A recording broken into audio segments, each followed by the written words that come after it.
Yo, what's up, Glyphon?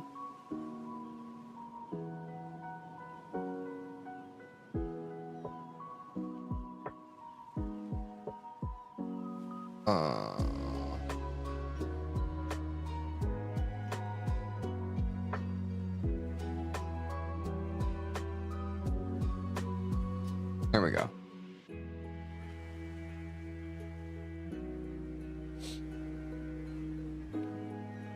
Guys, can someone do sign language so I can watch on my way home? I don't have headphones or anything like that with me. I will do sign language with my voice. Wait, that doesn't work. What's up, SKW Slice? Never late. What's up, Maybe? Probably the first time I arrive at the beginning of your stream. Hey, that's a W, man. That's a W. I always appreciate when people are here hour 0, minute 0. It's a huge help for me. I feel and appreciate the support. What's up, Lipton? For those of you who were here yesterday, I talked about potentially learning chapter 7 off stream after stream yesterday, and I just couldn't. Yesterday's stream was intense. We learned a lot of stuff. We got 2 freaking PBs with the 5B route for the first time in the strats. I needed a little siesta after yesterday's stream, so I have not learned chapter 7. What's up, Ashling? I'm gonna have this stream in the background while I record vocals. That is lovely. I always appreciate a lurk here. Best of luck with your vocals. I hope that goes well.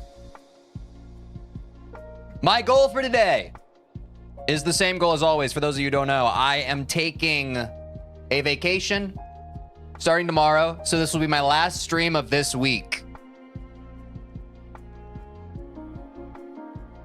But I will be back next Tuesday. So I'm going on a little vacation, but I will be back, and then we'll resume the regular programming next week.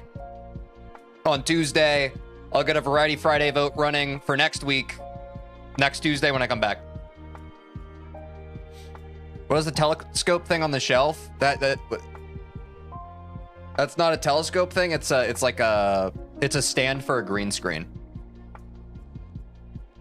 What's up, Sunshine? Good to see you. Anyway. So this stream, there's not a lot of pressure, but there's a lot of precedence. Whatever time I get, whether I PB or not today, it's going to be the last attempt I have for the next 4 or 5 days.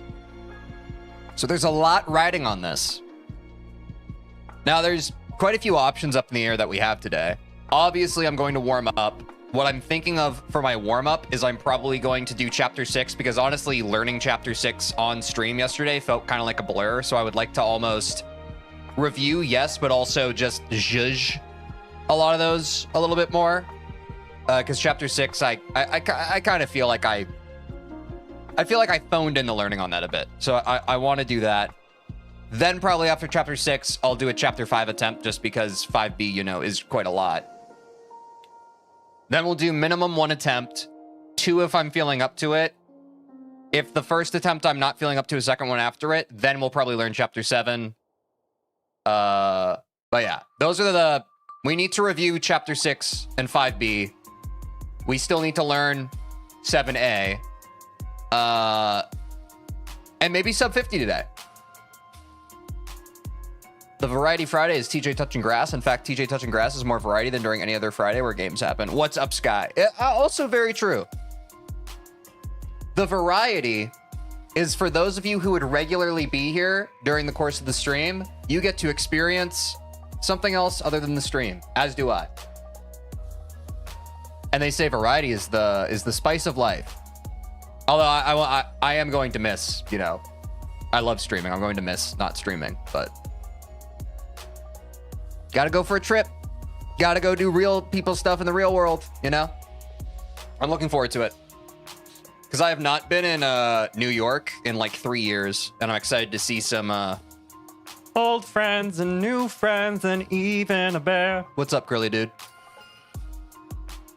You won't be streaming for the next 5 days or Celesting? I will not be doing either. I will be away from home on a vacation trip thing. So my speedrunning muscles will atrophy. My streamer brain will grow moss, and I will eat said moss. It's weird how I never miss one stream. I would just call that based. Enjoy. Thank you, Sky. This is a part of my schedule. What am I going to do for the next 5 days? I'm sorry, Ashling. But vacations like these are part of what makes the longevity of this thing sustainable. So just know and be happy that I will return in a few days and we'll be right back at it, you know? But vacations and breaks are important. I will say that right now while slamming my fist down. Make sure that everyone in your life as well, or like, not like, don't tell your family and friends, hey, you need to be taking vacation. I'm saying everybody watching right now in your specific life, be sure you take breaks often. And remember that I'm saying that now before I get tilted and frustrated at a game and I'm slamming my head against the wall. That's how you know I truly mean it. What is the real world? Never heard of it. It's a scary thing. It's a scary thing. Wait, I'm trying to watch without sound. I'm assuming he's going on vacation for 5 days then. Bro, wait, my sign language is working. Vacation? Okay, TJ, now we're going to hate on you. Let's go, everyone. Let's talk bad about TJ. No, don't hate on me. I'm going to unplug. I'm actually not going to touch grass because I'm going to be in New York. I'm probably going to be touching concrete and the smells of poop and refuse. I'll miss you in these next 5 days, Taiwanese Jam. How did you know my name was Taiwanese Jam? My full name. That's crazy. It's funny seeing your hand gestures without your voice. I really hope that that wasn't an offensive gesture somehow. That's the scariest part about doing random stuff with your hands is you don't know if you're accidentally like especially since I don't know. So I'm going to stop doing that. Someone's going to like screen cap that and then be like, wow, TJ just said a slur in like this random dialect of a random sign language. Yeah, my last name is Vegemite. That's what Veen is derived from. You offended me? I'm crying. I'm so sorry. Anyways, folks. Literally sobbing and crying right now. How dare you? I'm sorry, Cork. Also, what's up? Welcome back to the stream. That's why I don't move my hands ever. What's up, Julian? How's it going, buddy? Y'all ready to Celeste our shit? I believe in the sub 50. I also believe in chat. Here is one thing that you can backseat me on throughout all of this stream. I know that we've gotten stricter in recent times with like, I get really pissy when people are just like, hey, TJ, have you tried jumping instead of dashing? And then I crash out. Reminder for today's stream. If I start getting pissy and tilted, say no tilt. And I will endeavor to rise above. And I will try to not be the version of myself where I crash out and I'm just like, stop telling me not to. I have to get over the mental. I have to. I don't know what it is about this game. When I miss a dash reset, it makes me mauled. How do you eat without moving your hands? I was about to pantomime doing that, but I realized that I would look like a dog eating out of the bowl, and some of you might take that as an opportunity. Instead of dashing, do a corner ultra block, boost water, boost depth, corner boost, ultra chain, ultra dash, H bunny hop. Yes, exactly. That is what we were trying to avoid. Anyway, why belabor the point? Y'all know what the flow of the frickin' stream is at this point. Let's open up the disky and let's go. There's only one clip as always, which honestly, it's kind of a W that the less clips there are, the more of a spotlight the one clip gets. Also, I will say, actually, we should probably watch it first before what I have to say, but this is my chair. This is me returning. What do you all think so far? Thoughts on this clip? I'm sitting down. The moment of realization. In acting, we call this a moment of realization. Wait, this is actually very demonstrable. Look, you can see the change of state. You can see I'm relaxed. I'm sitting down. I'm reconnecting. Look at that. Wait, did I read it yet? Yeah, look at that. You can see here, I'm looking at chat. I'm reading something that upset me. I'm trying to disconnect. I'm looking at my earphones. I'm trying to rise above it. I look at it again, and the rage has already set in. The rage has already set in. Yeah, Sky, I think you missed it. Guys, this is important lore. This is important lore. And I know people are going to have competing expectations on this. This current Glyphon claims that they are the original Glyphon. But a couple days ago, he came into stream and he very earnestly apologized. He said, I'm sorry that I was trolling. I feel really bad about what I did. And so I have chosen to let this Glyphon stay because no one has ever done that.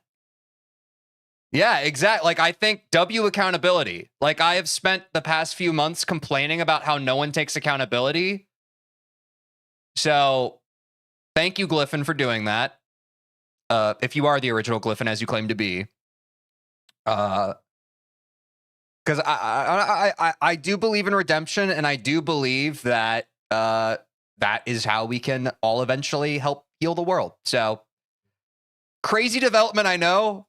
A lot of people missed that lore drop, but yes, that is what happened.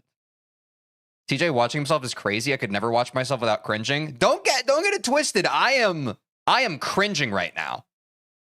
I'm just like, part of me looking at these clips is exposure therapy. You know what I mean? But there is a part of my brain that is disassociating when I do this, especially in front of people. It's one thing when you have to edit your own stuff in solitude. It's another when you're doing it in front of like an audience. Honestly, I feel bad for you that you have to explain this every time someone says OMG is that Glyphon. No, it's not. But that's fine. Like, that's part of the development of the stream, right? Glyphon is I think chat was kind of quiet when it did happen, but yeah, I mean, that's just how streaming happens. Like, a lot of people, unfortunately, and this is something that you have to in turn also rise above, Glyphon, right? A lot of people were there to witness your first impression. First impressions are very hard to overcome and live beyond. You know what I mean? So yeah, a lot of people were there and they know what happened at first. They don't know the story to come. But isn't that the beautiful part, is that each moment since then, as the lore continues to deepen and develop, people will know that you are on a redemption arc. You know, they will know that I've forgiven you, and maybe in time they'll be able to forgive you as well, you know? But that's all part of this. Do I think that a week out from now, people are going to need to have that explained to them? No. But, you know, it's a slow process. First impressions are a very primal, powerful thing that people can be pretty entrenched in.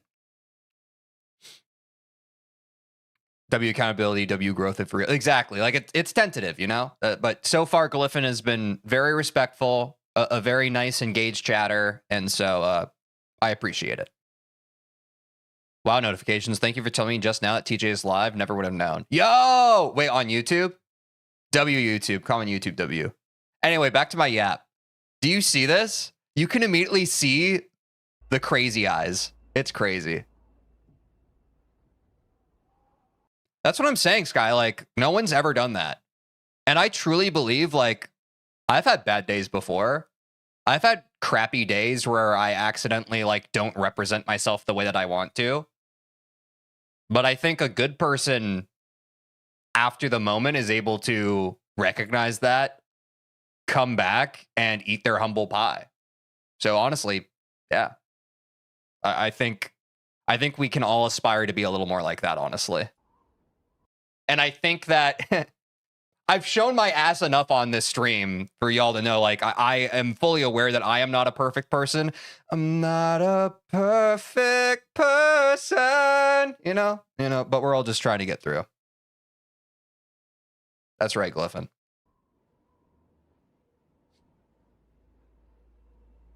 Dude, can people stop commenting on how much I have to fucking pee? I think you guys aren't peeing enough. Like, if you guys want to fucking out yourselves as fucking dehydrated motherfuckers, that's fine, but that's what you're doing. Peeing every couple hours is actually naturally good for your body. It is. I'm fucking drinking my water. Where is your water at, assholes? Big ol', I think this is like a 32 ouncer. You're dehydrated. My piss is clear, dude. It is clear as a fucking spring. I bet your shit golden, and not golden like your fucking splits. I mean brown golden, because you don't fucking hydrate. That was like number 5 though. You're overreacting. This was also like, I mean, one, like, I know we're mostly memeing, and honestly, like, I know a lot of times, like, I have crash outs like these, and I know they're fully missing context. This is not me reading a message once and blowing up on that chatter, right? This is over the course of the past few months. We all know this. Every couple hours, I take a pee break on stream. And not every time I do, but every once in a while, I'll come back and I'll see a random chat message that's just like, oh, he's peeing again. And I'm just like, so to be fair, this wasn't, you know, it's hard sometimes with streaming. It seems like it's an isolated incident where like suddenly this person is just crashing out. It's like, whoa, that's kind of an overreaction. But, you know, it's been a steady accumulation over time of just like, okay, this was finally the straw that broke the camel's back. Why do people feel the need to comment on how much I piss? And on top of that, I do stand on business and stand on the grounds that peeing every couple or few hours is good for you. And I would recommend, like, I honestly, guys, I started reading anecdotal stuff online of how much, like, people, like, reportedly pee in their day. And a lot of people don't pee that much. A lot of people are dehydrated. But that's no surprise, right? Like, I'm sure a lot of you throughout your lives, like, I wasn't much of a water drinker.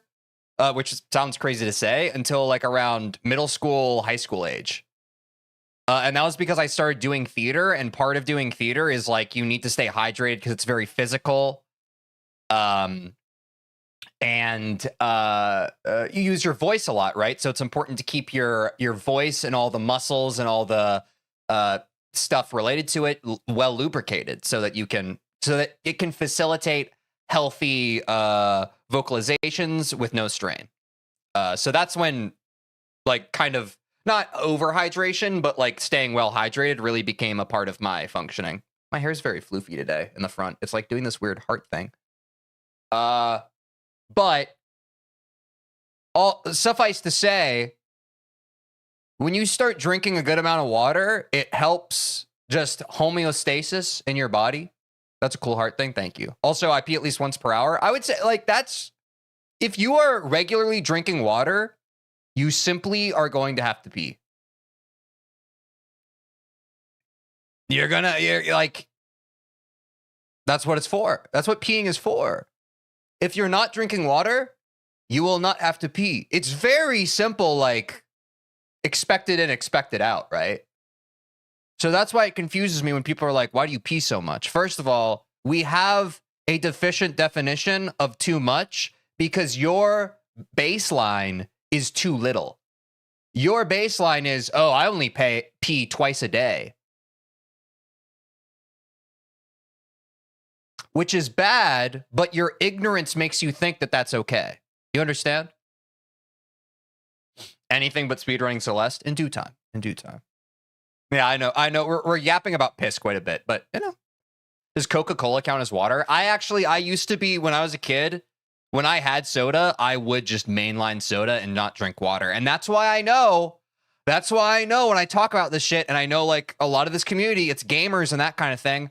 I know we gamers, we drink a bunch of soda pop, and maybe we don't drink enough water. And guess what? Sometimes, actually, when you're only drinking soda, it can dehydrate you.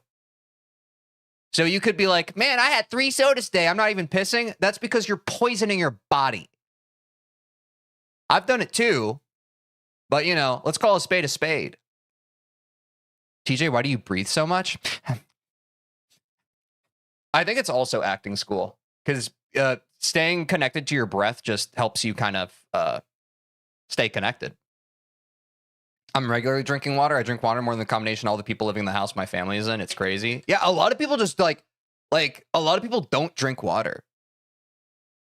Like, And some people straight up like fucking hate water. Like they hate the taste of water. That always messes me up when people are just like, I don't like the taste of water. I'm like, does your mouth taste bad? Because water doesn't really have that like that. Also, what's up, Aiden? Baseline, more like mainline, based. Baseline, shoreline, etc. are just Madeline emojis. Glyphon is so right. That's what I'm saying. Every time I think we discussed baseline yesterday because of the same thing. TJ, stop breathing. Wait, I already made that joke on stream before. I already made that joke where I just pass out. I'm regularly drinking. Pause. No. How can you taste water? Hot/warm water is bitter. I do agree, Glyphon, that the warmer water is, the more you taste it. But that's dude. Okay, wait, chat. Quick question for everyone in chat. For all of you. Do you prefer cool, refreshing, good water or hot water? I would assume the majority of you are like me. You like cool, refreshing water. But some people...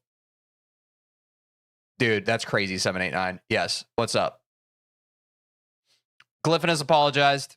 We're giving him a second chance. You also may have just been lurking and are taking the piss, but whatever. Def cool.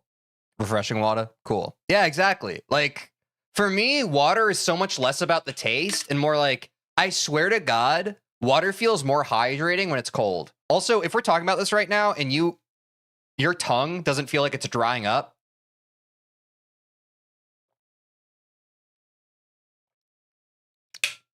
you're crazy. You're crazy, dude. I was making oatmeal. Yo, nice. Do you do like the Quaker Oats or do you make your own oatmeal? I was raised on that Quaker Oats shit, dude. I know it's not great for you, but the brown sugar, bro. Yeah, Glyphon just came in. You like many people do with streams. They come in, they're feeling some type of way. They prod at the streamer, try to get a reaction. That's okay. In a moment of weakness.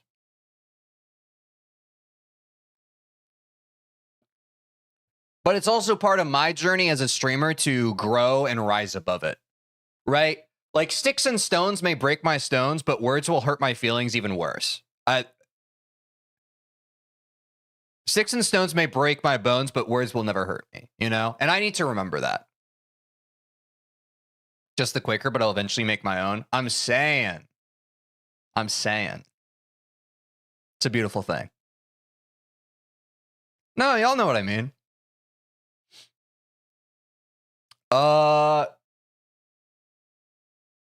There is only one clip, though.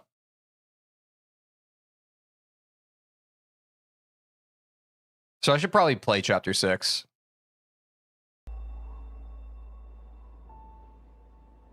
Woo! Okay.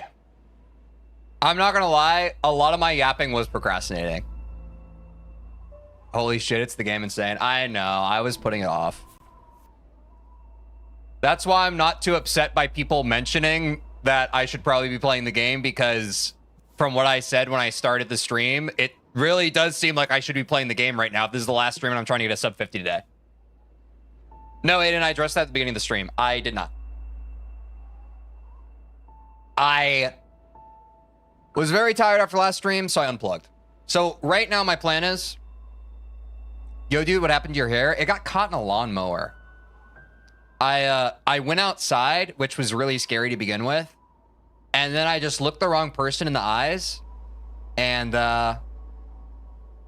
they decided to take a lawnmower to my hair. And I've actively been working on trying to rise above it. But every time I walk past them in the neighborhood now, I have to live and reconcile the emotion of they took a lawnmower to my hair. And now it's got a hole in it. When are we getting more Super Mario 64 streams? I know you don't have a controller, but I'm desperate. I actually do have a controller now. I do have a controller, but to be honest, I have been fully sidetracked by Celeste any %. Because The problem with... No, it's not with drift. So a couple days ago, wait, for full context, I ordered a new controller online. It was like a refurbished original N64 controller, right? They send it to me. It had stick drift. I kindly emailed the customer support and I was like, hey, the controller you sent me has stick drift. Can you mail me a replacement? They said, of course. I waited another week. They sent me a new controller. That second controller also had stick drift, to which I then responded, again, very patiently. I was like, hey, you don't have to send another controller. Can I just send you both of these controllers back and can you give me a refund? And they were like, yes, of course. And so that was what I did a couple days ago is I packaged both of the controllers up and I went to the UPS store and I have since mailed them back. That is where I'm at in that process. Now, in the midst of that process and having to deal with it, I was like, okay, maybe original hardware is just fucking overrated. I don't want to deal with this anymore. I'm just going to rip like what I did with my original controller. I'm going to buy a $20 replica controller because it's the one I learned on anyway. And I ordered that one and it arrived like a day later. So I should have just done that to begin with. That's very unfortunate and random. Yeah, it was tough. It was definitely one of those annoying things. Like, and I don't know about y'all, I get really stressed whenever I have to like return something in the mail. I'm like, oh, now it's a whole song and dance. But it's actually not that bad, but it feels like a lot. You know what I mean? Anyway, so I do have a controller, but while we were going through the whole fiasco of me not having an A button, what's up, TV case, and not being able to practice Super Mario 64, I got into Celeste any percent, and now I'm deep enough in Celeste any percent where I really want to make reasonable progress on this before going back to Super Mario 64. So I don't know. I'm still trying to figure out. I still need to lab Dark World Reds off stream, because that's the main thing holding me up from sub 20. That's the main bottleneck in my inconsistency. But I'm also trying to get sub 40 in Celeste. So the answer to when is the next Super Mario 64 stream is I don't know at this point. Maybe when I go on my vacation, it'll give me more perspective on it. But I do plan to play more Mario 64. I just don't know when, because I'm very sidetracked by Celeste any percent right now. Because I feel like within the next month, I could probably get sub 40. What happened to the A button? I think it just wore down. It just wore down because it was the controller that I had, like, the first couple of weeks of Super Mario 64, I didn't use an N64 controller, but then the next couple of months, including my 24-hour stream, I used one controller, and it was a cheap $20 replica one. And for those of you who don't know, like, you're using the A button a lot in Super Mario 64 speedrunning, but, like, you also have BLJs and shit. So I think it just got natural wear on it. Just natural wear to where, like, I think the rubber behind the controller just no longer had the springiness to it. And so at first, and to be fair, I dealt with this for a couple of weeks, the A button just didn't have the same responsiveness to it. But then eventually it completely wore down to the point where, like, if you, like, try and push the A button, it kind of, like, sometimes it will register and other times, like, it started dropping inputs and sometimes getting stuck. So I was playing through a faulty controller for a couple of weeks there, but then it just completely wore down. Play Celeste with hands and Mario 64 with feet. Honestly, not a bad idea. And if I could get good at that, that might be something that people are excited to tune into. Like, can you imagine hearing that anecdotally, like on the internet? You're just like, hey, have you heard about the guy who plays Celeste with his hands and Mario 64 with his feet? And they'd be like, that sounds very novel, but I'm never going to watch that. And you'd be like, well, that's fair. TJ, what B-side do you like the most? I don't remember a lot of the B-sides because I've only golden some of them. Because, where's, hold on. Let me hide this for a sec.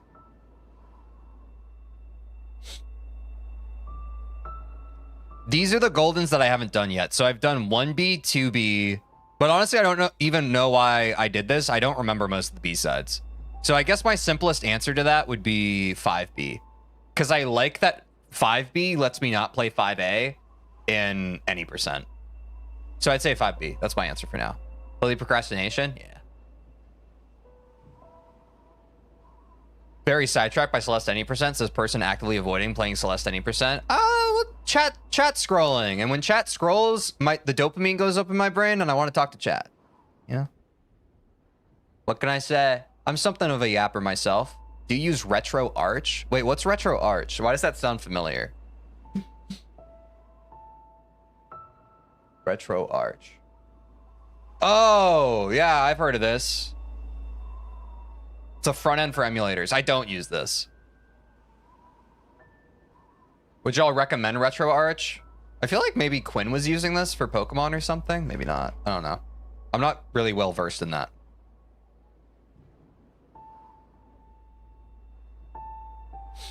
I don't speedrun when I play, so I was confused as shit. Oh yeah, I was also talking about Mario 64. So if you thought I was talking about Celeste, it could also be confusing. Can you play Celeste, but if you die, you restart all over? Maybe at some point. I do Goldens, but I don't do... I probably won't do Deathless, or like whatever it's called. I forget what it's called. Where people say to do... You have to beat like the whole game without dying. I don't know. That doesn't spark a lot of joy, but maybe at some point.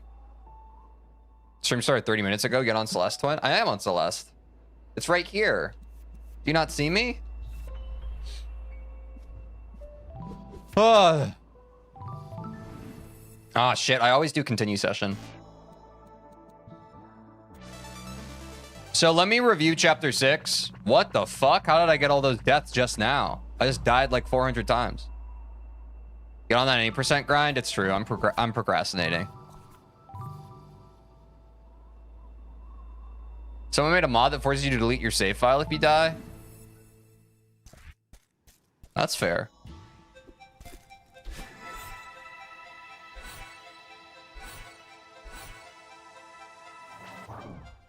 I'm washed. Damn it, I didn't do a save state. This is the first part that I learned. So like hardcore, yeah, I think other games have done that as well. Fuck. That's from the session you continued? Oh yeah, I was joking. Fuck. Is it cheesy if I switch the joystick just for this one part? To get the feather skip good? What happened so far? I am new. Can you explain? Yeah, so I'm speedrunning this game. At first, I wasn't that good at it. Now I'm a little bit better at it. Hopefully today, I'll be a little less bad at it. That's what you've missed so far. And in general, if you're watching someone speedrun a game, that is what has happened so far and what you have missed.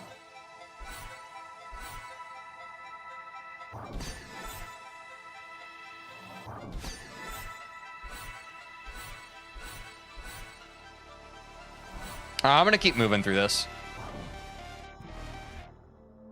That's good for so far. Yeah. What's up? I'm so lonely. How's it going?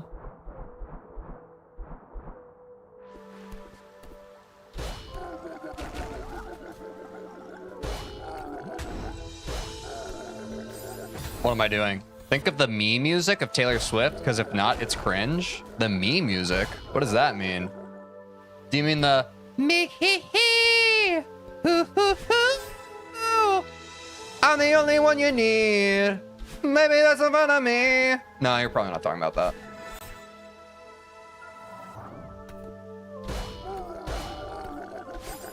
I died. Yes, that music? Okay, so we're on the same page.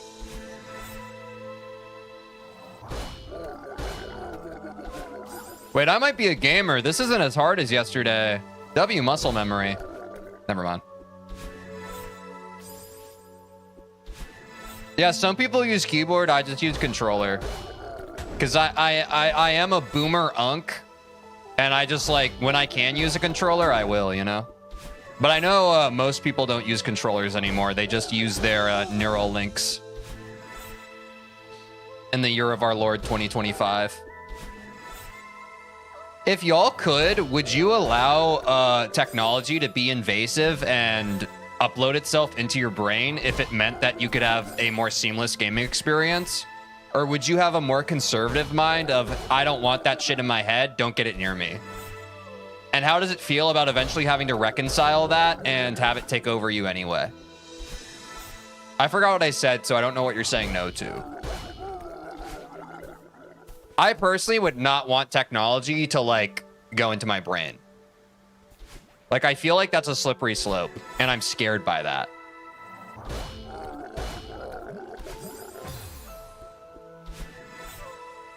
Okay, so I think we're all of the same mind. I don't know, some people are just like, what? It could be kind of cool.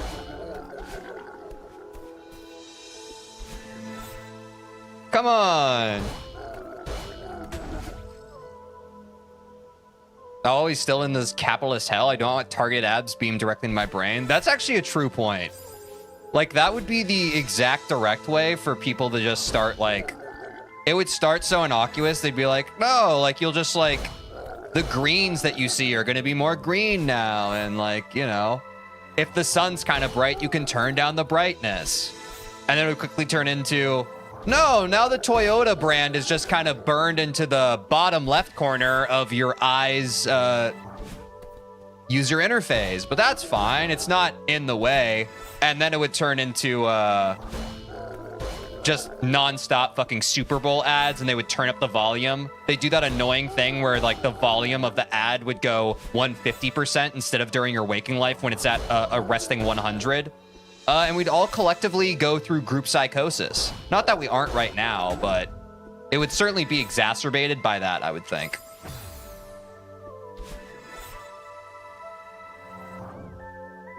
It would turn into a 2003 webpage? Yeah, that's accurate. Just kind of an onslaught of the senses.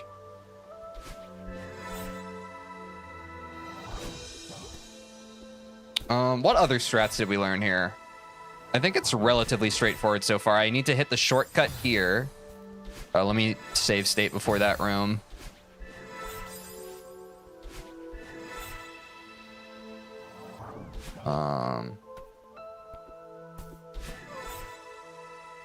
My friend's personal ads would just be feet pics.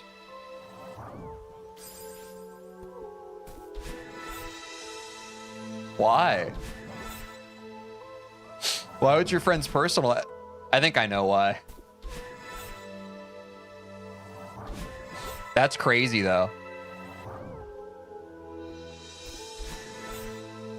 That's funny. It's like when people, like, self-report, where they're just like, yo, my freaking TikTok For You page is just a bunch of gorgeous women. It's so goonery. And it's like... How long have you had that TikTok, buddy?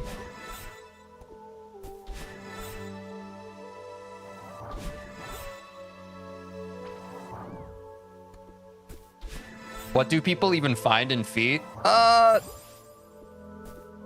Well, I think everybody has their own things, right?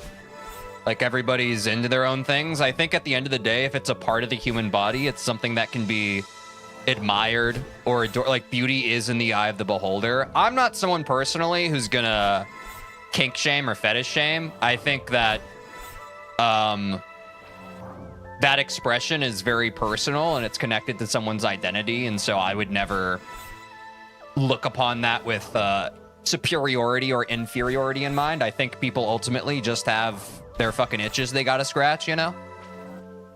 So, but I know that historically and demonstrably in our culture, like, people can kind of look at things like a foot fetish or whatever and be like, what the fuck? But it's like, I don't know.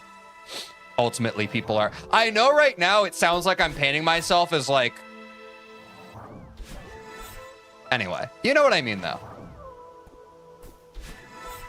I'm not saying that explicitly like I am into that sort of thing. I'm saying that it's okay if people are.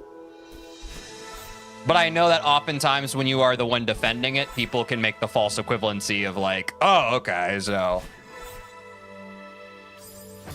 Just say it with your chest, man. Minus femboys? Femboys are based.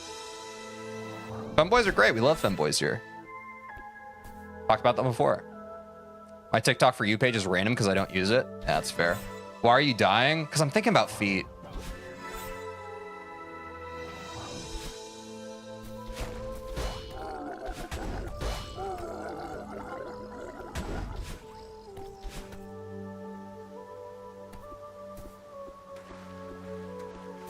Do you watch One Piece? I don't watch One Piece, but I have, I think I'm like probably 100 chapters behind at this point, but there was a point a year or two ago where I fully caught up reading the manga. I'm a femboy? Grats. That's pretty cool and based of you. Did you get Tio? What's Tio?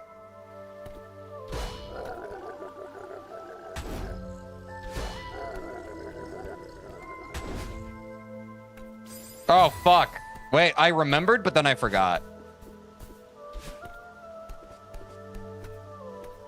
Like the guy in the ice? Oh, Theo? That's in a different level. But maybe you're just taking the piss. I think that maybe you just like saying stuff and then having the streamer read it, which is okay.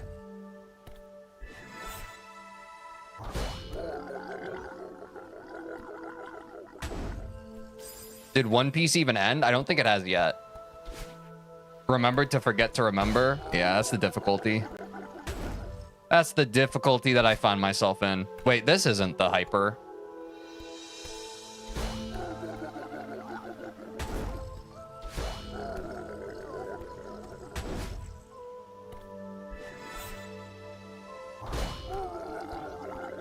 Fuck.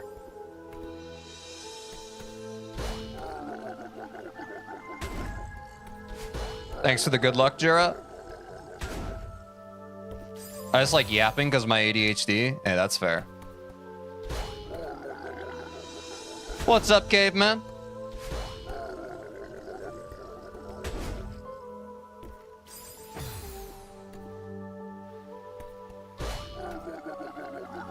Aren't trans people and femboys different? To my understanding, femboys, and anyone feel free to correct me.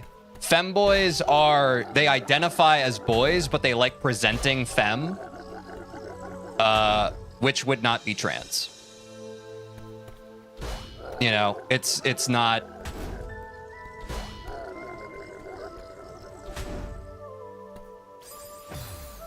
Okay, yeah. That was my understanding. I didn't know if that was like a deficient understanding. And I know that is a chat message maybe most streamers would have skipped, but I think it is important to inform the population about that stuff and the delineation between those things, you know? But there was a part of me when I read that message that was like, I kind of don't want to touch that right now, but it's important, you know? Because I think some people do, they kind of paint it with one brush, you know? What's up, Bish? Your cat's on your desk? That's very cute. Femboys identify as boys and present femme, but trans girls identify as girls and present however they want. Though trans boys who identify as boys can also be femboys. Yeah. That makes sense. Yeah, trans is not how you look. Trans is how you identify. And that's where, like, I mean, that's where gender as a concept really confuses people. And I would implore people who are kind of stuck in that idea of like gender equaling sex and that kind of thing. I would implore that you read at least a little bit of literature on it and just get your fundamentals on how gender is kind of decoupled from that. Because it is quite a complicated topic, but a lot of people are very much like what you see is what you get, and that is not true. It's actually quite a deep topic, and I don't pretend to be an expert on it, but I would say you should read into it a bit. And read into the history. There's a lot to it. But a lot of people, they don't even accept that part of it, and they're just like, no, I know how all this stuff works, and it's like, okay, so you know how everybody chooses to identify themselves? That's kind of a crazy blanket statement to make, but okay. But yeah.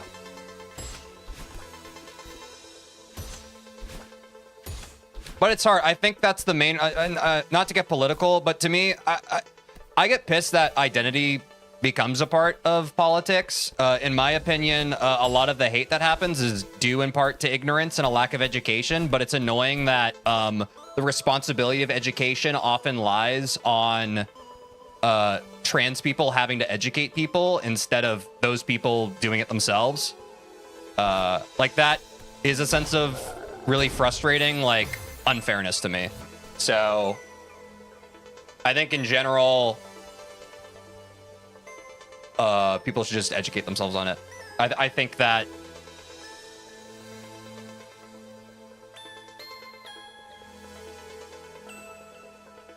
I don't know. It's hard to say that because I know that it is a politicized thing right now. I choose to believe that we can and will live in a future where someone's identity is no longer a political statement.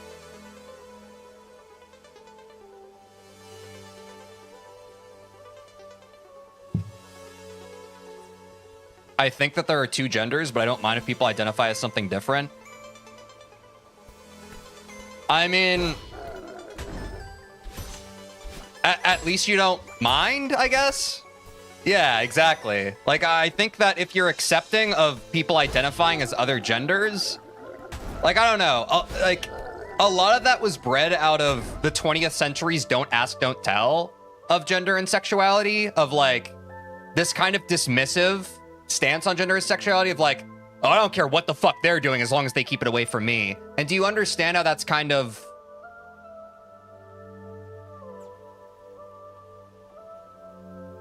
a very thinly veiled, like, aggressive stance to take? You know what I mean? You know?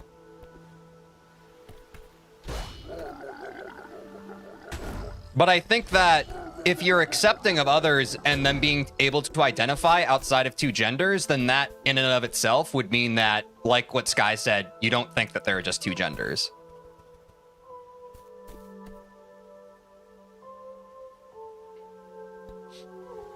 What about non-binary? What about non-binary? Non-binary is yet another way people can choose to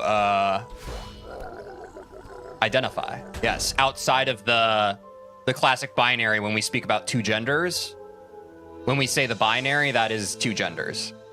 And when people choose, like, their identity does not conform to one of the binary, that would be non-binary. Yeah, that's my fear, Sky. Like, it is very easy to be like, to say there are two genders, but it doesn't, I don't know. Yeah, we're getting into some pretty, I don't know. People need to challenge themselves a bit on their beliefs here, I think. People need to challenge themselves. Like, I think there's a bit of cognitive dissonance happening. You're either in support of people who choose to identify differently than the binary, or you aren't. Like, you can't do both. You can't intellectually be like, I don't believe in this, but also support it. You know what I mean? Like, that doesn't make sense.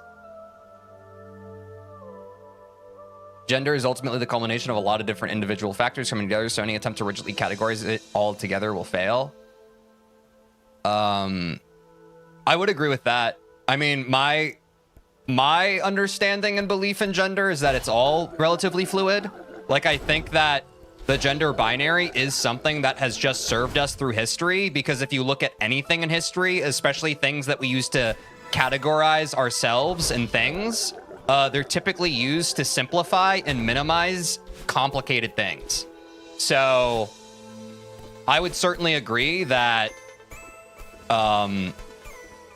it's a culmination of much more individual factors than what we simply see based on birth sex and that kind of thing. Yes, absolutely. But I think it's hard, especially when people choose not to educate themselves, to, like, have them think from that perspective. And I'm not sure what the easiest way to get people to think from a different perspective is, because a lot of people, they look at history and they're just like, well, this is how we've always viewed it. And it's just like, yes, but there have been many times in history where the things that we have always viewed, we then choose to educate ourselves and grow past them. And then we look at history through a different perspective of having enlightened ourselves and grown beyond it.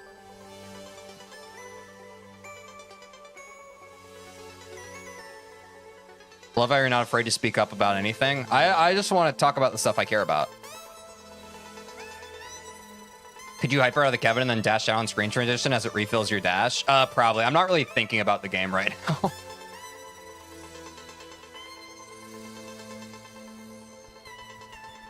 Tej, your career will plummet in the ground if you continue talking about this topic. I don't give a shit. I will not be silenced on talking about trans issues. You're walking a fine line here, Glyphon. And now it's kind of clear to me that you probably didn't deserve a second chance because your rhetoric is sounding pretty bigoted. I'll stop talking. That might be wise.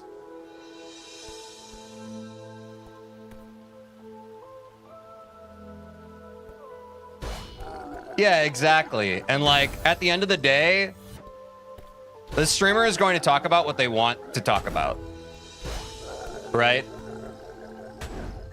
And here's the other thing. And I've said this before on stream, and guess what?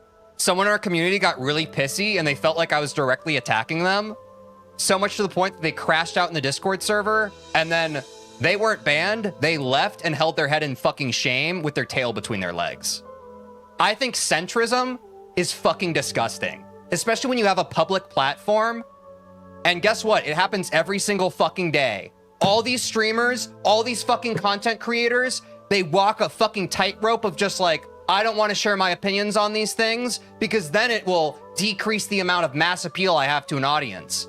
Fuck that. If you have any sort of public platform, you have a responsibility to say your opinions with your whole fucking chest.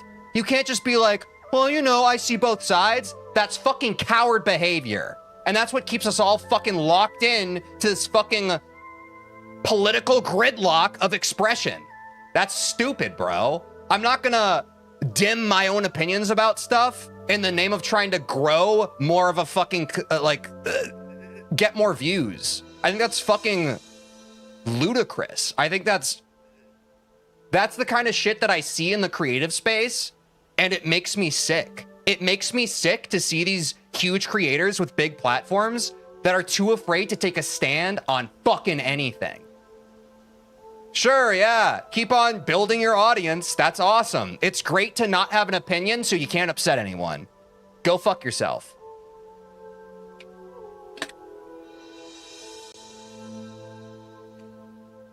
But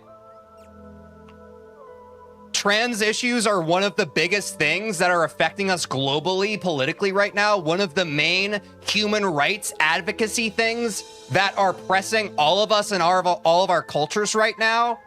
You gotta fucking talk about it when it comes up and at least endeavor to make some effort to educate it on it. Otherwise, we stay in the fucking dark ages where we can all fucking be oppressed. And that's bullshit. No, dude. No. We're gonna talk about it. We're gonna have a healthy dialogue where people call people out for what they're saying. We're gonna say stuff the best we can. We're going to help educate each other. That's what this is about. That's about the moment we're living in. It's not about, oh, people are really pissed off about this issue right now. Maybe we shouldn't talk about it. No, that's not the answer to how we all move forward into the fucking rest of this century that we all have to fucking live and get through together. Anyway, sorry. I'm now I'll fucking play the game.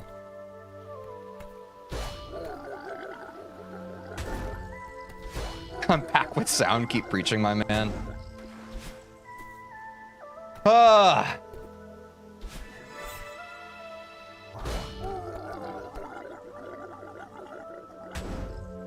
And I will just echo, like,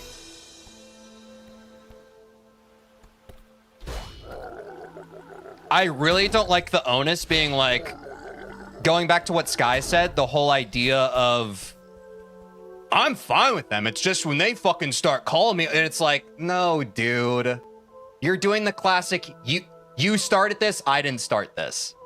And that is a classic ignorant paradigm that people find themselves in, where their belief system is challenged in a way that they are not able to personally confront and reconcile. They say, well, it's not me, it's them. They started this. They started it. And it's like, no, dude. They didn't. They didn't.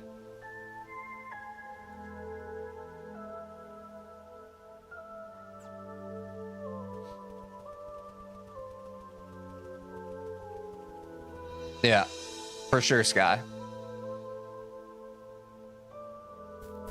You can't blame the other person for calling you out on your behavior. Yeah. I saw my cat like digging in my desk junk and I was concerned he was eating cardboard or plastic or whatever dog shit is on my desk, so I moderately shouted at him. Oh no. That's tough love though. That's one of the saddest things is when you have a pet and you kind of have to do a little tough love thing. Oh shit, I accidentally save stated here. I shouldn't have done that. Oh wait, no, I'm in the right spot. Or like when you're in the kitchen and you accidentally like step on your pet and you're like, fuck no, I'm sorry. Sad shit.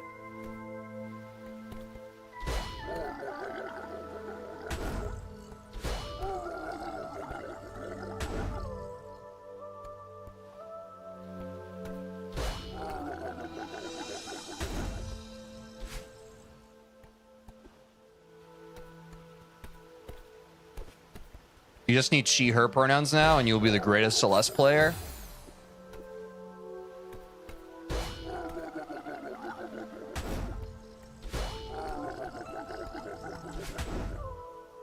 Ugh.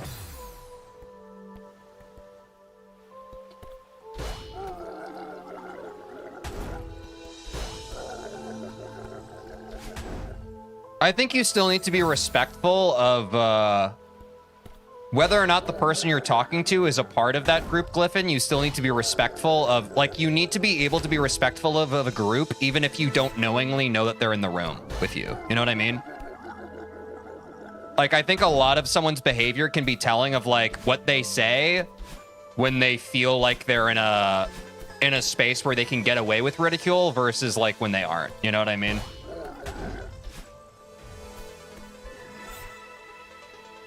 Like, I think that's a poor way to look at things.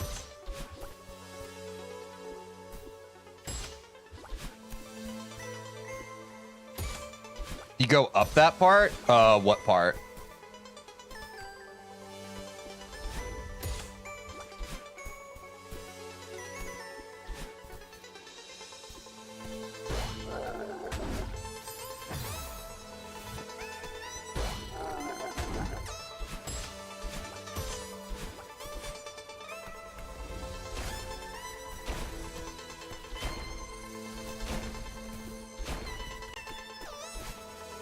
I don't remember. I'm sorry.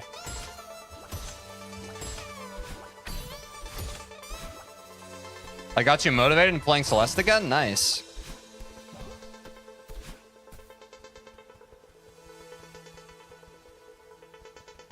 Can I just say, TJ, you're 1,000 times more tolerant to BS from chatters than I would be if I streamed again? I don't blame you, Sky. It's really hard. And I don't judge you for that. Like, I'm trying to be better about it because I truly do want to believe in my heart of hearts that, like, it's hard to say. Like, it's...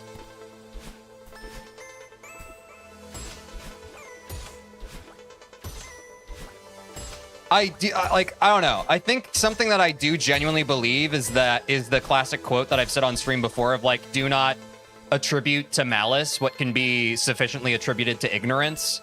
I do think that more often than not in life, even though we live in a very, like, sensationalized and rage-baity culture right now, I do think a lot of times people really just are ignorant on a topic, and they think that they aren't. But I don't think it's because they're innately hateful. I think the hateful people thrive on ignorance. I think that's how hate groups are able to rise. It's because they take advantage of ignorant people who choose not to educate themselves. Because what's the easiest way to build a whole cult of personality? It's to say, hey, you're upset with life, right? Let me give you a reason. It's these people's fault. That's why your life sucks. And an ignorant person will say, hey, maybe you're right. No one's ever told me something to believe in before. I'm going to believe the first thing I hear, you know? So So I do think that there's some give and take we have to find where it's like when people show ignorance, we do need to like meet it with a little bit of grace and a little bit of like, hey man, that's not what you think it is. But that is a really fucking difficult thing to do, especially when that kind of hate and ignorance is all around you. And I will say, like, on a day-to-day basis, if that's something that you don't want to deal with, and that's something where you do want to just be like, hey, fuck you to people who are already saying fuck you to you, you are well within your right to do that. Like, that is so fair. Like, at the end of the day, it is an emotional burden that you should not have to deal with.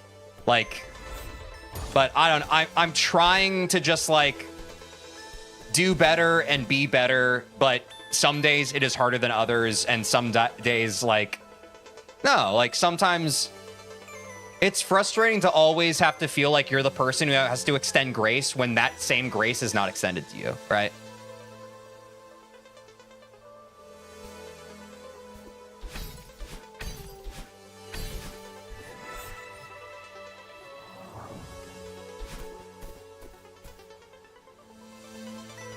Oh, your chatters keep being confronted about being an ass and continuing to be an ass and be given a platform. Who do you mean? Who do you think is being an ass? Or like not trying to be better?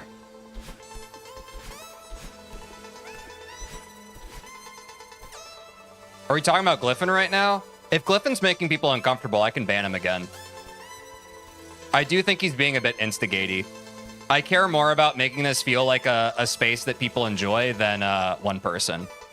As of right now, Glyphon. All right, yeah, I'll ban Glyphon. Sorry, Glyphon. I'm trying to create a safe space for kind-hearted people. So, I'm sorry. I tried to give you another chance, but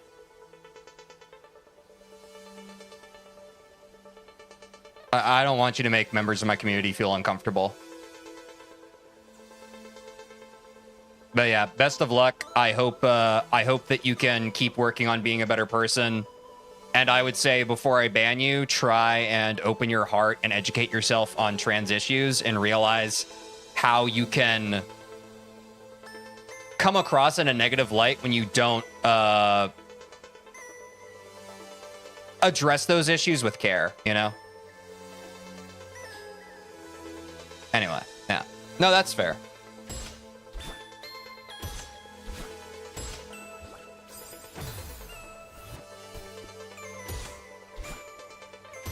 I don't know. I'm still a believer that an eye for an eye leaves the whole world blind, but I don't want anyone who in our community, if you're feeling uncomfortable with someone, like, that's definitely fair, and like, let me know, you know?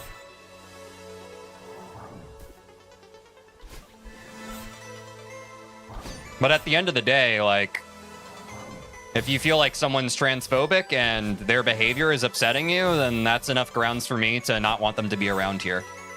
You know?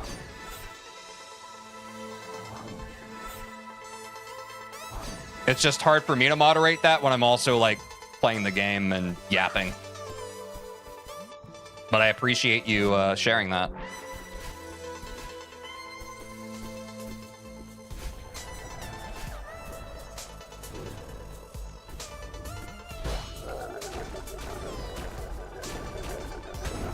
Which, you know, that's the double-edged sword of talking about this stuff is like, did we notice how many people just showed their asses the second we started talking about trans people? Which is, you know, that's why we need to talk about it. Because otherwise people go through life and just incognito. Incognito and not challenging their beliefs ever.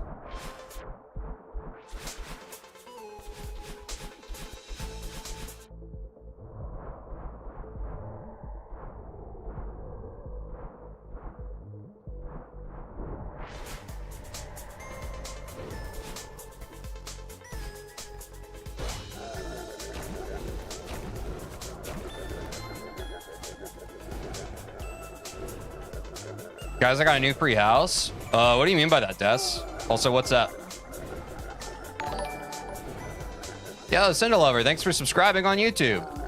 Guys, we got less than 100 subscribers till 1,000.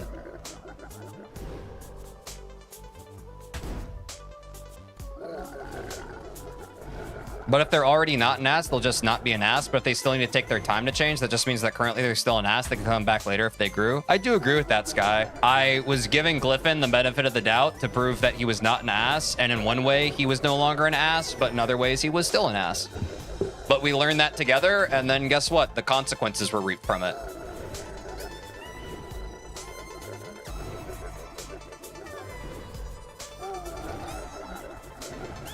My mother believes that UV rays from the sun doesn't cause skin damage. Yeah, we all kind of get wrapped up in our own,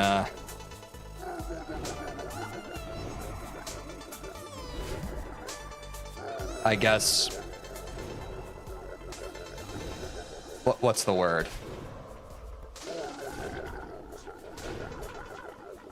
Not beliefs. Off. I want like a good adjective. Anyway, that's just wrong. UV rays do cause skin damage. I got my license and crashed on the same day last week, and now I'm feeling sore. I'm sorry to hear that.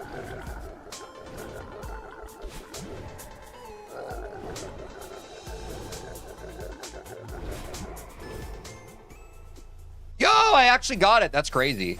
And then I died.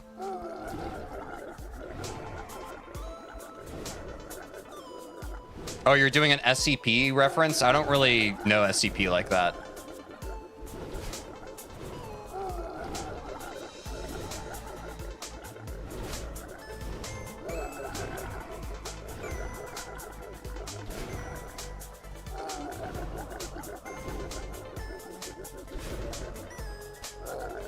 Yeah, those B-hops were not bad.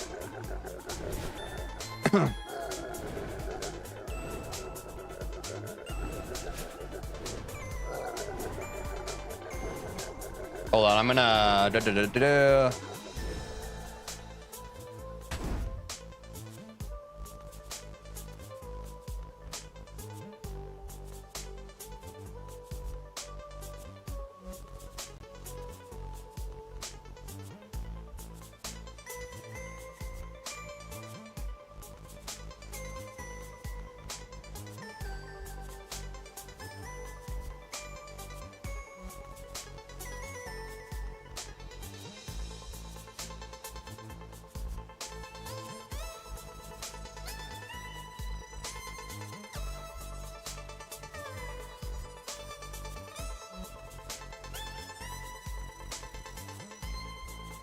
Woo!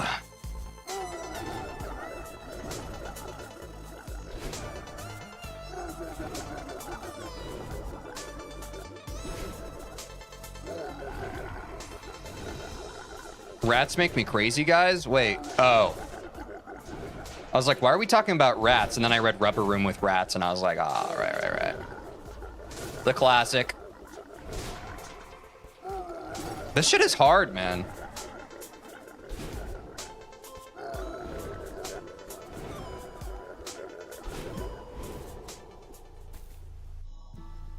I mean, let's go for one more. It's a lot better than last stream, at least. Oops.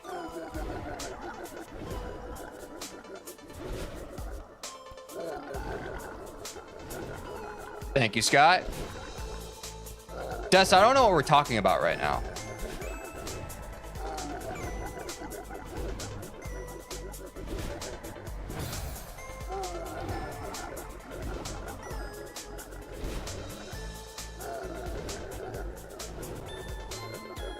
Yeah, short B-hops are tough. This one really is like instant.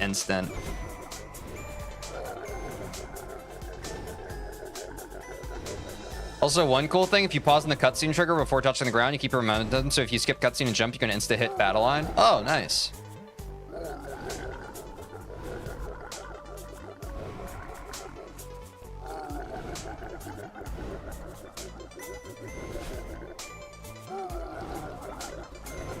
Also, before the game putting a barrier on you to insta-stop you, that makes sense.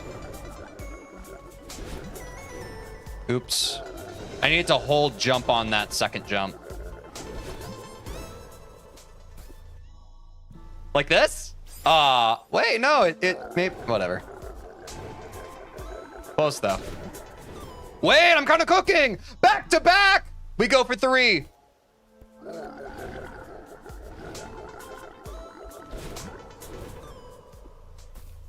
Three in a row. Sorry, that was Pog.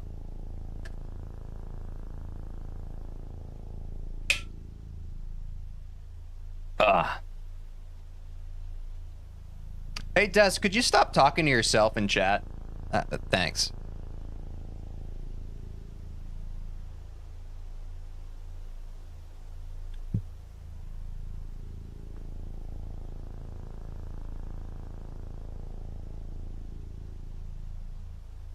Okay, thank you.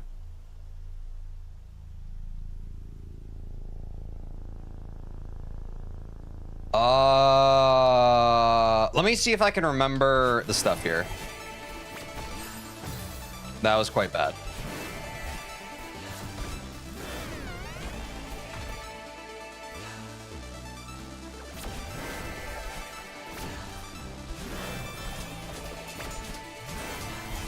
On my way to turn this chat into a personal diary. Yeah, that's okay. I mean, it's not okay. That's why I said something about it.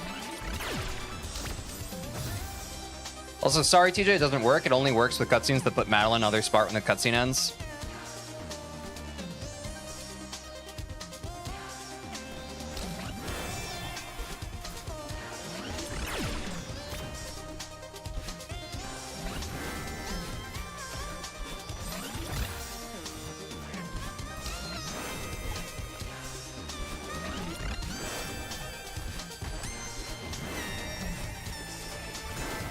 No, that's not this room. I might need to rewatch the video. Hold on. I think I'm gonna rewatch the battle-in part of the video. Because it all gets kind of weird at that part for my brain.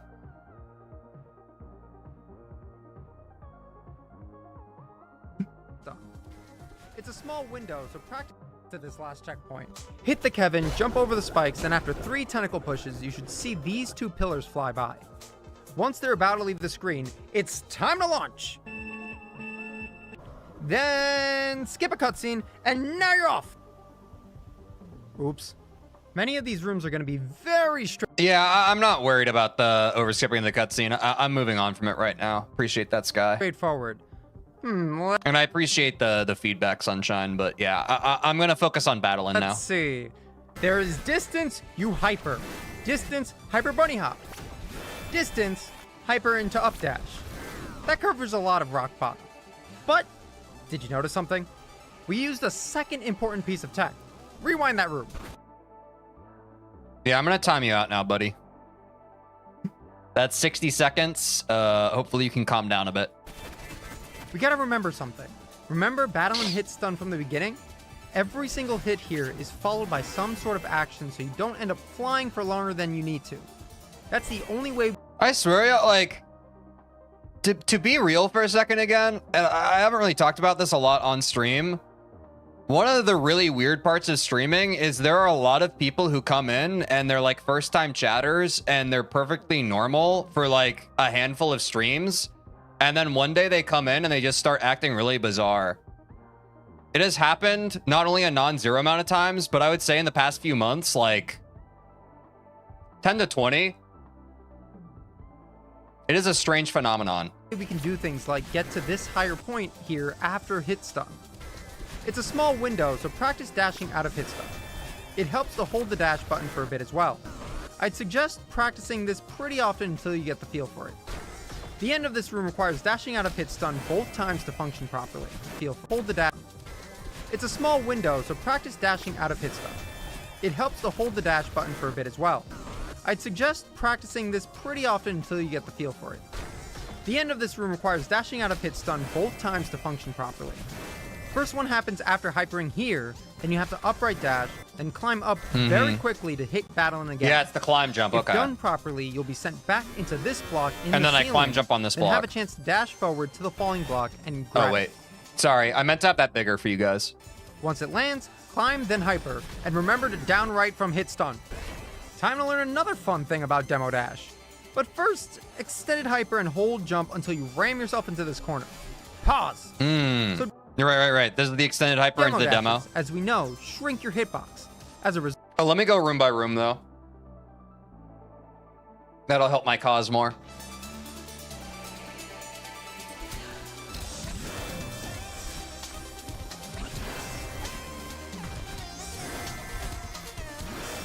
Yeah, okay. Let me do that one more time.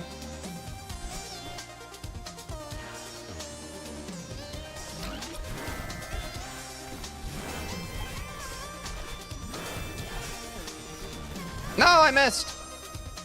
Wait, what? How did he solve the beginning of this room? Result. But first, to down right block, you'll be slashed, then function prompt until you get the feel. Hold the dash button. It's a small window, so practice dashing out of hit stun. It helps for hits too. Single hit here. You gotta remember, we used a second important piece of tech. Rewind that room. Yeah, I definitely don't. I don't blame anyone. Like, if you're a small streamer in 2025 and you stop streaming because of chat, I don't blame you. People are kind of huge sacks of shit online right now. Like, I'm grateful that we have a bit of a very good, kind-hearted, supportive community. So it's been easy for me to rise above it, but I do not blame anyone if you stop streaming because people are dickheads to you. The internet's very volatile right now. You gotta remember something. Remember battling hit stun from the beginning? Every single hit here is followed by some sort of action, so you don't... That's true, too. If you're just trying to build a personal community, you can just, the second someone, just get rid of them. For longer than you need to. That's the only way we can do things like get to this higher point here after hit stun. It's a small window, so practice... Wait, shit, I keep forgetting this part. Hold on. Sorry. Rewind that room. We gotta remember something. Remember battling hit stun from the beginning? Every single hit here is followed by some sort of... Okay, so it is just a dash at the start of the room. That makes sense.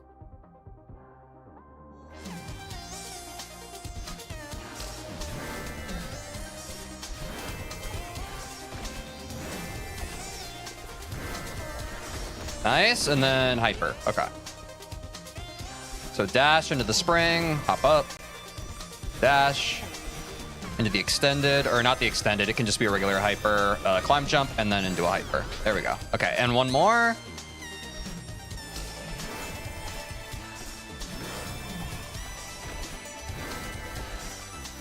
Ah, see, that's why you do it a third time.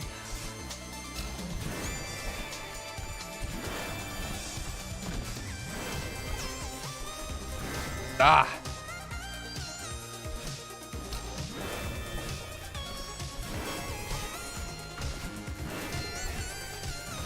Yeah, that was solid. Okay, what's the next room? Down right on the last dash? Yeah, I think you're right. I think he even says don't forget to down right after that or something, or that might be a different room. Action, so this higher stuff until you get the feel for it. The end of this room requires dashing out of hit stun both times to function properly. First one happens after hypering here, if done properly block and grab it. Time to learn another lands, climb, then hyper, and remember to down right from hit stun. Yep. Time to learn another fun thing about Demo Dash. But first, extended hype. As we know, Demo Dash if you don't hold any direction at all as you're flying, then you'll be slowly but nicely set up to dash along this wall and get to the top. Climb, jump, and then hyper. Bonker. Oh no, it's a wave dash. That's right. I remember now. This room's really fun. Keep on moving. This room's super fun. The hardest part about this, I think, is you don't have great visual cues to remember what room you're about to do, you know?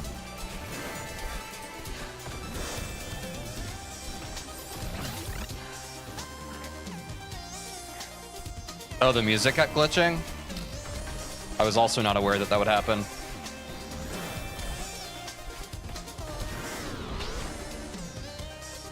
I think it's this room? Okay, no. We still have some time.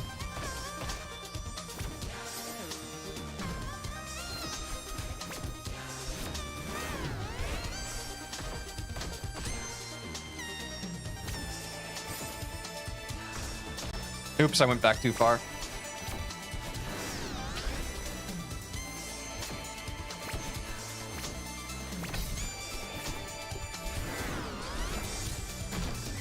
think it's this room. Yeah, felt it. No, I didn't get the extended. There's the extended. And then you do this, and this is where you climb jump, and then you wave dash. Yeah, I love... Dude, this room's so fun.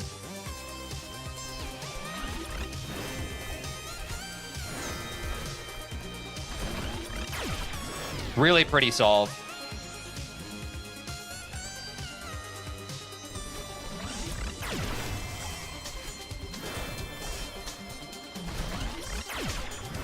I do need to make that a bit shorter of a wave dash, though, because I don't want it to... I just need the shorter hop. Kind of the same problem I was having with the hyper off the Kevin. It's hard because, like, your muscles kind of tighten, and they're like, if I press this really hard, it means I'm doing better, right? And that's just not true. Yeah, like so. Nice.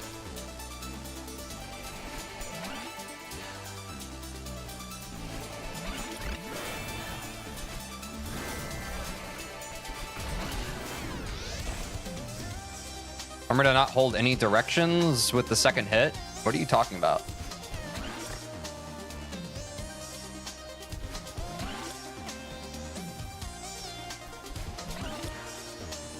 I'm just following the video. I'm good. I appreciate the advice. Yeah, I'm just following the guide.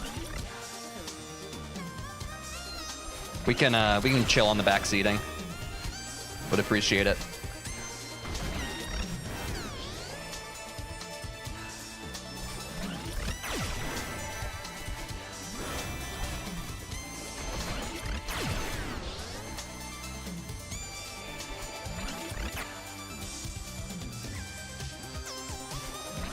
It was in the guide, so I thought you forgot. Yeah, that's fine.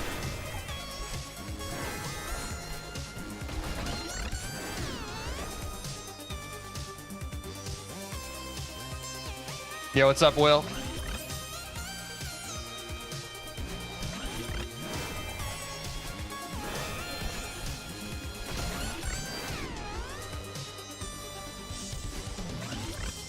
That extended is going to be the thing to troll me. I know in an actual run, I'm going to drop that.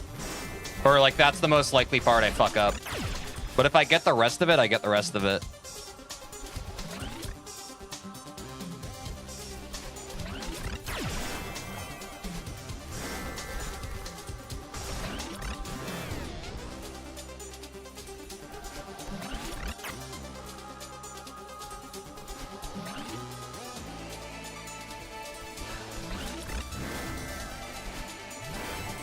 Okay. Let's go to the next room. Sorry, these solves are so fun that I, like, forget that we need to move on. Make sure coming into this room, slow fall into the slow fall. Then in other news, with invalidating rooms, make sure... We hyper through this, right? That's what he was saying, or... Sure, whatever you do, you hyper before you go through the transition. Yep. Dashing Welcome in, back, then fish. Trying to time a jump is rough. So make sure you're all... Because I think this next room is the one where if we have screen transition speed, we can upright to skip the first bumper, right? If memory serves. Off the ground and flying in. This is so when you get in, you'll fall and have room to upright and skip this bumper, then Easy. Fall, extended super, up dash, and hyper into battle. And that's right. It's the upright out of screen transition boost into an extended super. This is also a very beautiful solve. This is another very fun room.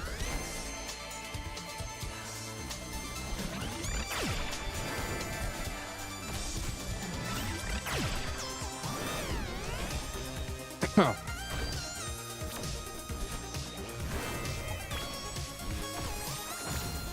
I wonder if a reverse wave dash could be more consistent there out of pure absence of need for timing the extended. Probably not, because reverse wave dashes are their own tech clusterfuck if not used to a T. Yeah, I don't know.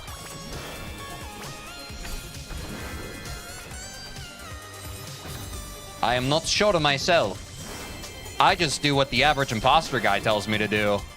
But I'm sure I'll reach the level of it. I mean, if we get sub 40 and we continue after sub 40, there ain't any more average imposter videos, you know what I'm saying? We're gonna have to start improvising a bit.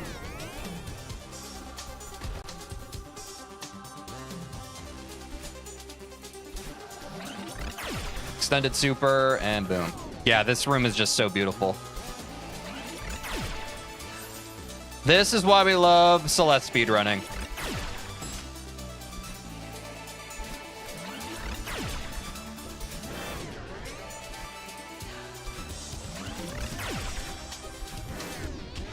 $200 character limit, my beloved. Yeah, that's YouTube.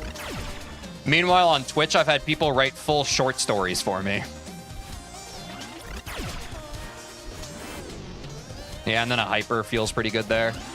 So extended super into pretty much an immediate hyper.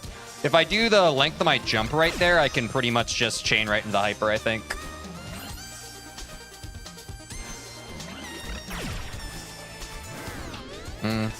Probably missing a frame there, but...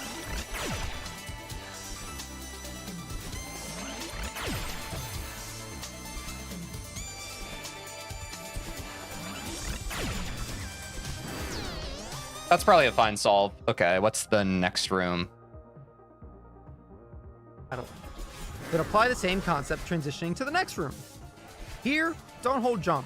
Dash right, get to the end of the room, and a Do members have a bigger limit? I actually have that same question. time dash If they do, that isn't something that I did on purpose. That might be something built into YouTube, which is annoying.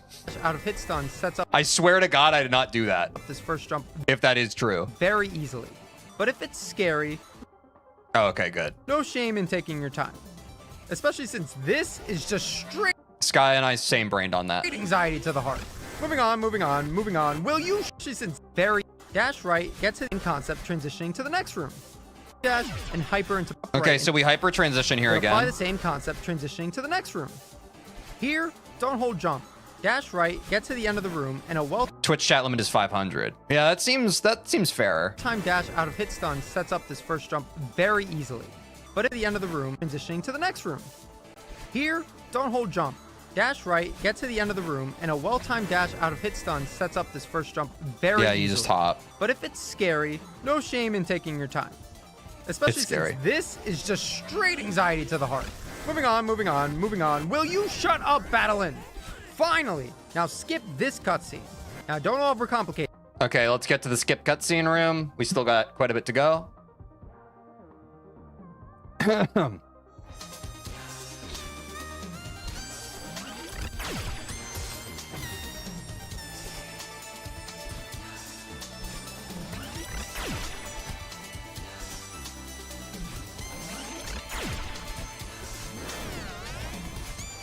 No! No! No, now I'm all the way back in this room. Fuck. I need to be better about learning to save a new save state. Like right here. There we go.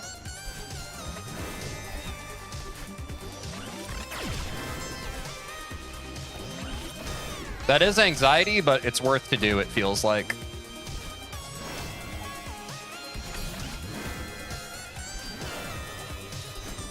Ah! I missed.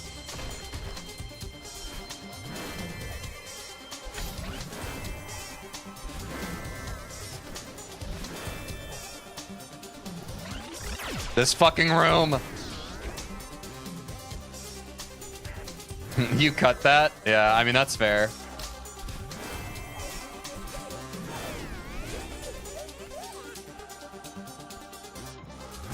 All right, what's this room? Hate this. Just hyper bunny hop and dash into her. If it doesn't work the first time, do it again. Now this is the Hyper bunny hop and dash into her? Yes, sir.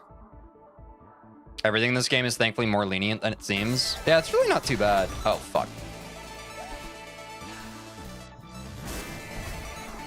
Oh, no. Oh, I'm supposed to bunny hop off that. I see. Woo! I don't think that was a full B hop, but whatever. The heart's there. run killer. If you die to a random laser snipe here, Yeah, I you're fucking hate not this run. alone. So, no dying. To get a really nice cycle here and get some good practice with transition supers. Transition super. Similar to how you've been transition wall bouncing, first dash right into the room, then in the next room, press jump as soon as the transition pause frames are over, and upright to fall into this feather. Now get moving! Hit the next feather, then redirect the laser up so you can shimmy under it. Dash into this feather to guarantee you grab it. Dash it. And stay low to keep the laser low. Yeah, this Go is a up, pretty and you good can either cycle. Dash left into the bumper or upright over the spinners to safe ground. And the rest is history. But in the event that you take a death, literally just walking and dashing over the spikes will get you a very similar cycle. On a death cycle? Then take that makes double sense. dash. Okay. So death cycle is straightforward. This isn't so bad.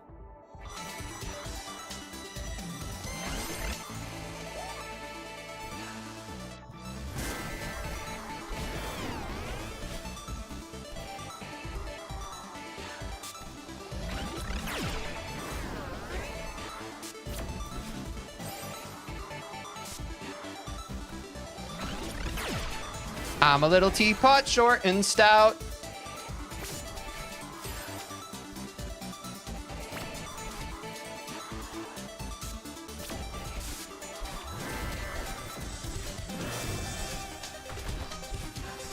This freaking room, dude.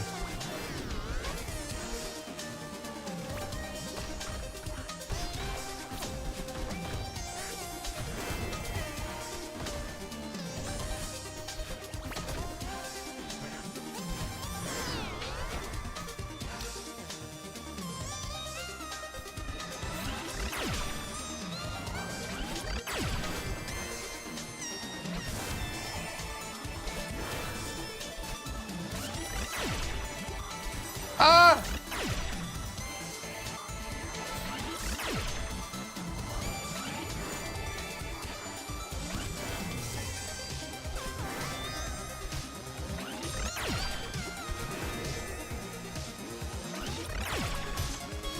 Okay, this is the room, I think. I think I super. Oh, that was pretty bad.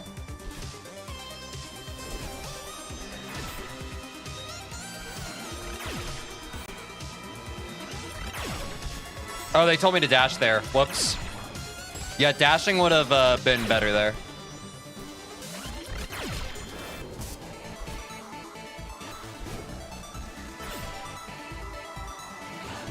Fuck. Yo, what's up, speedrunning cat? Hope you're having a good day. Welcome back to the stream. Oh, this is a very nice cycle. So I super, immediately jump, and up dash. Yeah, this is very lenient.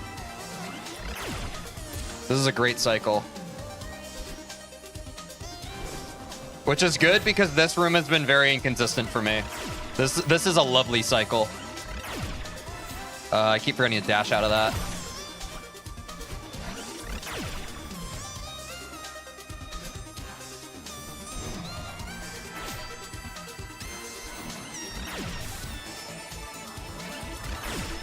That's it, yeah. The reason you dash there is so that the window on this part's even better.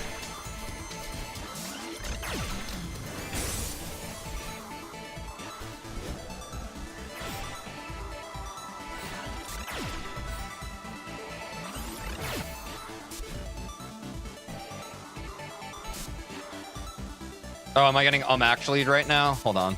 I'll rewatch the video then. I mean, it's working. First dash supers. Transition super. Similar to how you've been transition wall bouncing, first dash right into the room, then in the next room, press jump. I see. Okay. Why was he standing on this platform then? Not alone. Practice with transition supers. Transition super. Similar to how you've been transition wall bouncing, first dash right into the room, then in the next room, press jump as soon as the transition pause frames are over, and upright to fall into this feather. This actually makes more sense. I didn't understand why the fuck I was like, I honestly think it's not that deep. So thank you for calling that out. Like, I felt like the good part was just like immediately jumping, you know? Like, I didn't really understand why supering was getting me on a better cycle, but yeah. Wow. Yeah, dashing into the side of that too is a lot better. Oh, I'm jumping before. I'm supposed to dash into the... There we go. Now it's kind of broken. Now it's kind of broken.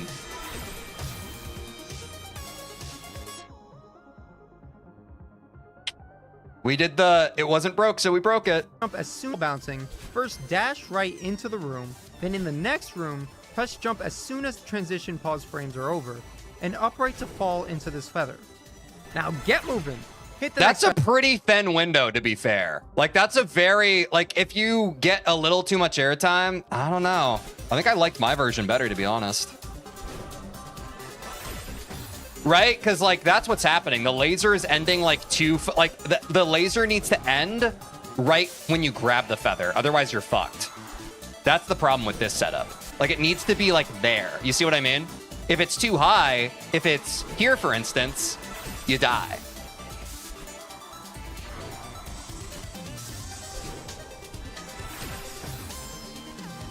But for some reason, it's because mine has a slight delay to it. It's because I land and then I jump and then I dash, you know? Which is probably slower, but I don't know. Let me try it one more time. I think that's what it is. I think I just need less hang time. Like if I insta dash, I basically need a upright dash as soon as I can. I don't know.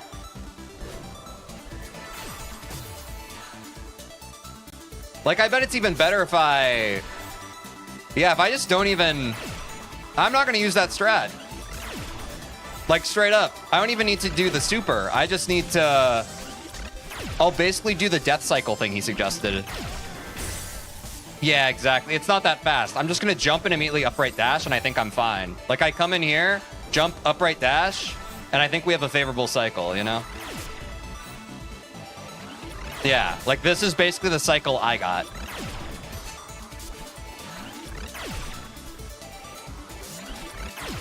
So that's good. We found something that works for us. That's what matters. I still need to remember to do that and act fast because it's very easy to get a suboptimal cycle in this room, but it certainly makes it more consistent than it has been historically. So that's cool. Feather, then redirect the laser up so you can shimmy under it. I'm glad we Dash figured into that out this together. feather to guarantee you grab it. Then stay low to keep the laser low. Go up, then you can either dash left into the bumper or upright over the spinners to safe ground. And the rest is history. Yeah, if I could get that dash into the... Sorry. If I could get that dash into the bumper, that would be very W. Let's up the speedrunning legend. Take a death. Literally just walking and dashing over the spikes will get you a very similar cycle. This is kind of like gender. You see what other people are doing, but something just doesn't feel right, so you find what works for you, and suddenly you're NB. Yeah, that's why I recommend people to read about gender, because if you read about gender, you might be like, oh, wait. I thought this was how everybody already thought about gender. Is this actually its own thing? And then you get to find out something about yourself. Like, I honestly think that that's the sad part of ignorance with gender. I think a lot of people just like, they're unhappy for reasons that they try to prescribe of like, oh, I need to be on antidepressants. Oh, like, I don't like my job. Maybe it's because you're lying to yourself in ways that you aren't even aware of because the system won't fucking educate you on it. Maybe it's not your fault. Maybe resources on this stuff just aren't. But that's a hard conversation for every individual to have with themselves. Take that double dash and fly up. Wall bounce all the way to victory. Fly up into the air, skip cutscene on landing, and get ready for a beefy final chapter. But first, take a look. I know I said I would warm up with 5B. I kind of want to send a run now, though. We're almost 2 hours in the stream. We should probably send a run, right, y'all?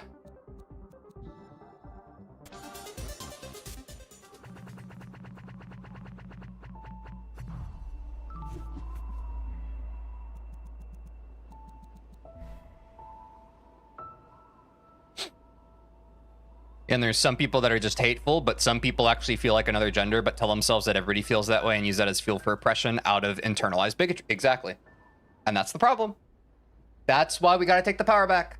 We got to educate people. And some people are so deep rooted in that, and that is the oppression of holding up the traditional binary, is when you tell a lot of people who are not able to introspect, who do not have the proper tools and emotional intelligence to really self-analyze and discuss hard truths with themselves.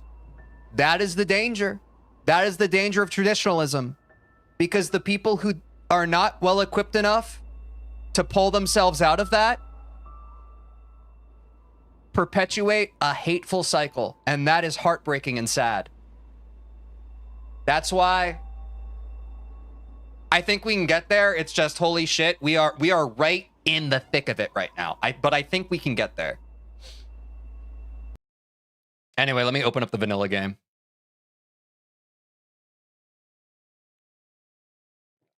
I don't know, because I know it can also be toxic, like, and often, and people have been unpacking this, like, an often toxic way of it. Yes, just like the song. But you know, there's that thing in more recent years that's been unpacked of like, yes, it probably is like a bad knee-jerk reaction when someone is being homophobic to be like, oh, this person's homophobic because they're gay.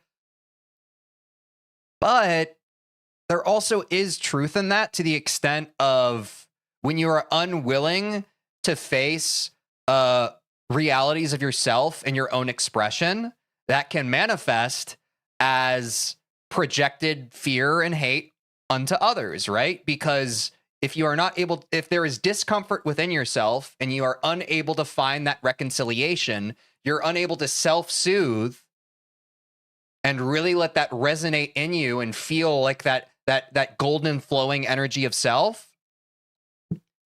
Yeah, you're going to be a talking head and kind of be like, I feel bad, so others should. And it's like, no, we all need to love ourselves more. We all need to love ourselves more. They also don't teach gender in the 5th grade sex ed, which would be very beneficial. I do agree. I think gender, that is the easiest way to help us. It's what helped with a lot of civil rights movements throughout history, albeit to not great degrees, but you do need to be taught this shit in schools. And that's not like the classic, like what people say of like, they're trying to indoctrinate our kids. No, no one is trying to indoctrinate anybody. But if there are a bunch of options available to you that you don't even know about, you're gonna move through life ignorant of other options. But everyone should be presented what actual options exist to them. You know what I mean? Because there are a lot of kids out there who are going through a lot of really confusing and painful situations, and they're ascribing the wrong belief systems behind them because the adults in their life are failing them and saying, hey, this is the reason why. Whereas if you give kids who need the right message, it will resonate with them and it will alleviate a lifetime's worth of pain from them. So the answer is always education, education, education.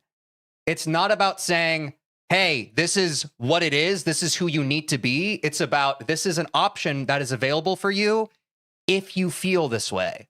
If your internal life resonates with what is being said right now, this option is available to you. If it doesn't, you don't have to feel any type of way about it. It's not for you.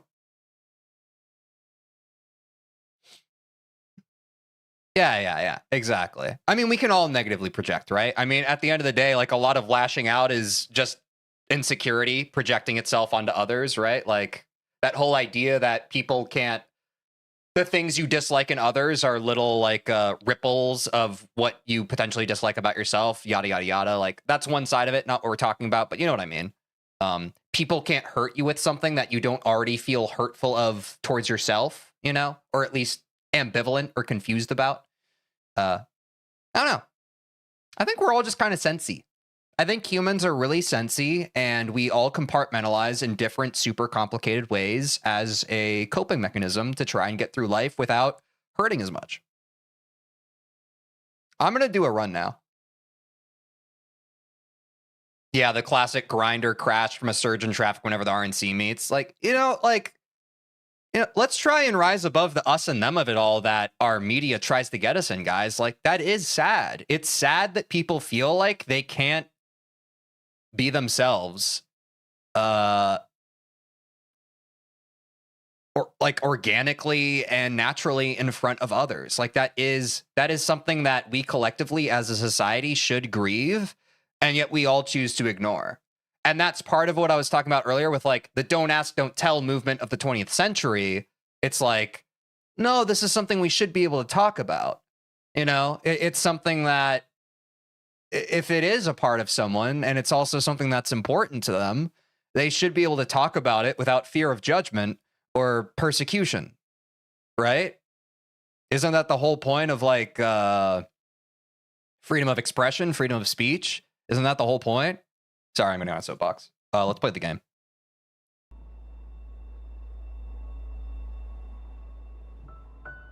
Why are the T and E in the reflection of the logo offset? Wait, which logo? No. Good luck on the run. Thank you. Oh, this is my new PB, so I need to start another file. Oh, the logo at the start. I see. All right, y'all. It's time for the run. Sorry, we've had a lot of yaps today. And I warmed up for a long time just because Chapter 6 was super spotty. We'll see how I get by the time I get to Chapter 6. The Chapter 6 stuff still feels kind of like high risk, low reward, in my opinion. Yeah, what's up, TK Dove? Welcome back to the stream. Good to see you. Hope you're having a great day. I make jokes about being gay now, trans, and my friends will joke about me being that way. I think there's both a hurtful and a fun way to make jokes, like watch family-friendly Zoom presentations. There's certainly... Oh, fuck. Whoops. Is the run invalidated? Okay, I'm glad we enjoy the yaps. Yeah, I think there is such thing as good-natured fun and good-natured jokes, but that comes from context, right? There's context behind trusted relationships in a group that you feel supported by. But the problem with strangers online is there's no context to that relationship. It's someone who has only known you for a millisecond and is making a snap judgment based on a group or a demographic that you identify with. You know what I mean? But that's where, like, and I think that's where a lot of people kind of run into trouble online, is they, like, a lot of people infer context where there simply isn't any. Like, you can't just, like, you can't necessarily get away with saying the same things that you would say in a group where, like, implicitly everyone understands and agrees that it's a safe space. Like, you can't get away with talking that same way with perfect strangers. You know what I mean? And that's where I think a lot of slippery slopes can kind of... Like, we can fall, like, that is where the road to hell is paved in good intention was truly bred. At least in this social media age. Like, we all assume we're on the same page a lot of the time, which is a very dangerous assumption when everything online is missing layers and layers of context, like layers. And when context is missing, we will all add it as we see fit. Which is dangerous. Which is dangerous. Return main menu does not invalidate the run as long as you do not close the game or enter a different save file. Nice.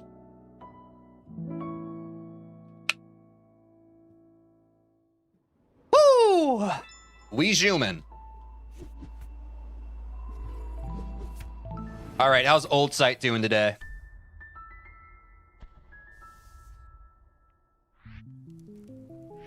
Let's find out.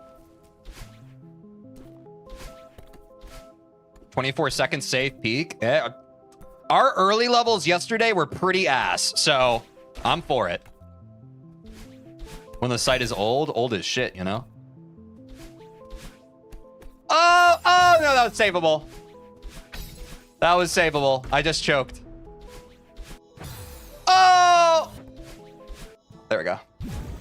Honestly, this has been... I would be surprised if this isn't the best I've ever done on this... Never mind, I just died.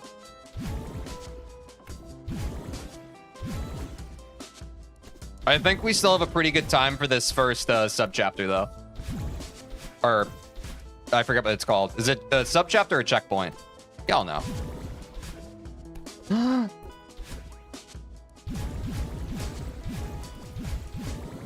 The scuff!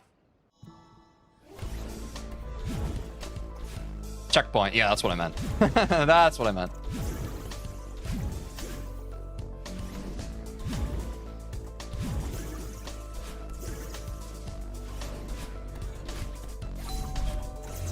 No! Oh, because I B-hopped off of that. Okay. I need to clear there and then duck. There we go. That is what we call in the acting business, actor solvable. That is actor solvable. Quack, indeed. What am I doing? Nothing. Nothing I didn't specifically intend to do. I like using a hyper into the screen transition. I feel like it's quite helpful here. Okay. I need to grab there.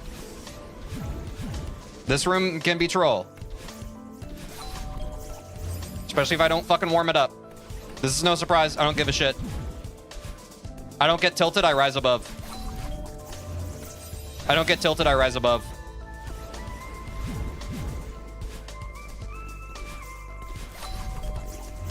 I don't give a shit. Woo!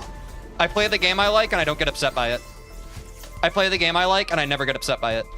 Oops. Ah! Mario! Oh, what the fuck? I just made this a lot harder on myself.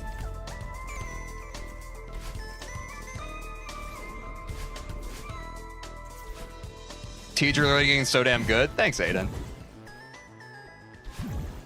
Cut to TJ and 5B getting upset by it. Nope, I'm not going to get upset today. I already made a decision with myself. I'm going to have fun playing the game today because this is my last stream before I go on vacation. And I want the vibes to be good. What was the moan? What moan? Have fun? Thank you. I love playing Celeste. I love streaming it. I love speedrunning it. I'm going to enjoy myself today. Irregardless of PBs and regardless of good runs, I've chosen to have a good time. Mario. Bang! Yeah, I love Mario.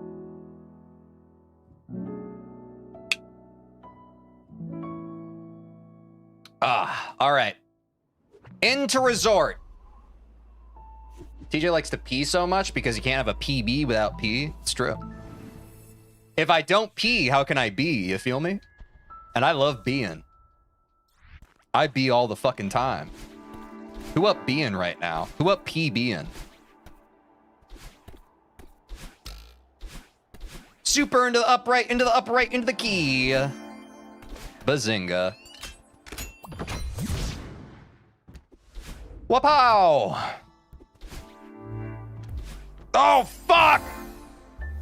It's okay. This room historically gives me issues.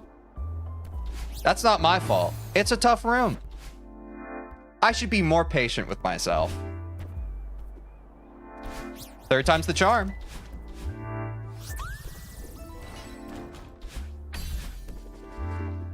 Ah, Sunshine, you remember the Deltarune stream.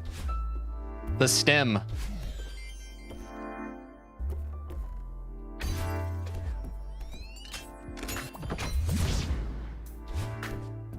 Oh, we are zooming. Oh my god, it actually went under this time. I did a diagonal dash instead of a straight dash, so I still kind of trolled, but... W, muscle memory, actually memory.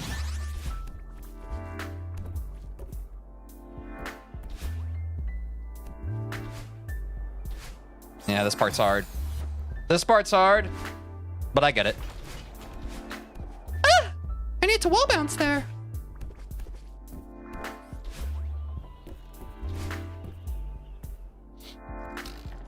I have studied the Blade. The Blade being Zane getting a sub 20 in Super Mario 64. If you keep the vibes up, the PBs will come. It's not about the tech that you execute. It's about allowing your mind to not be fettered by disappointment. And that's on God. And that's on God.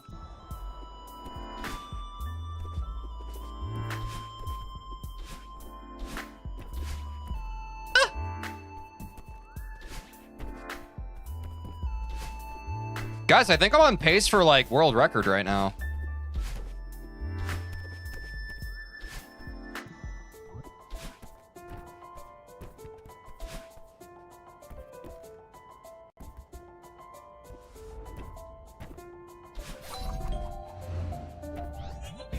Ah!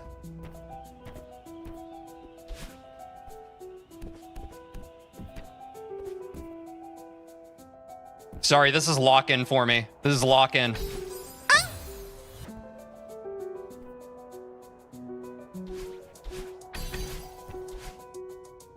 Oh my God. I always forget. I always forget. How could I? Da. Part of me really hopes you become upset just for the sake of calling back to all the way at the start of the stream where you talked about not getting upset. But another part of me wishes you more enjoyment of the game.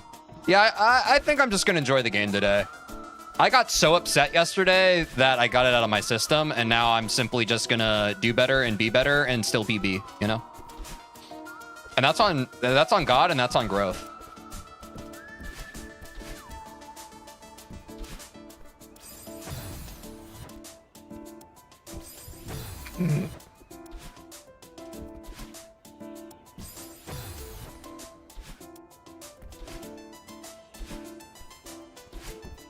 Like something, the person who gets struck by the arrow gets struck by it twice when they get fucking upset that they got struck by the arrow.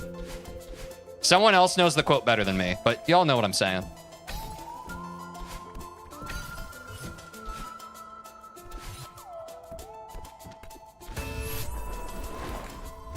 On God, on growth, on gaslight, gatekeep, girl boss. Those are my favorite reindeer. Santa's reindeer. We're all familiar. On God, on growth, on gaslight, on gatekeep, on girl boss, on all the rest.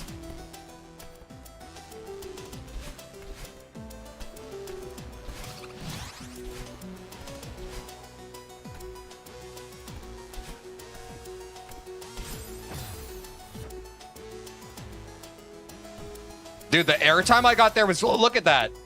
Madeline was in the air for 20 minutes.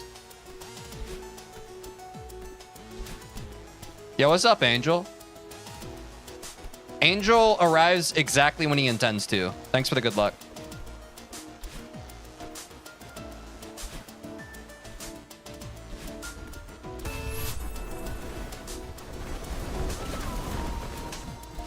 Ah! It's lock-in hours.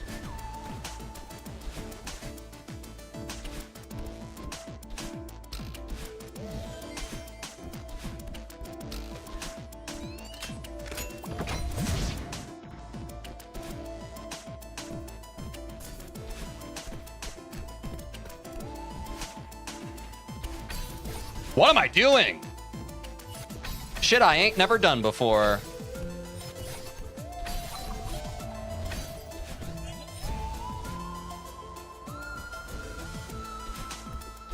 Yeah, no, my sum of best was sub 50 at the end of last stream, Angel. I think we talked about it. Maybe you missed the end of last stream, I don't remember. I have not, this is my first run of the day.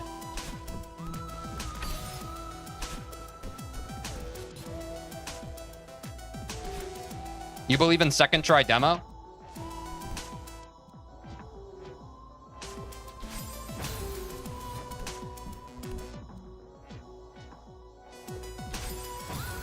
I hate that I read that, and I hate that you said it.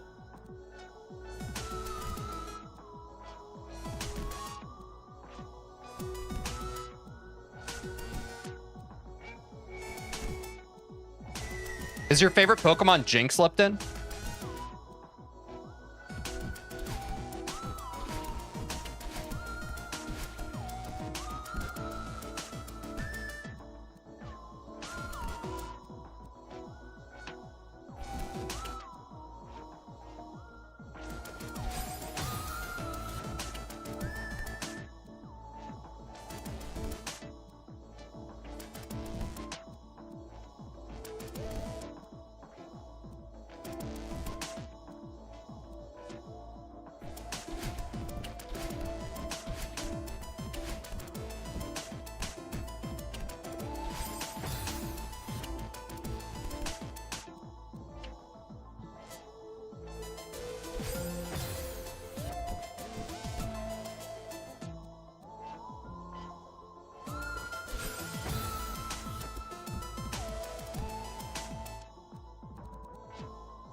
No, I'm not mad. I just think it's crazy that you would put the vibes of like even the idea of me messing up the fucking demo into the air. Like, I think that's a crazy vibe check. I'm not angry though. Like, that's absolutely belligerent, insane behavior, but I'm not mad.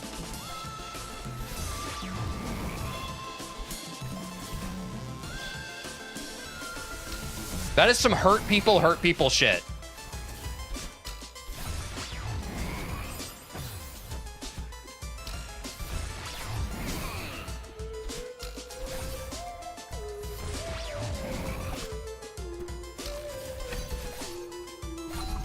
Hey, TJ, why did the strawberry climb the mountain? I don't know why.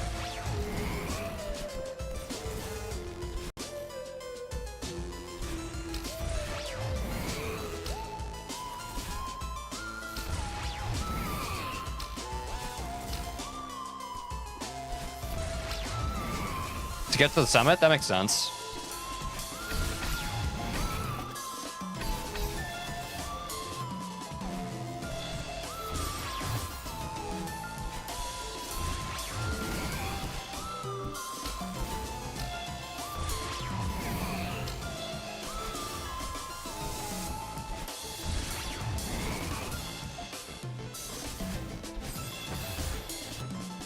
Song's still a banger. It's pretty good.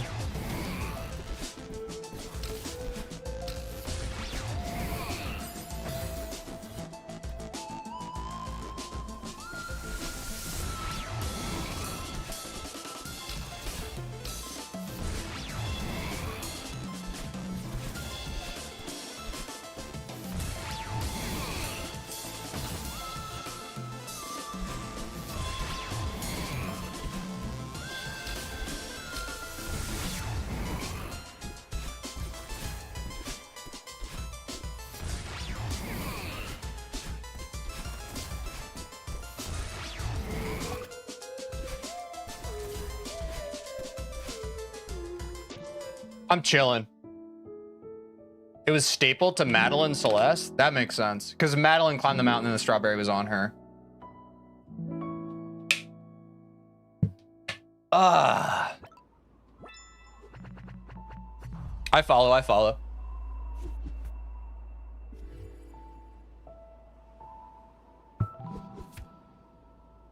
Play Ultra Killo if you haven't yet. What's up, JKRY? Jakery? I'm gonna call you Jakery. Is that okay? I don't know what Ultra Killo is. Could you enlighten me?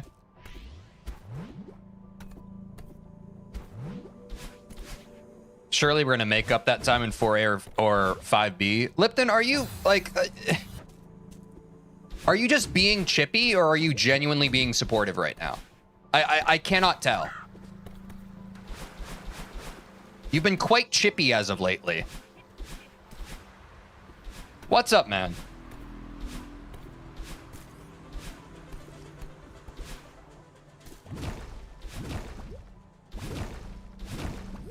I'm not cluelessing this time? Okay, good.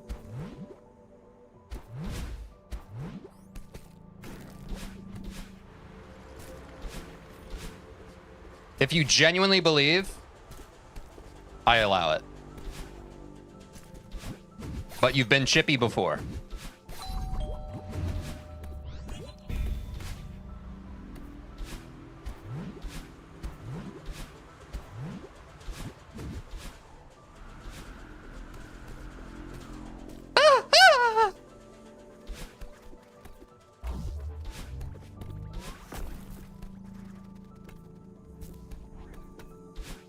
Gamer. Sponge boy me gamer.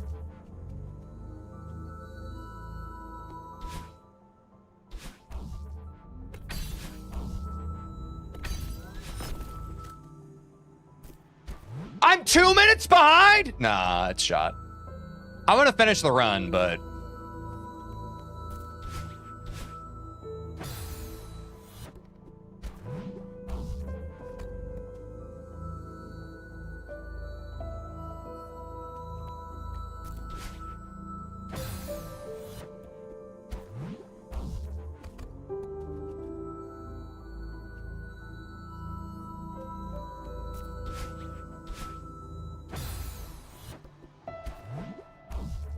I believe in next run, first try demo. You and me both.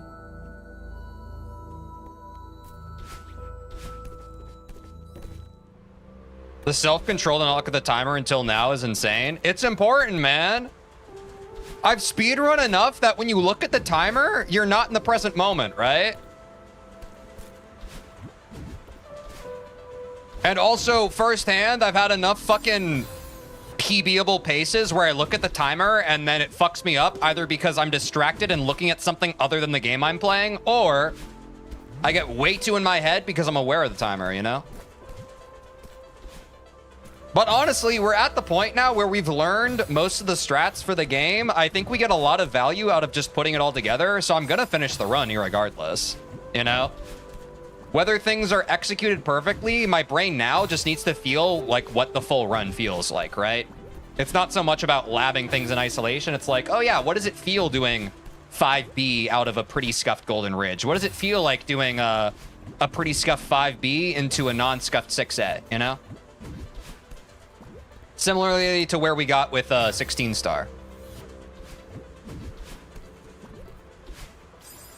I want to say something, but that's going to make you fail the strat for 2 minutes, so I won't. Clickbait.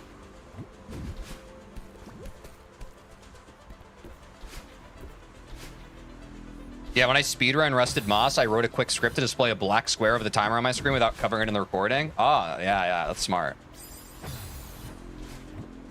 Let's go 5B fast. Good luck. Hey, thank you.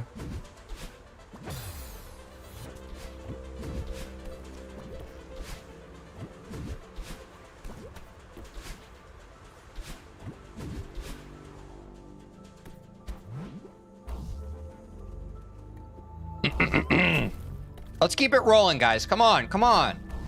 Don't give up!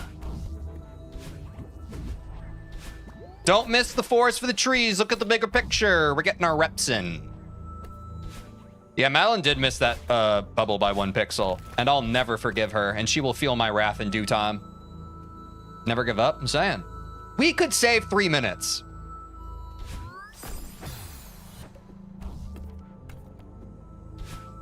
No, I just got rickrolled. I'm already plus 3 minutes. I don't deserve to be rickrolled. We're no strangers to love. You know the rules, and so do I. A bold commitment's what I'm thinking of. Now someone who's lurking, who has me as second screen content, is going to fucking cry. Because now they got rickrolled. They weren't in here to read chat, but now they've been rickrolled. Oops.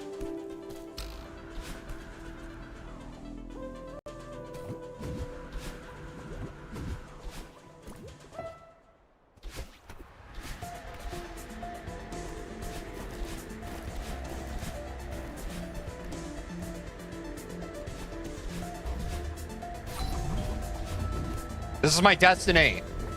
Yeah, the last checkpoint music is fire. I hard agree. It kind of just is that shit, you know? And I keep that shit on me, you know? I keep that shit on me, chat. Oops, I fucked up.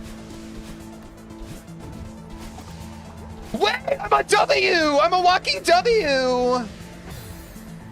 I'm a walking L. I'm such an L. I'm such a freaking walking L. Oh my gosh, I'm such a freaking walking L. Oh no, I'm such a walking L. I keep dropping the extendeds. There we go. Oh no, I diag dashed when I should have. Oh, I'm such a walking L. Oh, I'm such a walking L. Oh, I'm walking L.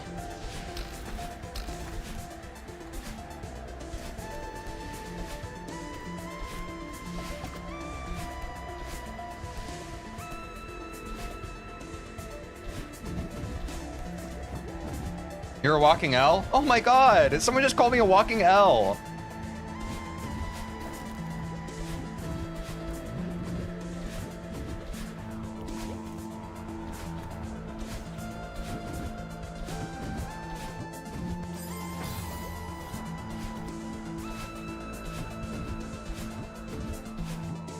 You're not a walking L, you're a walking TJ, and you get up and you try again. Nah, I'm a walking L. Actually, you're sitting. Sigma!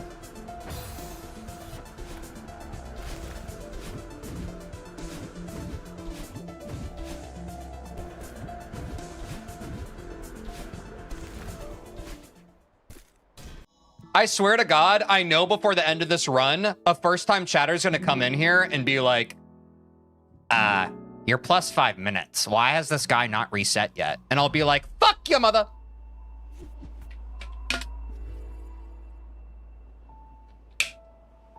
Because when you clock in at the growth factory, do you get to decide? Do you just clock out when you're having a hard day? No, bro. You don't get to decide whether you have an easy day or a hard day. When you have a hard day, you have the choice to keep going. Fucking dumbass. I'm having an argument with an imaginary person. Holy clip farm? You guys don't understand. I'm a theater kid. My whole stream a clip. This whole shit a clip. I don't clip farm, I just exist as a clip. I know I'm sounding like someone who peaked in high school, but hear me out.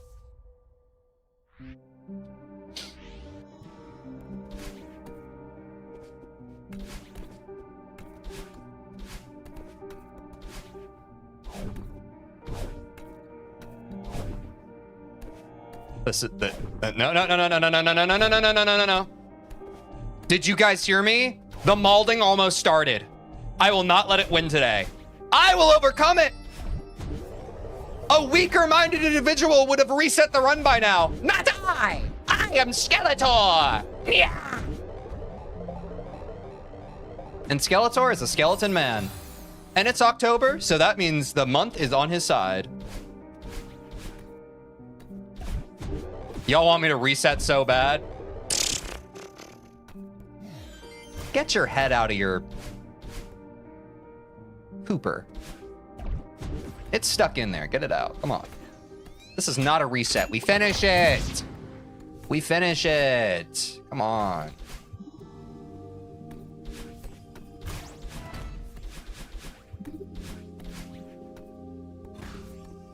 Oh, shit. That's an L on muscle memory, but it got us there. Fuck. L muscle memory. Please. No. My legacy. I'm cool. I'm cool again. Everyone likes me. TJ, just remember that some of us think of you're our little streamer circus monkey. I don't personally, but yeah. What do you mean? What are you talking about? What's that supposed to mean? Wait, I'm offended. Nobody likes you. Wait, why is everyone bullying me?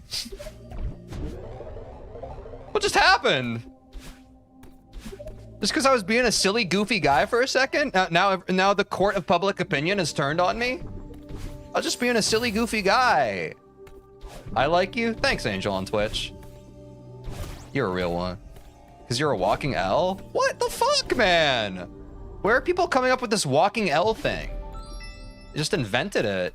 It's crazy. You guys are ridiculous. Fuck. Maybe I am a walking L. I just fucked up that entry.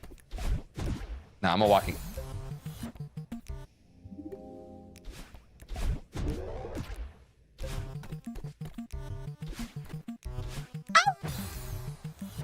Wait, give me 1 sec.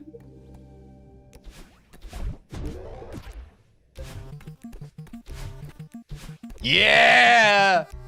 Give me a second, I need to get my hypers straight. My friends are in their supers, getting higher than their ground ultras, yeah. Do you guys like that parody? I was thinking of releasing a little Celeste parody of that fun song from 2010. I feel like that would hit a very specific target demographic that needs that right now. And I think it would get about 200 views on TikTok. It was an idea I had.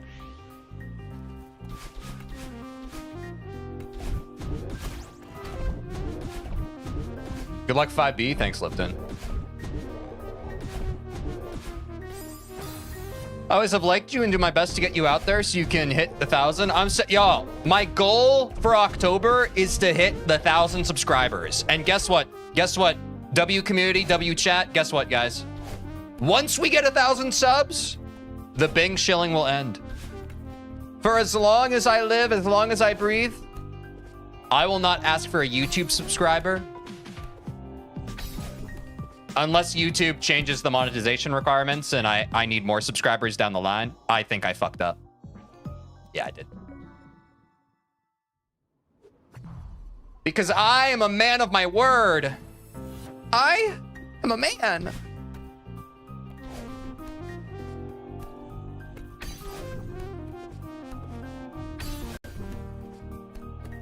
Okay, ready?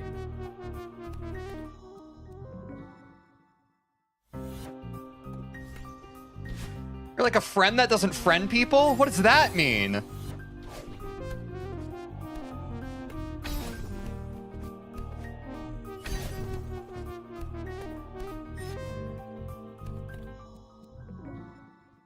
No! Restart chapter! Wait, oh, wait, restart chapter is actually what I want to do. Wait, is restart chapter better than return to map?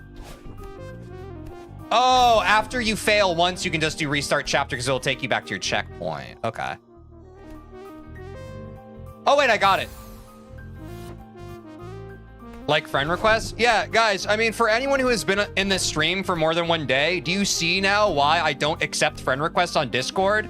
We have gotten some crazy first-time chatters, and we've gotten crazy people in our Discord. Like just crashing out in public. Like, if you think that that's how people will behave in public, imagine what they would do behind closed DMs.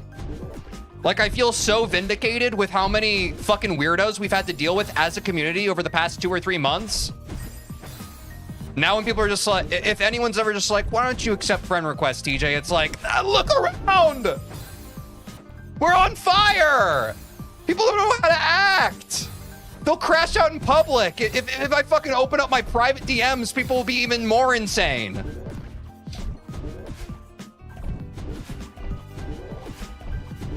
No, thank you.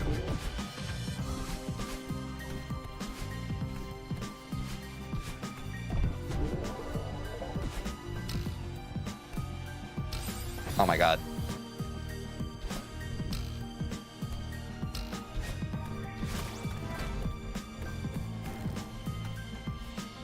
Am I a good chatter?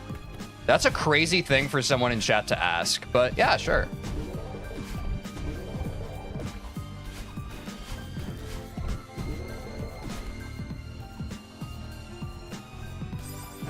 Oh my God.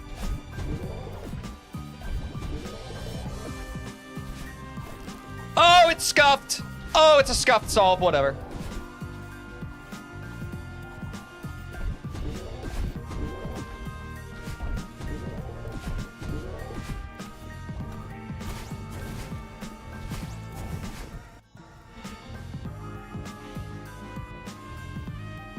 Am I responsible and respectful in chat? Yeah. I think that everyone can assume that that is the case unless otherwise... Like, I genuinely... look, I don't want to pat myself on the back. Anyone in chat, feel free. Like, I am not hard to get along with. To my detriment. Like, I probably should tolerate a lot less than I do. But if you were pissing me off, you would know. Like...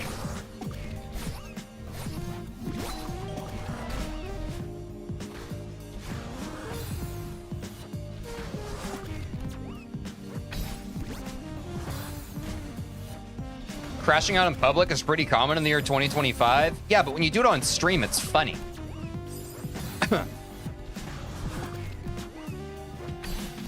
Oh my God, No, Tilt, shut up. That's my old brain's way of doing things. My new brain simply amasses W's.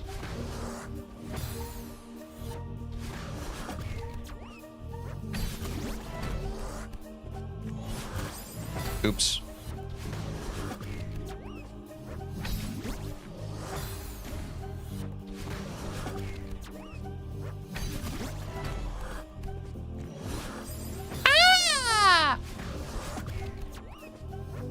That's why he's a walking W? Oh my God, Angel's flipping the script.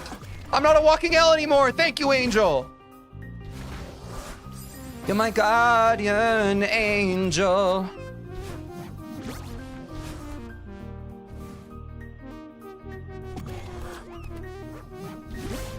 Get me through. Bang! Oh shit. Oh shit, fuck. Crazy game request. Try sub 50 any % Celeste. That sounds pretty hard. I don't know if I could do that. I don't know if I'm up to the task. I think the TJ server would benefit with some TJ clip farm gift. He has some moments. What? Wait, what does that mean? Am I dumb?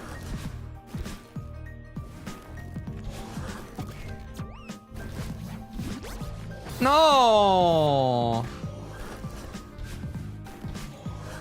No, my legacy. My legacy always lives and dies in this room.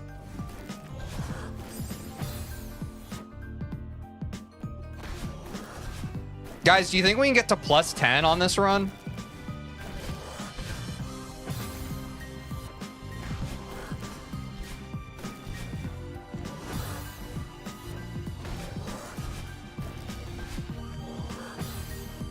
Dude, this room is like, this might actually be my least favorite room in the whole run. That the position of the seeker. I'm fine. Sorry, I thought I was tilted for a second and then I forgot that I don't get tilted anymore. Sorry. Old habits die hard, you know? There we go. I don't think that's something to be proud of, TJ. Wait, what's not to be proud of? This is one of the runs of all time. Thank you. Now that's what I'm talking about, Angel. Let's get more of that energy in chat. Also, I think you dropped an adjective there. You said that it was just one of the runs. I think you dropped maybe the best, impressive,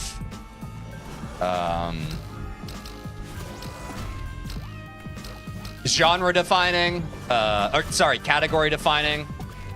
Certainly in the history of Celeste any percent, people will look back at this run and be like, wow, you know, this is really when Celeste speedrunning was redefined.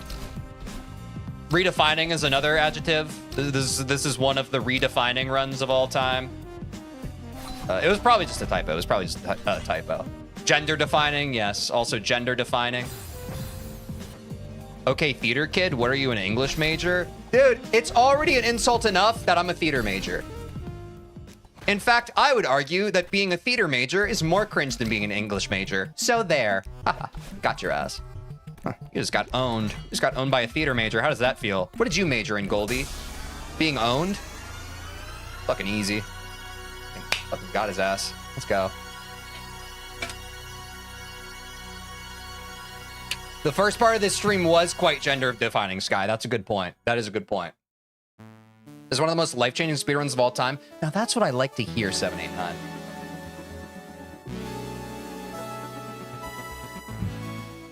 It's not about the speedrun, y'all. It never was. It's about the friends we make along the way. I would argue that being a theater major is super cool, actually. Thanks, Sky. I would too. I actually really treasured and appreciated my time as a theater major and being an actor and a performer and entertainer, and I feel like it was a great way for me to grow into myself and my identity and how I value myself as a person, and it's very near and tender to my heart, and I can only hope and wish that everybody else in this life and everybody in this chat right now is able to find something that they're similarly passionate about and that helps them connect and grow amongst other peers in a way that theater did for me. No cap. But no, let's keep punching down on the liberal arts degrees, shall we?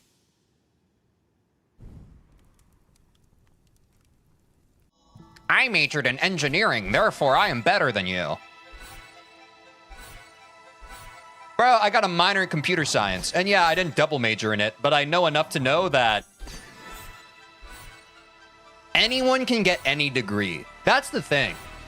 You can't feel any type of superiority about what degree or what major you are, because genuinely, it is just a question of what someone declares and them following through with it. And I genuinely believe that. Nothing is that difficult. Now, what's difficult is committing yourself to that path and following through with it.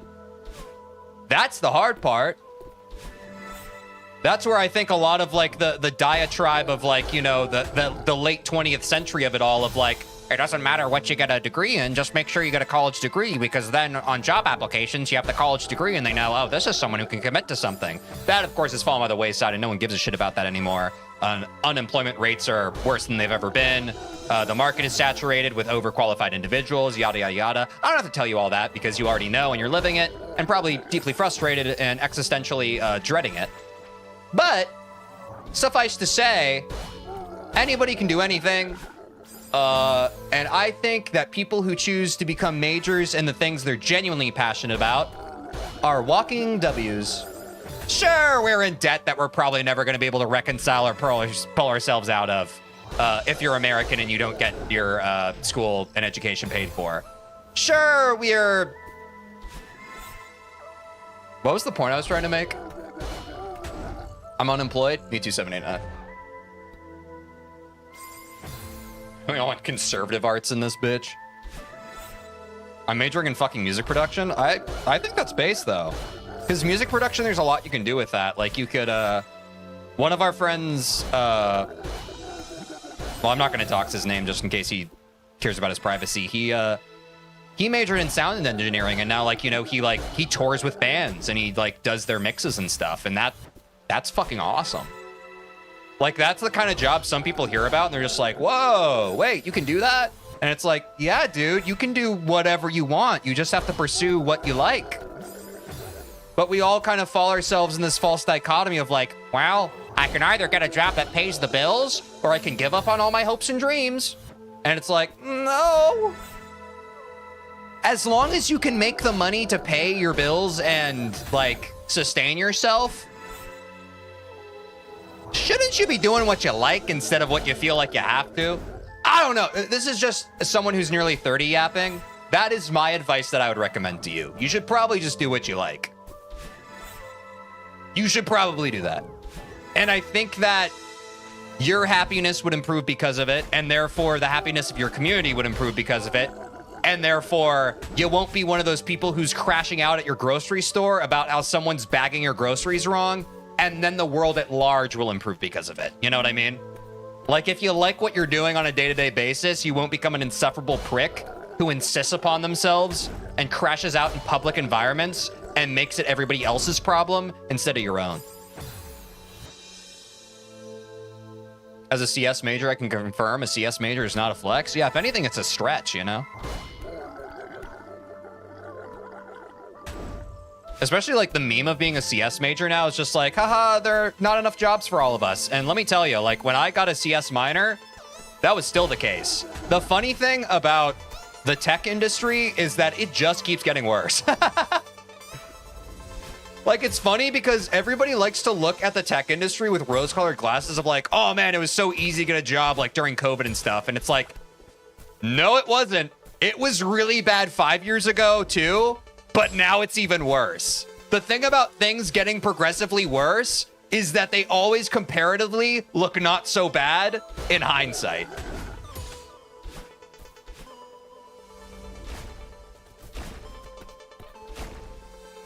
Yo, what's up, Bish? Welcome back. I'm an EDM and now ambient music producer, and that's like my main thing and something I'm passionate about. That's a W. And being able to make your own music for your Celeste map is also a W. I want to major in IT.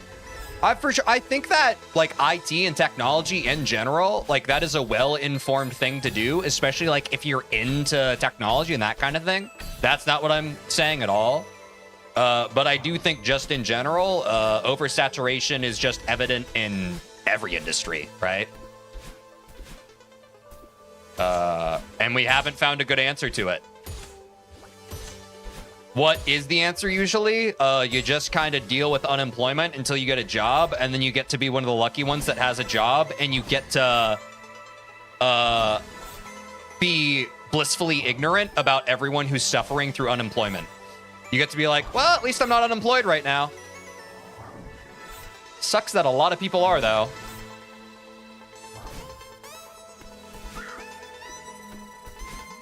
I like rollerblading. Should I perhaps swap my stats major with setting wheels? If you feel like being better educated on rollerblading would enrich your life, then yes. I think as long as the decision is rooted in, will this thing enrich my life, you should do it. W gold? Wait, is this run PBable?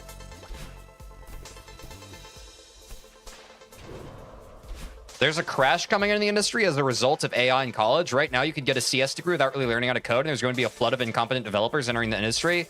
Cork, I'll let you know. As someone who was a career software developer until 5 months ago, that crash is already happening, brother. Huge corporations are already trying to use AI assistants. I had plenty of inept coworkers who were learning to use, like, Copilot and shit, just making them more inept. That crash is already happening. There is a bunch of shitty software being built as we speak. The advent of all that shit and the consequences to follow, it's gonna be interesting. I forgot to do the B-hop thing. I'm sorry. And that was 5 months ago. The thing about tech is, like, my 4 years in tech, every fucking, I would say, like, the first couple of years, every 6 months, things were wildly different. I would say we're at the point now where every 2 to 3 months, things change wildly fast in tech. So, like, I have now been about 2 quarters removed from what's happening in the tech industry. I'm sure it's only been, the issues have just been greatly exacerbated. And the problem again is that on the business side, with product needing to be able to pitch to companies about, like, what can AI do for you and all that shit, there are so many business agreements being made right now that are just superfluous and fluffy. Dude, I am not a doomer, but I just know enough about how all this shit works. Dude, the repercussions, it's a mess. I could talk about this literally for hours. It is such a fucking mess.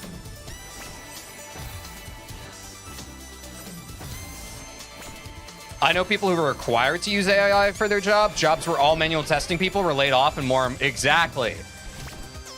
Because guess what? Business leaders don't think about the repercussions. The problem with tech was that one of the greatest gripes being a developer is like, man, the business never listens to us. Leadership never listens to us. We consult them on what they hire us for, and we try to give them more well-informed decisions, and they just wipe their ass with it, and they make the decisions that they were going to make anyway.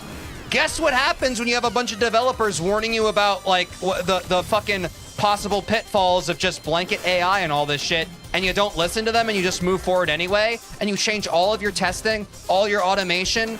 It no longer has dev oversight, and you just fully automate it with AI. You get a shit sandwich. And maybe you don't get a shit sandwich this year, but the hole you find yourself dug into 5 years from now will not be able to be climbed out of, and you will be fucked. But it doesn't matter to them because they're making decisions purely based off of a fiscal year and purely based off of quarter to quarter. So they don't care if the shit sandwich is going to be eaten 5 years from now. They care that they can fucking delay the shit sandwich for another quarter. Anyway, so I don't work in corporate America anymore.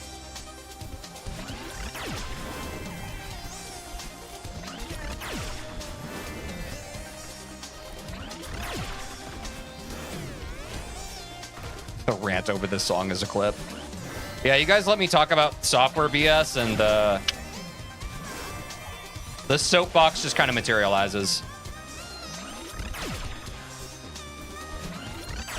And let me tell you guys, like, it is no fault of the developers.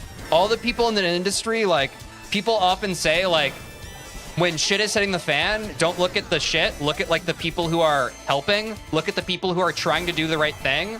And I can tell you right now, there are a lot of very intelligent devs who are trying to mitigate the issues that this fucking mass, just, like, overhaul of AI in the industry is trying to do.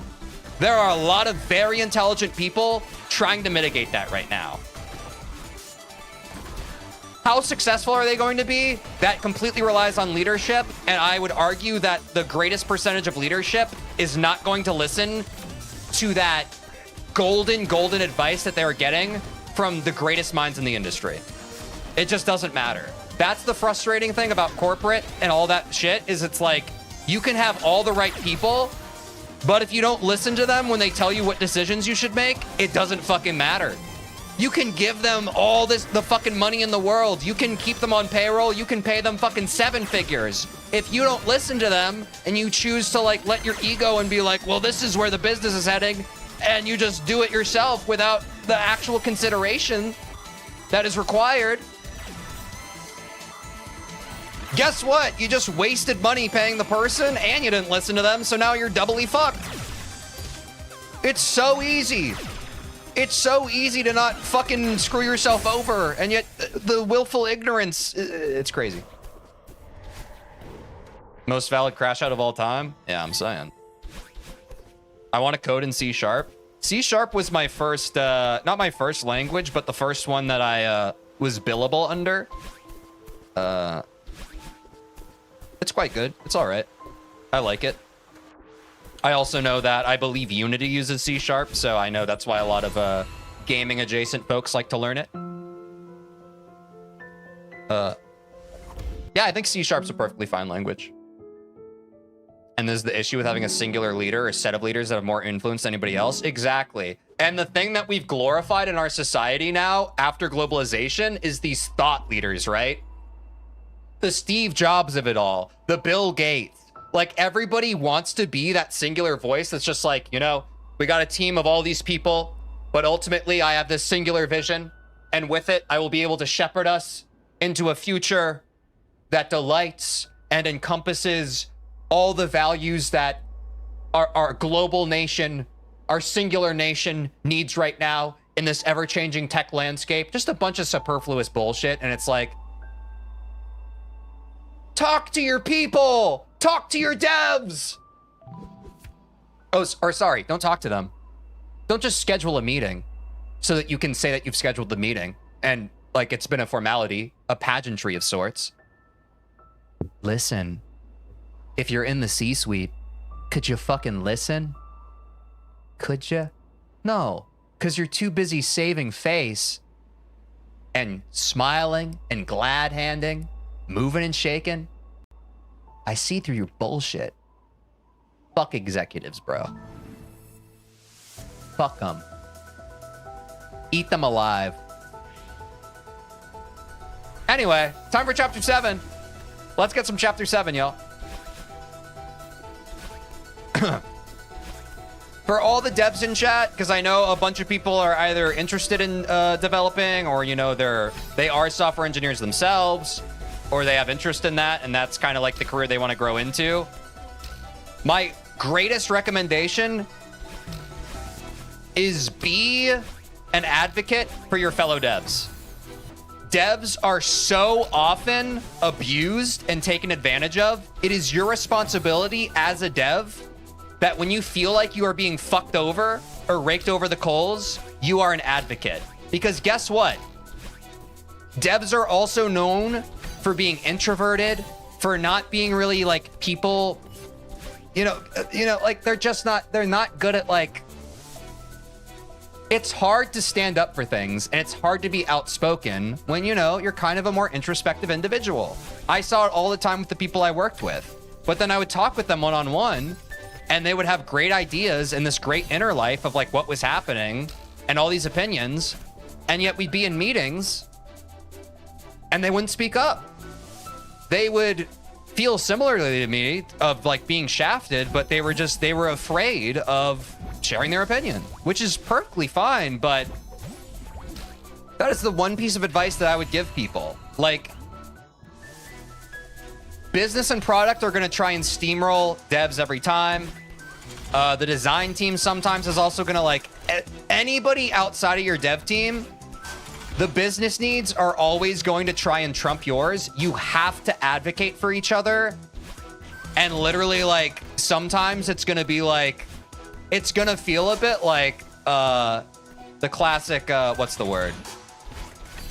Like picketing outside, you know, like, no, we will not do that. Like, because like, that's the only way you have power.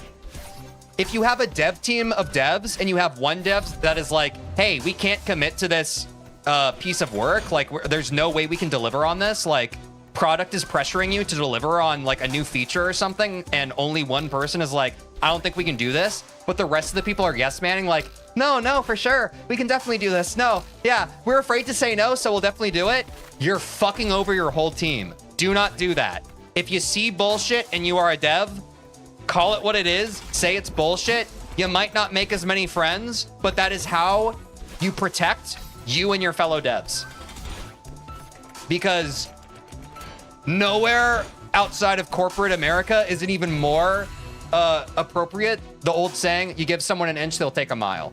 You have to advocate for yourself and your fellow devs. It is the most important thing. It's more important than any of the other, like, yeah, sure, learn how to build a server. That's awesome. Google something. You can learn how to do anything technical. The most important thing is, in terms of career longevity, you have to learn how to say no. You have to learn how to say no. Full stop. All the shitty situations I ever ended up in my 4 years as a software dev was people being too scared to say no. Or too scared to be like, hey, can we actually get more time on this thing? You know, that is, I hope that people right now can take that, because that is hard fought for wisdom.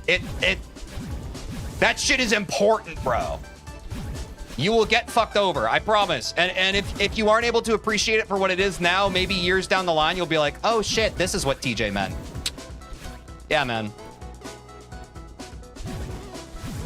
Anyway, back to playing the game. That's my soapbox. Oh, Cork's on YouTube. Nice.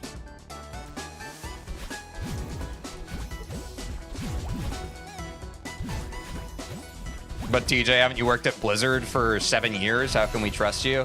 Yeah, I know you're joking. I did not work at Blizzard. I worked at a software consultancy. So that's how you know I really know the underbelly of, like, companies not giving a shit about anything else other than the bottom line. Because if you don't know, software consultancies, they are contract based. So they are working with the client. And guess what? They want to keep those clients. And yeah, if that sounds like a match made in hell for some of you, that's pretty good intuition you have. It's very hard when your work is client-based, and it becomes a lot harder to say no when your work is client-based, because guess what? When you have a dumbass client who wants to build their dumbass piece of tech, and you're strong enough to recognize that it's a bad idea and a bad deal, and you say, oh, we can't do this, this is a bad idea, guess what that stupid-ass client's gonna do? Okay, fuck you, asshole, I'll find someone who'll say yes. And that's software consulting in a nutshell. So just don't become the desperate asshole who's desperate enough to say yes to a shitty client. That'll be my recommendation. Your business leaders might disagree, but you have to have that level of awareness as the developer. That a lot of these contracts are not made in like a beautiful cloudy heaven. A lot of them are just like, what the fuck? We're gonna say yes to this? This is crazy. And leadership is just like, well, can you figure out how you can maybe do it? We really need this client.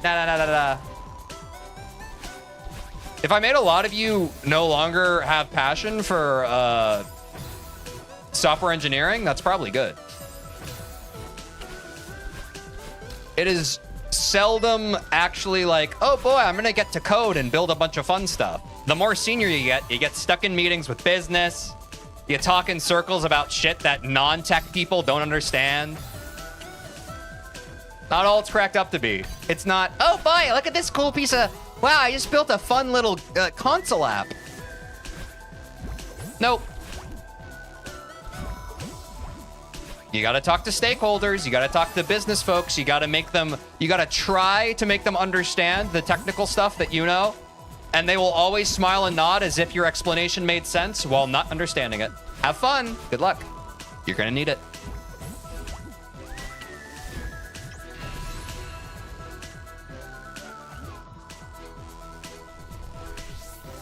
All that being said, that is the industry at large.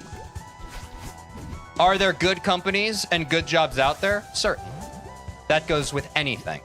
But you need to be aware of the potential pitfalls. And how the industry exists at large and what its default behavior will be with no proper supervision and no proper care.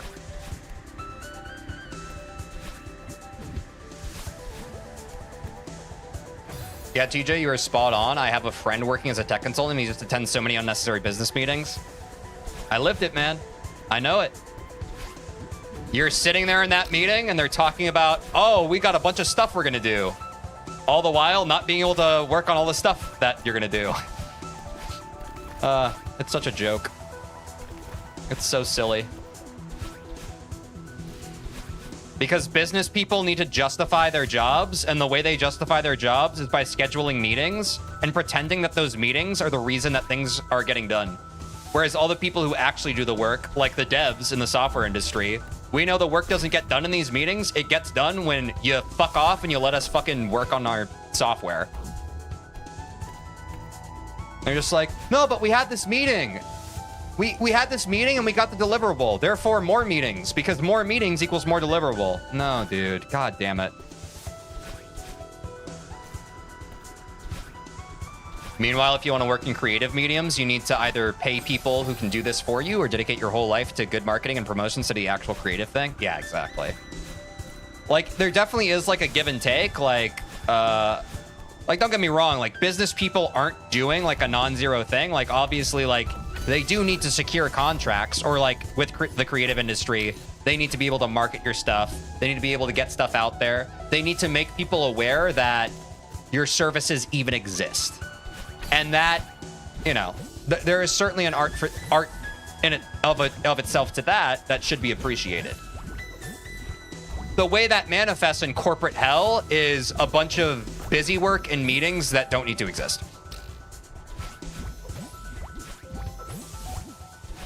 Like, how do you justify your salary when you're not actively doing that stuff with a bunch of meetings that don't need to be there? That's how you justify your salary.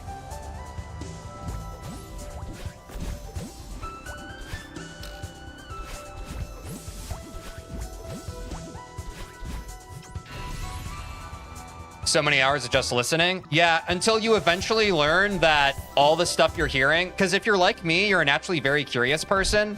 Your first couple years of working, you're actively listening. And then you finally learn, I don't need to listen to this meeting. If there's any pertinent information, it'll come up again.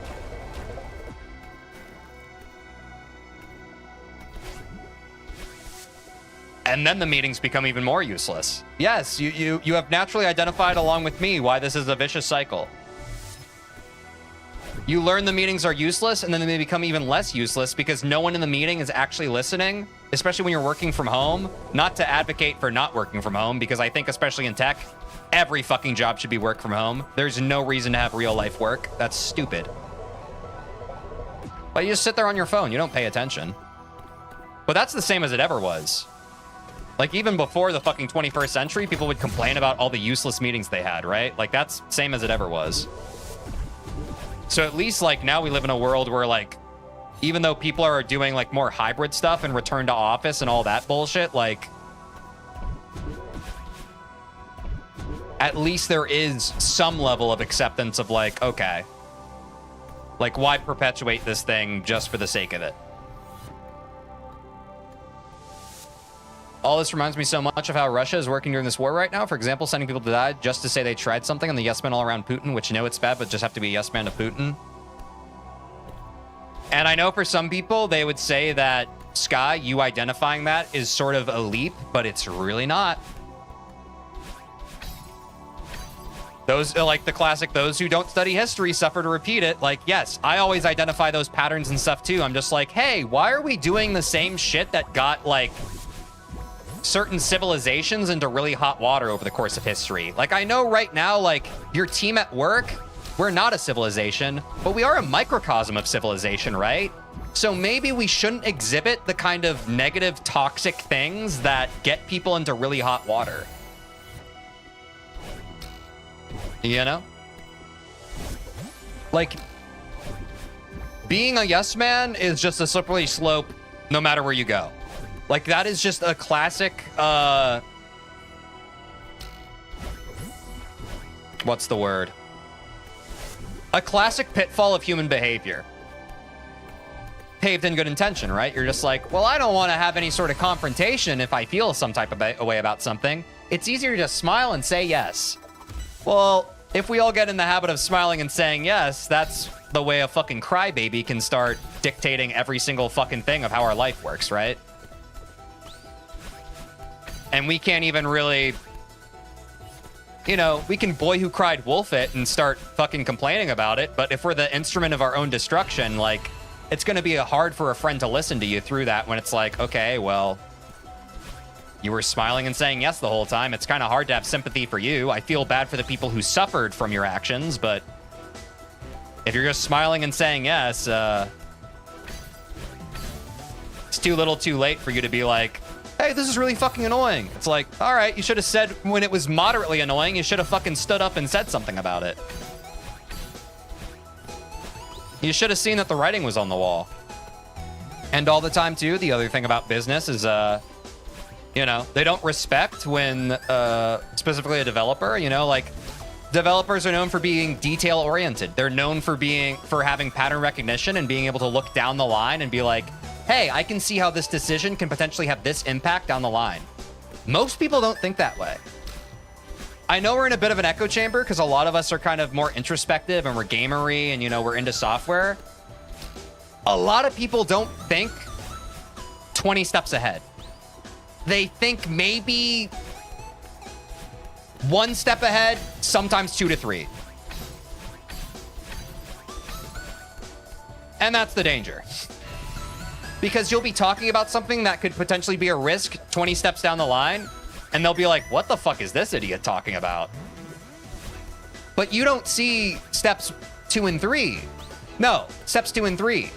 And it's very hard to reason with those sorts of people when you're just like, no, I understand and I appreciate steps 2 and 3. I'm talking about step 18 of 20. And they're just like, you're talking about some imaginary bullshit. And then guess what? Every time it plays out, they reap what they sowed. Every time. Like fucking clockwork. But then they don't learn.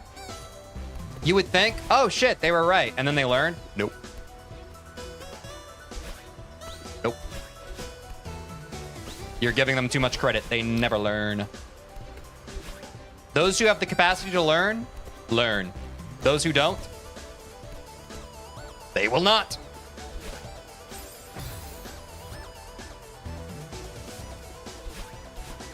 I think tech companies want more people to come to office now. So that's why my CS friends are always in a constant state of reflection when... Oh, you didn't mean to type that. Yeah, I mean, tech companies in general do want more people to return to office. I certainly don't know the full reasons why. To me, it's meaningless. I know a lot of, like, what they say is because, like, they're just like, oh, well, it helps the culture. Or whatever. That's at least what they were saying for the past couple of years. I don't know what they're saying now. But if you can't tell from being in this stream long enough, I can be pretty pragmatic in my approach to things. And so when I don't see the actual, like, tangible benefit of something, it pisses me off. Which is pretty classic software dev. I'm like, wait, if we're getting all of our work done and not only getting all of our work done, but also like we're high achievers and performers, why the fuck do we have to physically be in an office? That makes no fucking sense. That makes 0 sense. But again, you can't reason with the unreasonable. Reflection chapter 6 reference? Yes. I guess you can manipulate your employees better in person rather than on a Zoom call. Case in point, Angel. My last job before the pandemic, I worked in one of these classic, maybe this is familiar for some of you. I don't know how popular it still is. I worked with a tech startup where they prided themselves on, we don't have cubicles here. We have an open office. And what's the beauty of an open office? Everybody can constantly be breathing down your neck and looking over your shoulder at what you're doing. The open office plan. Isn't it so beautiful? What a lovely new modern way to work.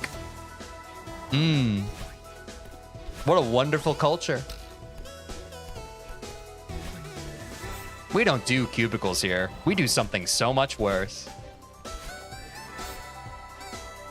Because we're a family.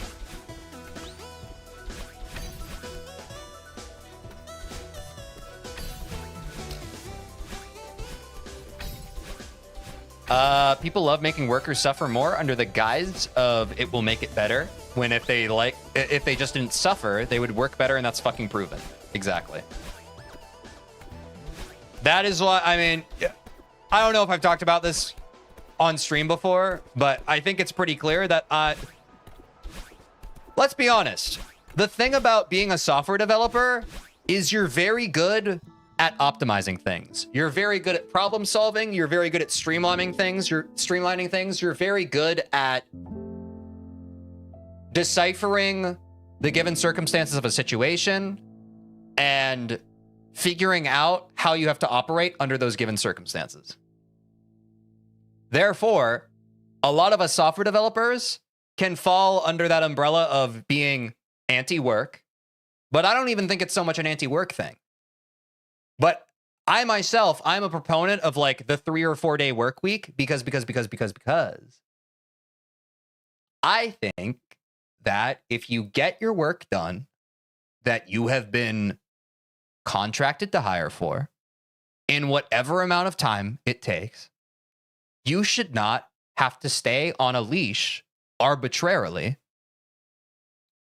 because of traditional ideas of a 9 to 5, 40-hour work week. But it becomes a lot harder because of how poorly operated and poorly built out standard corporate functionality or systems are to be able to delineate, okay, well, if we dissolve the 40-hour work week, how do we really track work? How do we really track resources, which, if you're unfamiliar, they call the people they hire resources. What's up, Smith Ella? Thank you for the follow on Twitch. How do we track resources and the value they're providing through their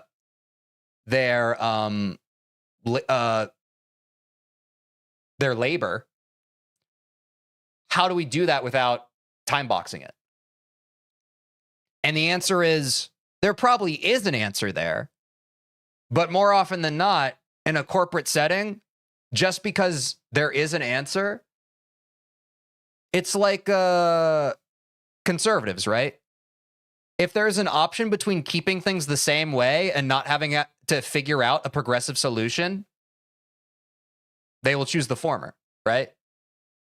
So, and that's kind of the boot of corporate life. And that's the thing you have to reconcile with, or basically cognitive dissonance yourself into as a corporate drone, is you kind of have to eventually reach a point of, wait, none of this makes any fucking sense. And then it's the meme of like, always has been, you know? None of this makes any fucking sense. Always has been. Like, no. The deeper you get into it, the less it makes sense, but it's like, it's the nature of the beast. We beat Celeste! But yeah, fuck a 5-day work week. I think that if you're good at your job and you can get your shit done, you should be able to fuck off the rest of it. And to be fair, there are jobs that operate under the 40-hour work week, but the leadership is a walking W, right? They're like, all right, you're salaried for a 40-hour work week, but you know, if you get your work done, I'm not going to look over your shoulder. Like, if you get your work done, you can fuck off the rest of the day. I don't care. But that's so subjective. That depends on leaders who understand the bigger picture, who understand that it's not about some arbitrary checkbox. But most people aren't creative enough for that. They see the arbitrary checkboxes and they're like, we need these arbitrary checkboxes.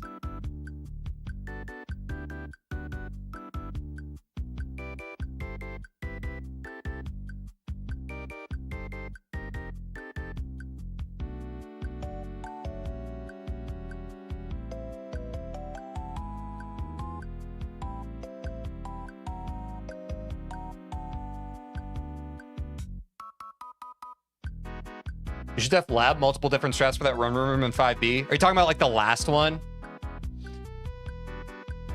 Yeah, then I'm gonna pull up the individual level for that for sure. I think that's a good call out. I literally just like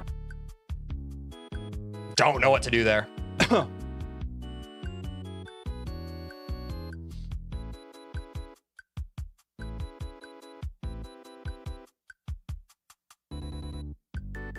Yeah. No, we're on the same page, Sky. I hard agree.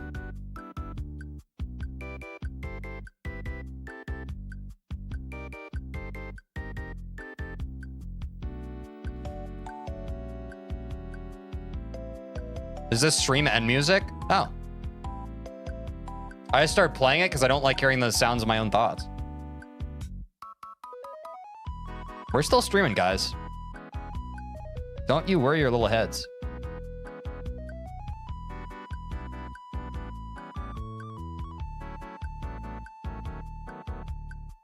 Yeah, exactly. I was crashing out at other things in life and not the game itself.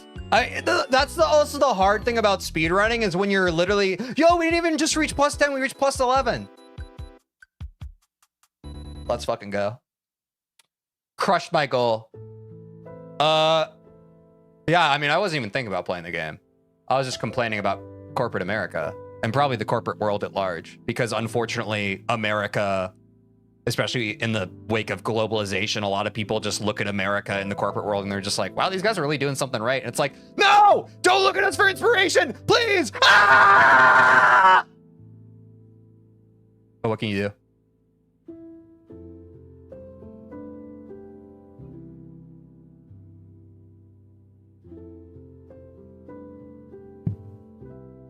Is 38 quid an outrageous price for a game? What does quid convert to? A £1 sterling. Oh, is quid like a pound? I've heard of quid before, but I'm a filthy American, so I don't. I guess 38 quid to USD. Around $51. That's pretty standard. I mean, it's definitely, don't get me wrong, it's steep, but like it definitely feels better to pay 20 bucks for a game. You know?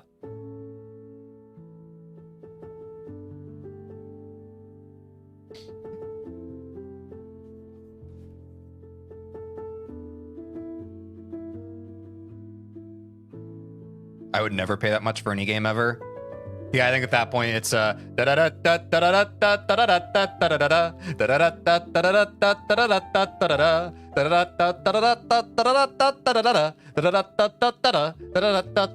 to sail high seas.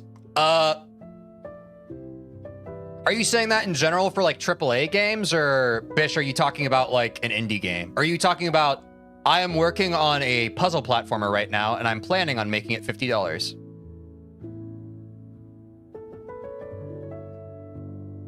Which would be based and funny, but I also think you need to understand that if you're an indie game developer and you're pricing your game at $50, that's insane. I think if you're self-aware and you're doing it as like a taking the piss, I think that is funny. But if you're doing it with the expectation of people paying for it, that's crazy.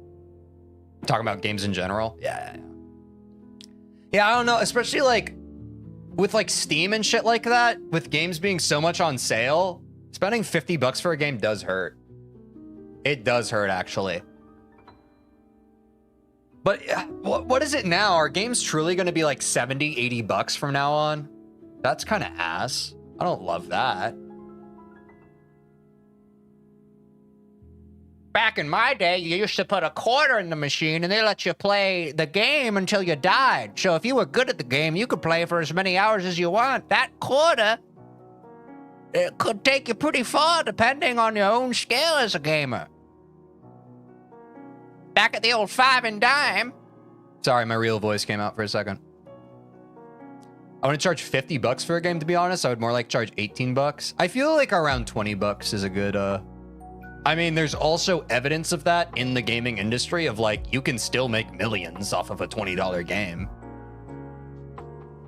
But business, like corporate greed is a thing, and they're just like, why make millions when we could make billions?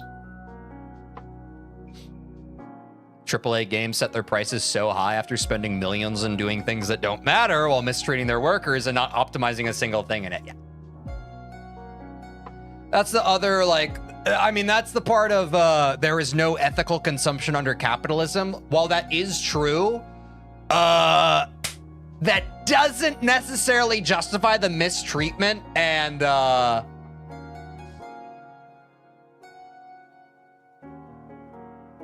just forcing fucking unjustifiable overtime work on your fucking workers is insane, bro. It's crazy how much that happens in the gaming industry, the animation industry. It's fucked, bro.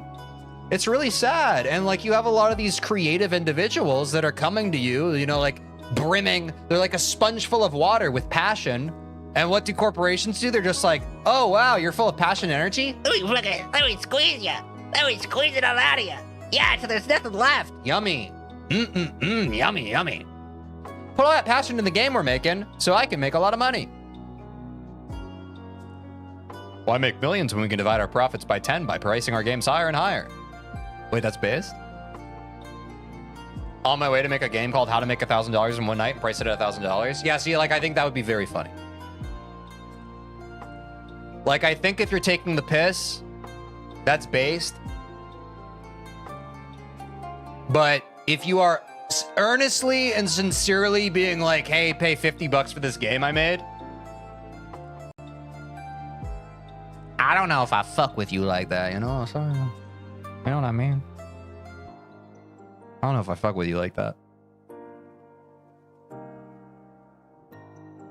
Exactly. The shitty thing is pricing games higher means fewer, less well-off people buy them, and we love accessibility, right? Like, I do think that ultimately, it's like the common musician thing too, right? Like, I feel like people who are like very super into like music and creating music, they typically were at the forefront, especially in the last century, of like, yo, just make it free, just make it free. That's why the whole thing of fuck Metallica with Napster and all that shit was such a thing, because it's like, dude, it's just air. Like, let people have it. Let people like have access to it. The distribution of it should be free, etc., etc. So that's where it's also like, what the fuck were we just talking about? Yeah, I think there needs to be systems in place so that, because ultimately the reason why creative endeavors exist is, again, that human connection and people being able to experience from it and be able to nourish and nurture themselves from that experience. And the only way they can do that is if they have access to it. So I don't know. Again, I'm belaboring the point. I just really value creative stuff, and I want people to be able to engage with it and be able to experience that stuff. And it is frustrating and existential dready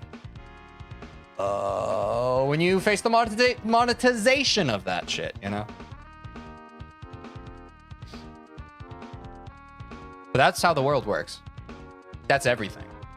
So it makes sense why even creative pursuits would be subject to capitalism when everything else is subject to capitalism. It's like, yes, creativity is simply a thing, and capitalism exists agnostic. Like, capitalism is not able to have that delineation of just like, yes, this is goods and services. Yes, this is some other third thing. Yes, oh, this is creativity. Okay, let's not fuck with that. This is a very beautiful, sacred thing. Let's have a different, no. Treat it all the same. It is all capital. Also, fuck copyright. I want to not be limited creatively by the idea of you can't use this thing that you have. And isn't it funny that the only reason copyright exists is because of the idea that someone can profit off of the thing you've created? If the concept of being able to profit off of someone else's creation or patent or whatever, then copyright wouldn't need to exist. Because that is the concern, and that is at least the stance they take. They're just like, this person is profiteering off of something that isn't theirs.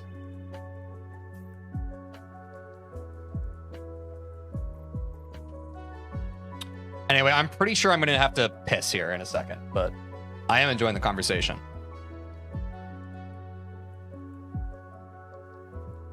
In fact, I'm gonna need to fucking refill my water. I gotta do quite a few things.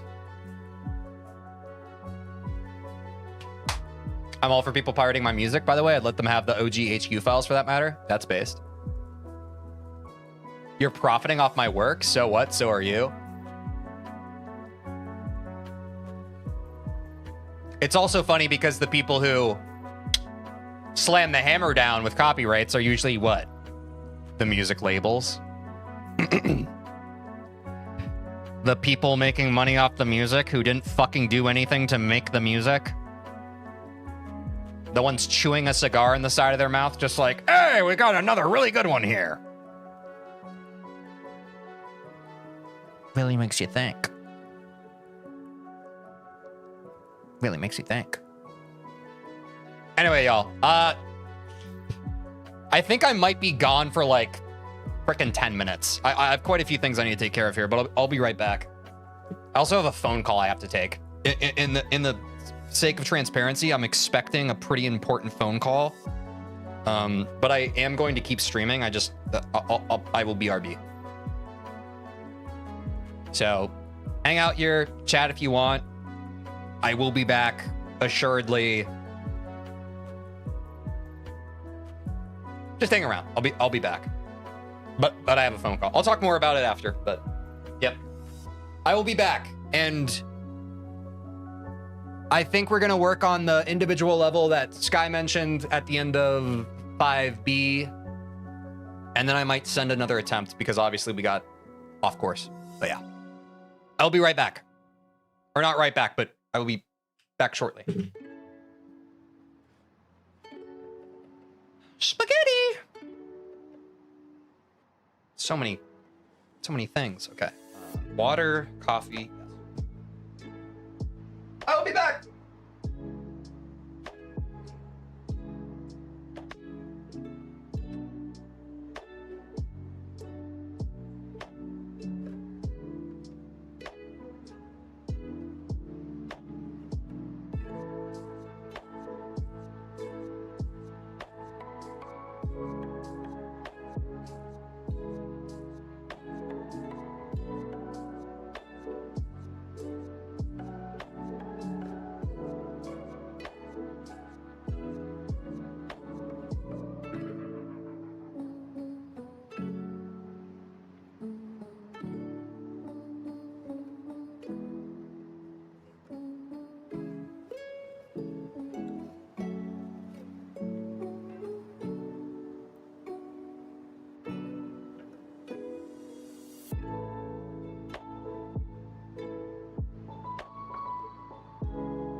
I hope people are still alive.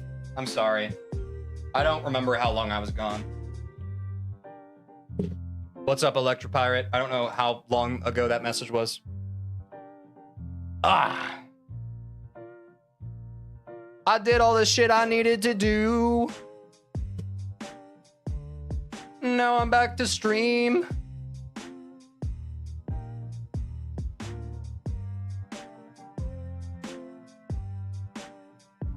Shit, we're already at 3.5 hours. I mean, granted, I was just gone for fucking 20. Woo!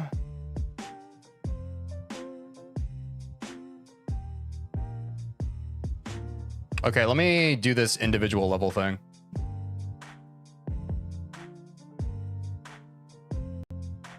I think it's the room after this one. It really is just an extended there, but I am ass at that. Fuck, man. Okay. Let me just try and clear this room a few times. Oh, whoops. Music's still playing. Bang!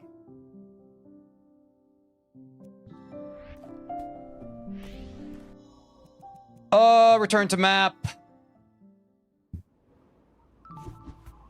Let me hit a quick bada bing, bada boom. Which in chapter 5B. Not Mixmaster. We want through the mirror. Oh, I can't open debug because I'm in vanilla because I just did a speed run. Fuck. Is it worth it for me to quit out all the way and go to fucking Everest? I think... Nah.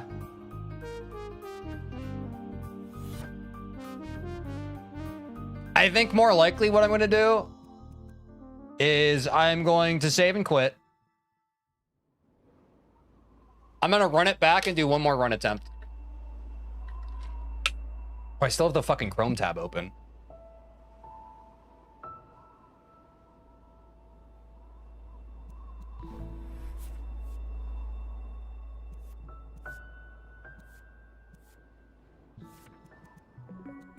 Damn, a super 1 hour is crazy.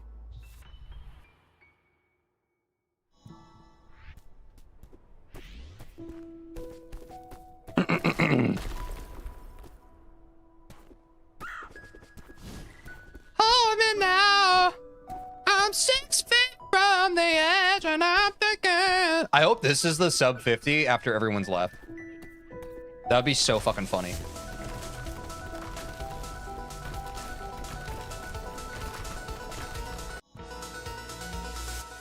Give me the gold, give me the gold, give me the gold! It's green. It's green. That's not bad. Green's not bad. You won't catch me complaining about green. Let me get a sippy of my DP.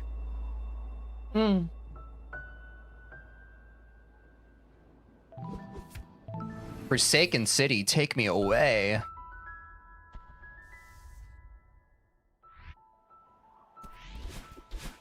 Oh, shit!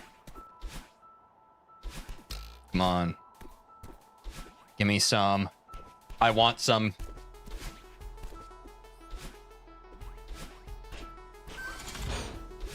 Ooh, doggy. The first run was not bad. I just fucked up at... what was it? Celestial Resort, the fucking, what is the thing called? The demo skip. But now I have no distractions. So I think I'll just get it first try this time. Oh, fuck.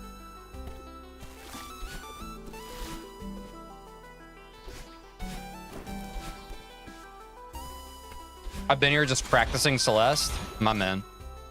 Trying to get that sub 50, Aiden.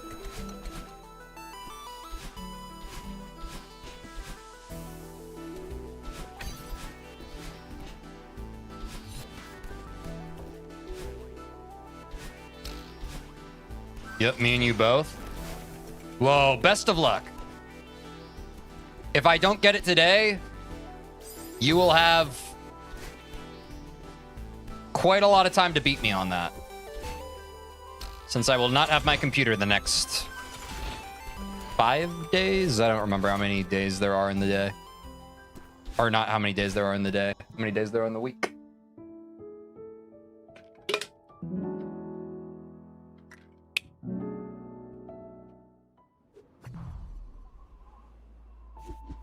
I like the feeling of just sending runs, though. I feel like for so long I've been in kind of lab mode. It's hard for me to remember to swap into just send run, you know? It's a pretty gratifying feeling. I want to see you win, even if it means I lose. I mean, I want to see you win too, Aiden. Like, if I came back from my vacation and you say, hey, I got sub 50, I would be like, yo, that's bars, you know? Because I know firsthand how tough that shit is. Oh my god. Oh, I wasn't fucking... I was supering. That was my folly. Oops, wall kick.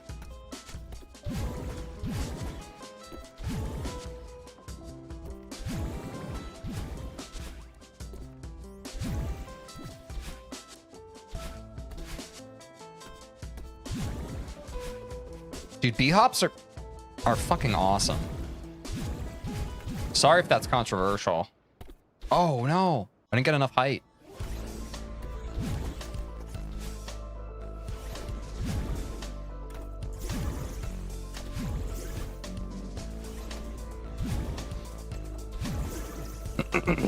Oops.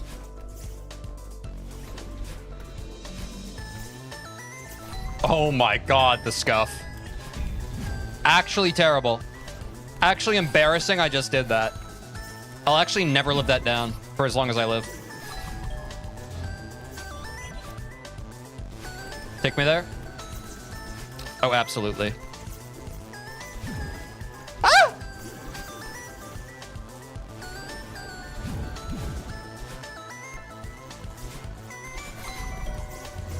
Let's go!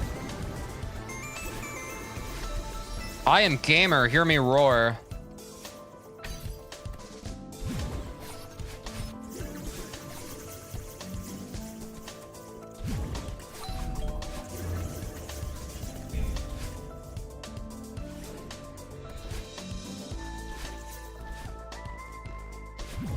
This setup is so hard for me. I should probably watch the individual level for this one, because I feel like getting into that first stream block is always like a mix-up for me.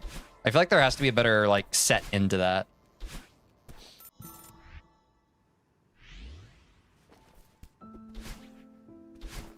Yo, a gold? Take those.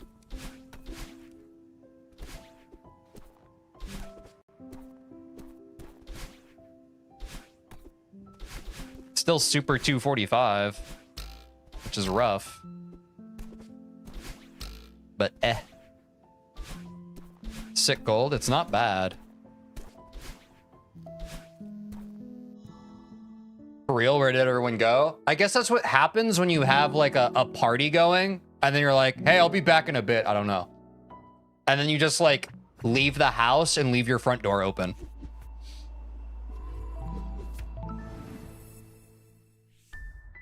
But I'm feeling great.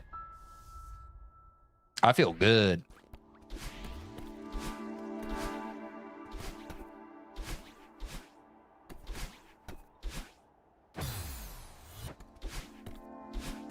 I'm upset. There we go. I was busy being productive in real life. Yeah, that's okay. I was also being productive in real life. Damn, everyone's productive in real life. Couldn't be me. Except where I just was for a while. Now I'm being productive in my speedrunning life, which is arguably more important to me than my real life. What is happening? No tilt. Good luck on sub 50. Yo, what's up, Jaeger? Thank you for the good luck. This is the sub 50 run. In case anyone wanted to get it twisted, this is the sub 50 run. I wanted to make sure to get a sub 50 before I went on my vacation, so I'm gonna go ahead and do it for y'all real quick. Hope y'all appreciate the parting gift. Yeah, I got a sudden boost to productivity of shit I really had to do 5 days ago. Hey, I know well enough personally that you gotta ride that wave as it comes. No judgment. I believe in the try one demo. That's the energy I want to hear. I'm just not even gonna reset and try this strat. I think when I fail a strat, I need to be better about just like, oh, well, okay, I'll take the time loss, you know? I'm still bad at decoupling lab mode from, lab learn mode from sending attempts mode. I have that part of my brain a lot more developed for Mario 64, not for Celeste. True good call. I mean, like, I swear if I do that for this run, it might still be sub 50able. The problem is when I'm just like, oh, I got the tech wrong. Let me try it 10 more times.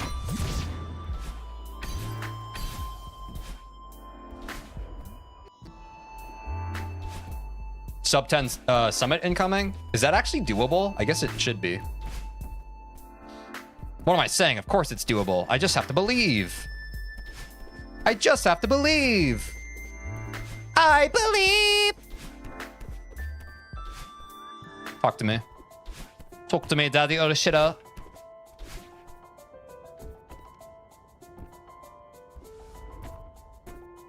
I don't like how slow I do this room. I wanted to send a... This is what I want to do. No, this isn't. Oh, okay. Shh, calm down. Y'all ever tell your brain to shush like that?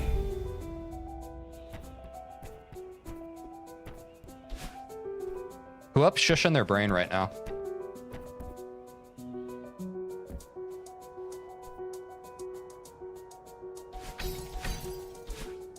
I don't believe in God or love, but I believe in the sub 50. Oh, you don't believe in love? That's sad. Do you believe in life after love? I could feel something inside myself. I read your stuff.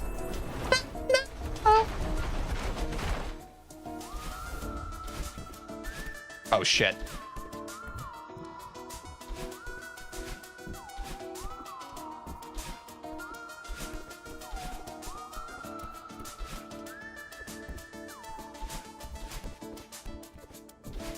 Okay, hyper before this screen and then into a diagonal. Yep. And I slow down. And I slowed down. Okay. Shh, shh, shh, shh, shh. Brain, brain, brain, calm down. I love you, brain. Just calm down. Just calm down. There we go.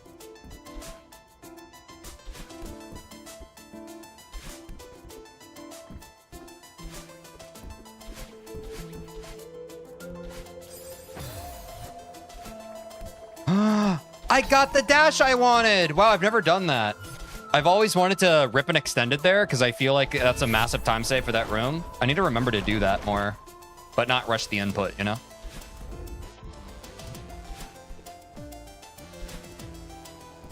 Love is so weird, I don't relate or get it. That's fair. Love is not for everyone. Some people experience it and others don't. And that is totally okay. Me, myself, I'm a lover boy. A good old-fashioned one. Oops.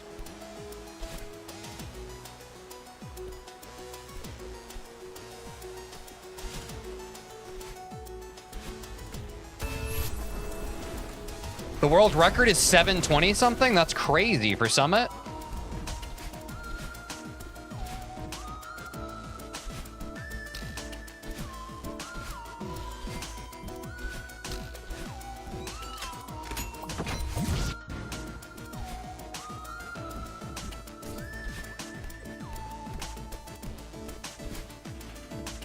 That was kind of smooth. That was kind of saucy. Wait.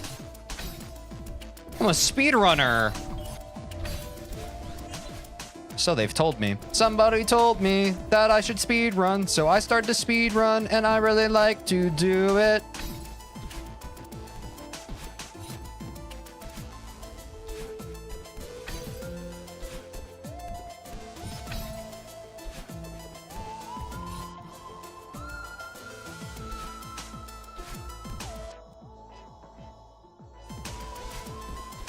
And that's who I am.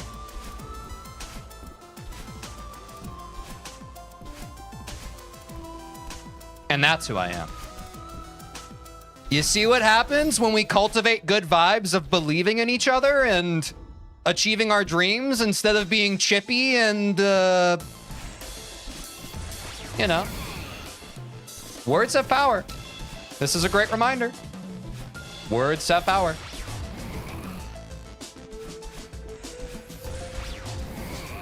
Wow, you could be a band? I have a band with my roommate Austin. A two-piece. You can listen to our music. It's in the My Music channel on the Discord. I sing on all the songs. And some of them are pretty good.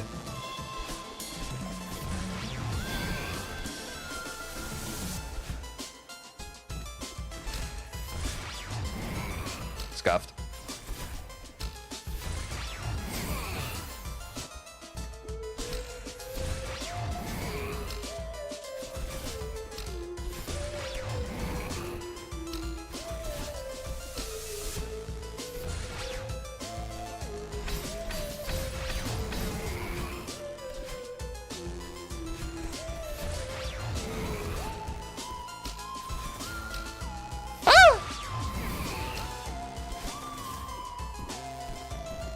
Walk in, TJ. No!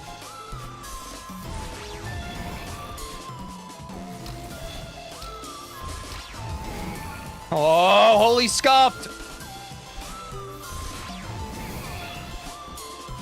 There we go. That's the timing I want. No, it's not. Well, it was close.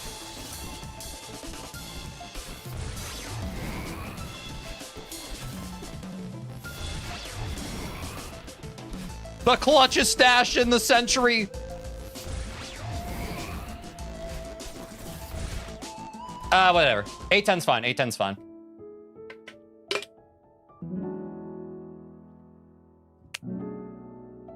Yes, press the live text in the player. That's how you get up to speed.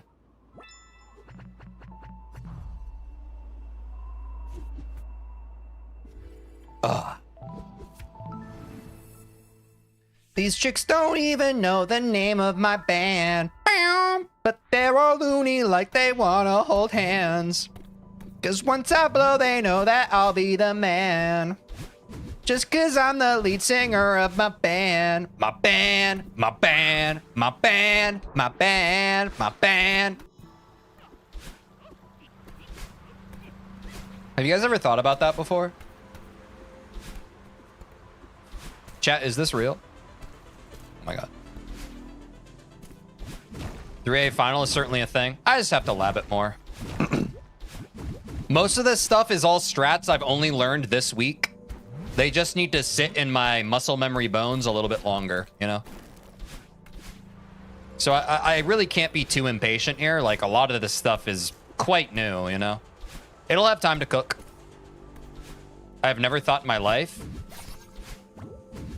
That might be a W. I wish I'd never thought in my life. Every day I wake up and I can't help but think. Even when I shouldn't. It's a bad habit of mine. Like, sometimes thinking is helpful. I would say 9 times out of 10. Maybe that's too much. But there are a lot of times where you just shouldn't think, you know? You should just... there is no think, only do type shit, you know? And that can be a pretty good thing. Or at least I would assume it would be. As someone who overthinks, I wouldn't know. But that's just what I think.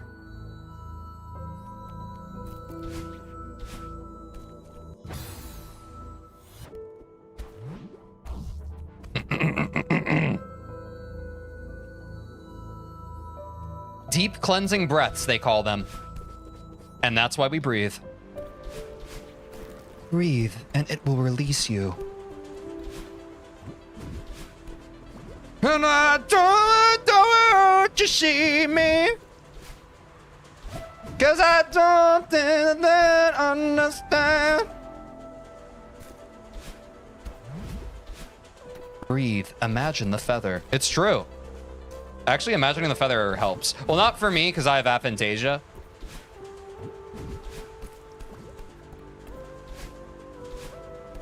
But it's cool to imagine things. Short hop. Fuck.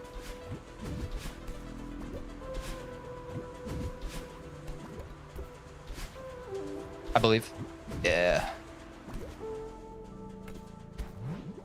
I could probably like hyper off of this. But I'm not going to try that in this run because my pace is still fine. Oh no. I could probably hyper off of that block too. There are a lot of places I could hyper, but I don't. You understand?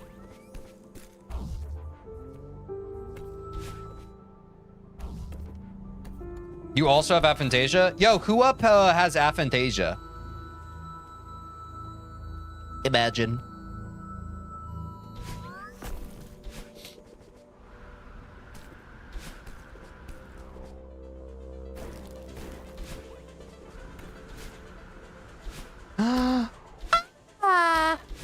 I got scared. Ah, man, I'm off cycle. That's okay.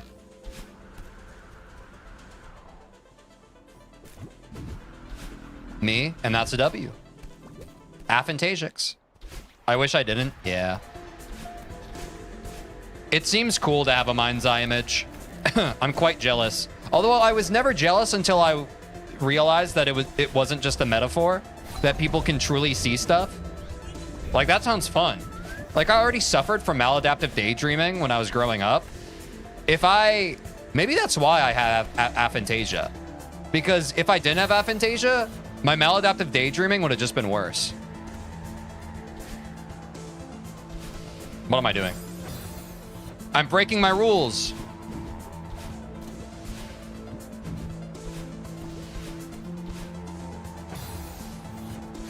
Or at least I presume it would be worse. Maybe it wouldn't. Maybe I'm fundamentally misunderstanding what having a mind's eye image feels like. But I imagine in my brain, especially in childhood, I would have just closed my eyes all the time and been like, whoa. Wow, cool. You were too powerful and aphantasia is your nerf? Exactly.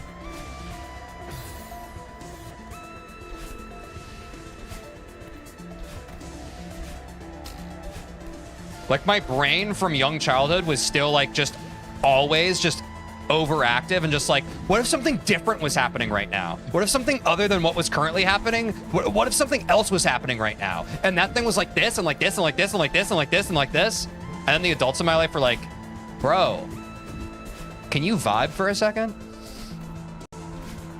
Stop.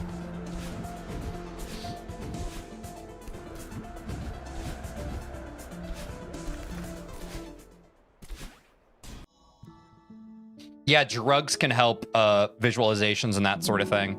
Like, you close your eyes and like you can suddenly see colorful spirals and stuff and like sometimes faces and that sort of thing. That's part of what I think like helps people with aphantasia realize that a mind's eye image can exist. I've talked about this before too. Like, when I'm in a very sleepy, like in between sleep and wake state, I can also sometimes have a bit of a mind's eye image.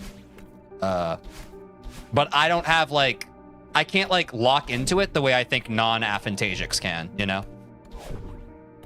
I think just having control over it is interesting. It's like, imagine if you didn't have control over like, I actually can't think of a good metaphor here. Like, imagine if you're nearsighted, it's like, imagine like trying to like focus like with your eyes. Like, sometimes you'll squint to try and see something that's far away, but no matter how much you squint, you can't really get yourself to see it. That's how it feels as someone who has aphantasia, trying to get a mind's eye image when your brain is in a little bit more of a suggestive state. It's like, I can't see things on demand the way people who do have a mind's eye image can. Like, if you're just like, let me see an apple right now, I can't see an apple, but my mind can kind of conjure things at random. Which some of you might hear that and be like, that sounds like schizophrenia. And I'd be like, no, I think that's ignorant. I think it's something different.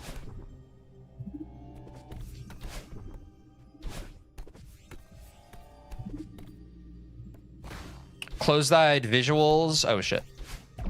On psychedelics are more so just things that you see, but I can also actually manipulate what I see in that moment too if I choose to manipulate what I see. Oh, so you can do the opposite of what I was just saying. I can manipulate it, but I can't make it become what I want. You know what I mean? Like, I can tell it to change, but I don't have control over what it changes into, if that makes sense. Like, my brain is just kind of a cacophony of just, like, it does what it wants. Which maybe I do, maybe that's the symptom of something, I don't know. But that's why I think, it's really interesting people who can do that. Like, they tell their brain elephant, and an elephant appears. Like, I could see, like, an image of a woman dancing if I was in, like, that suggestible state. But it's not because I thought of a woman dancing. It's like my brain just decided that that's what was going to appear.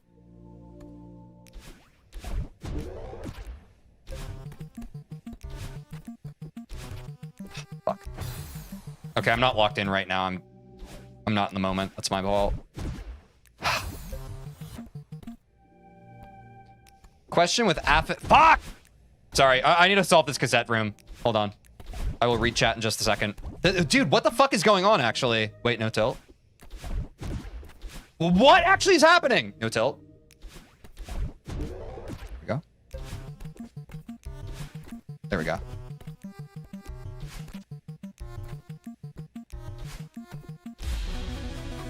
Can you imagine sounds like someone's voice, or does it affect auditory too? I actually have a very deep, I think it might be part of why, like, I have, or like I'm more like musically minded. I actually have a very developed auditory imagination. Like, in a way that like I didn't realize that people, I think it's the same way that people who don't have like I have that thing that people have where, like, when a song is in my head, it's like I'm hearing the whole song. You know what I mean? Like, I'm not hearing like a part of it, or like I can hear it literally playing in my head. You know what I mean? Which might sound crazy to people who don't have that, but like I have a more adapted audio hallucination type of thing in my head in a way that maybe most people have a more developed visual, which I guess is just a testament to how people's brains just work differently. But that's why it's like I can come up with ideas for music pretty easily, because like when I want to come up with a song or whatever, I just kind of go like, okay, what's playing in my head right now? And I listen, and I can just kind of like, something is always playing. You know what I mean? It's like not necessarily like something's always playing, but like that's how, like, I just wait and I listen for a second, and I can, you know, if I ask something to play, something will play.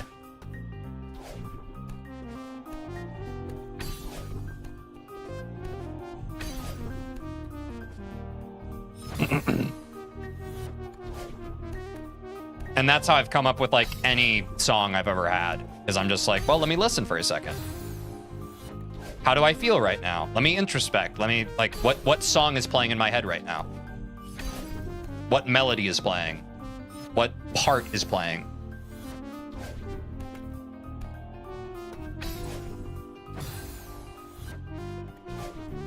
Yeah, some people have no voice imagination. Yeah, exactly. Like, some people don't have internal monologue and that sort of thing. But also, like, you know, the other way I describe it is, like, sometimes also when I'm in, between, like, sleeping and wake. Hold on. Oh, I'm not supposed to jump there.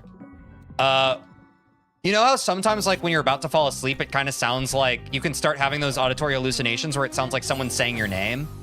I might be the only person, I'm not sure.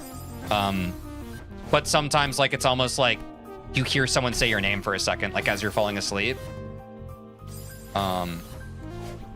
That's the way I hear music. It's not like a full, like, you're hearing it. It's just like the part of your brain that lights up when that happens is lighting up. It's not like a full true hallucination. Like, you aren't, like, it's like a phantom sound. It's really hard to describe. But I think if you've experienced it, you know what I'm talking about.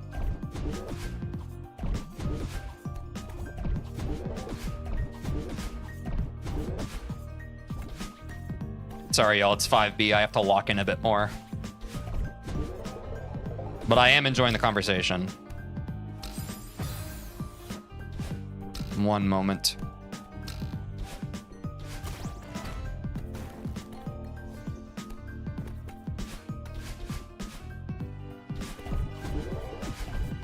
Yeah, we got a great cycle here.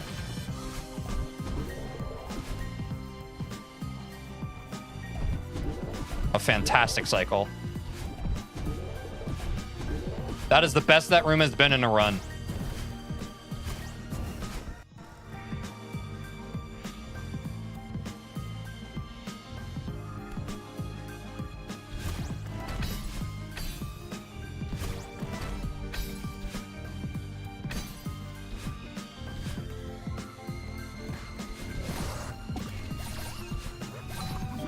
Okay, I unfortunately need to lock in even more now. Sorry.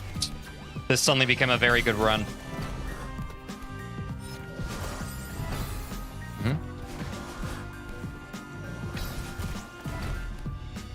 Then you get the dash reset.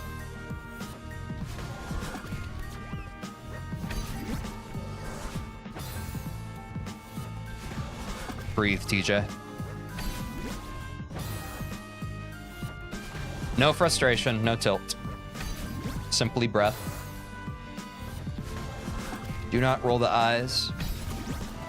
Accept.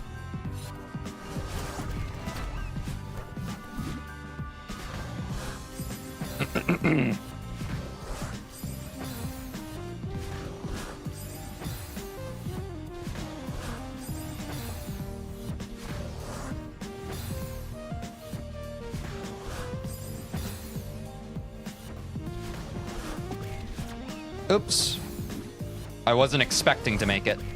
There we go.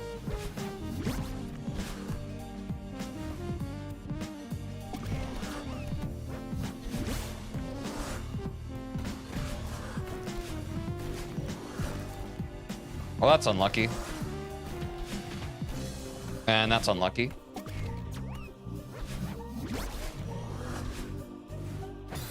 I stop. I fucking hate this room. Have to let it out. Have to let it out. I'm not letting it get tilted, but I do need to admit to myself how much I fucking hate this room. Ah!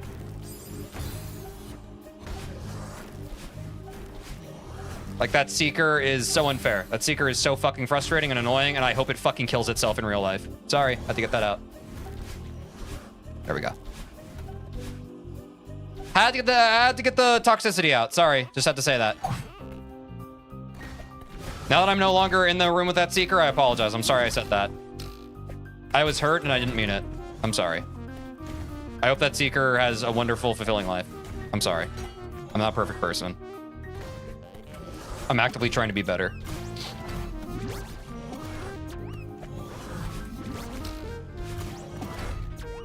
Oh. Jesus fucking Christ.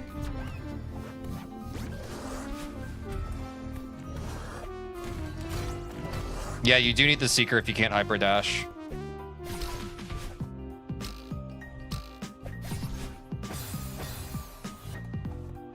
Calm down. Once we're past 5B, we're almost done with 5B, and then the run plays itself. So let's just finish this out strong, and we'll all collectively move on with our lives.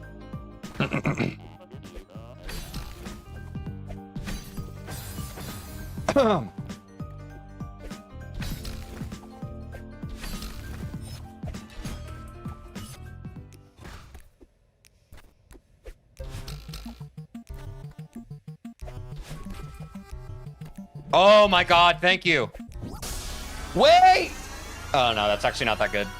We want 515 combined with 5A. Okay. We're through 5B, and we're not too far behind. This is not bad. Yay is the word. Yay is the word, Sky.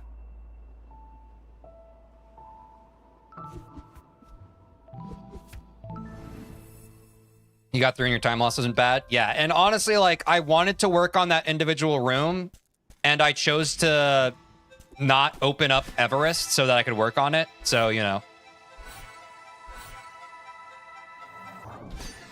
I suffered the repercussions of that action, and paid accordingly, you know, so. But I knew what I was getting myself into by doing that, right? I knew what I was getting myself into.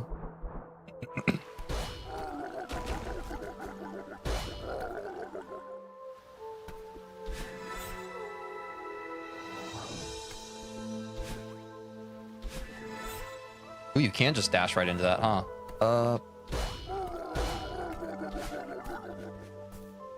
Not bad.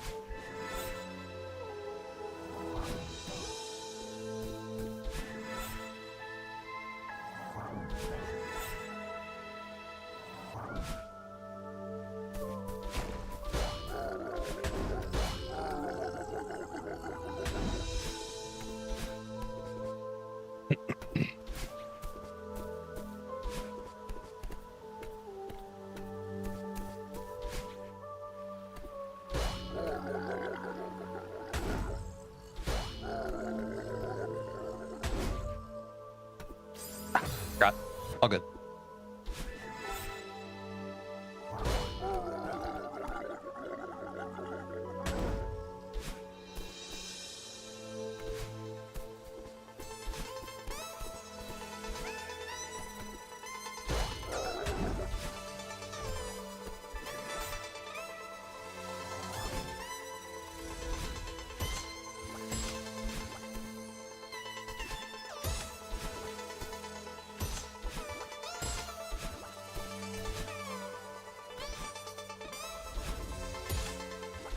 Huh.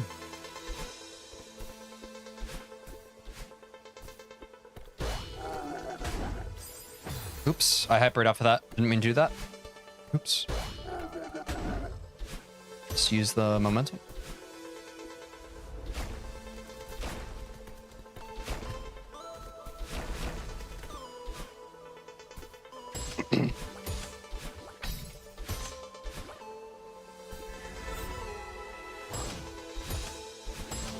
It's fine.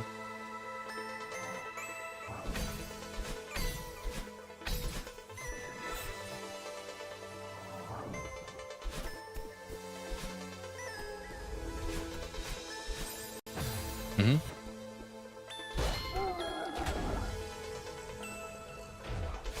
That's quite a big time loss, whatever.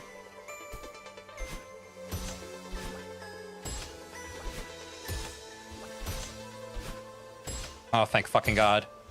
This room has trolled me in every single fucking run. Thank you. Thank you, Celeste speedrun gods. Holy shit.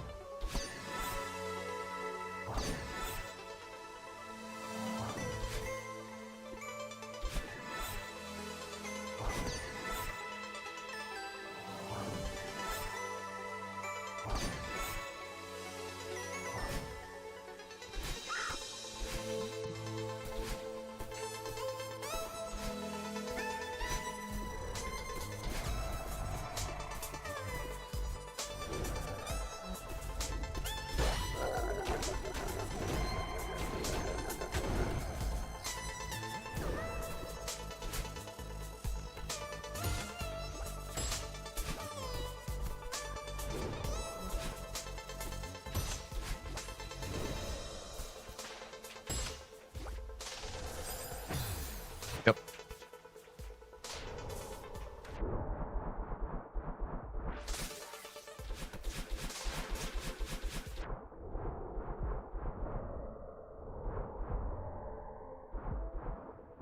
Mm-hmm. Got greedy. Don't get greedy. You know, it's faster than dashing a bunch haphazardly, not dying.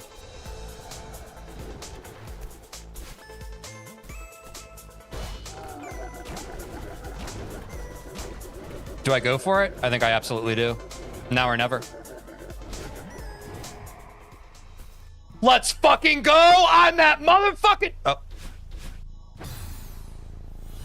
I was stuck in the ground.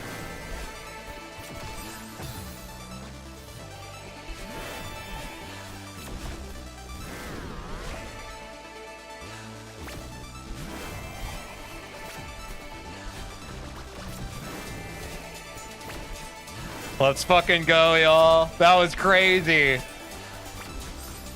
Got that shit in a run. I'm not even mad. I am not even mad. Welcome back, Lipton.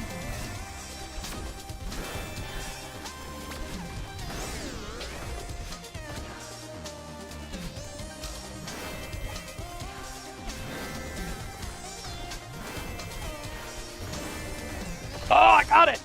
Oh, no. All good. It's going to take time to work in these battling strats.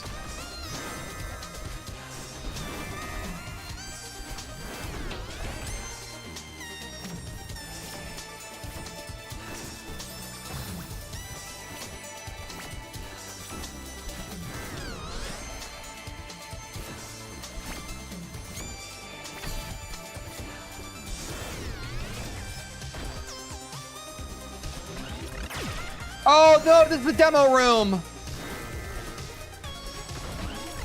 But I learned halfway through. That's okay. All in due time. All in due time, gamers.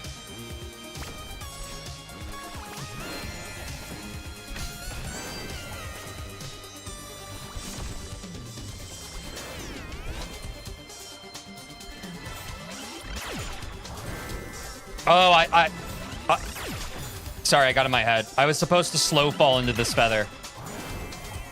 I was taken out of the moment because I messed it up, but honestly, I was still on a fine pace. I just got in my head about it. Which was an L on my part. Oh, this was the extended super. Whoops. Dropped the extended super, but I got the skip into the room. I also was supposed to speed boost into this room again. Let's go! Sorry, that got me hyped. I ain't no coward!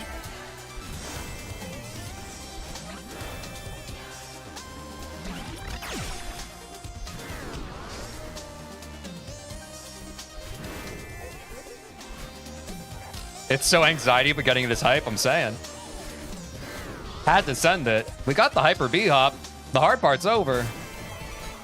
Or at least the hardest part.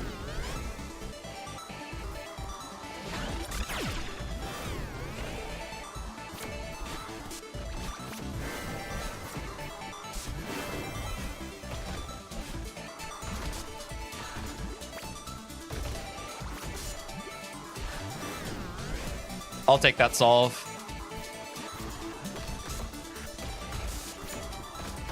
Gotta learn speed strats for this room. Oh my god. That was so luck.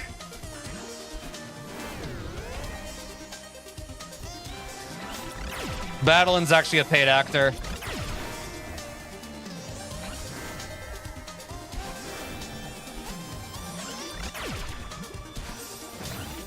Yep.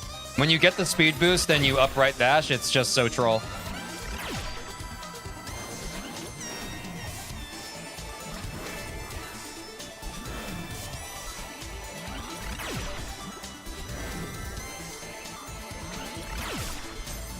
What? Oh, that's really bad. That is the classic playing on controller debuff. That's too bad. W improvement for this section, though. Can't complain too much. And now I'm not really, I need to be in the moment. I need to stop.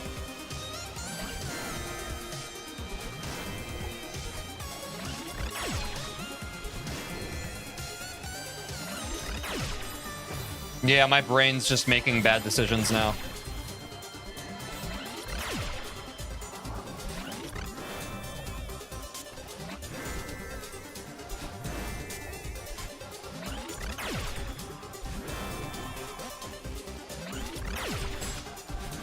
The self-sabotage is strong. Death cycle on this is nice, though. Not getting tilted on this room is going to save me so many runs.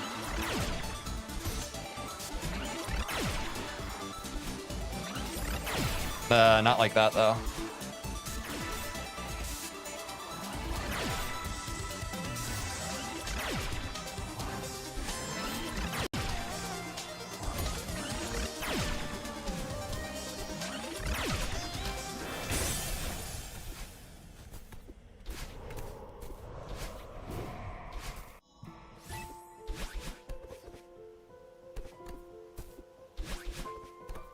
I'm not too worried. I just lock in.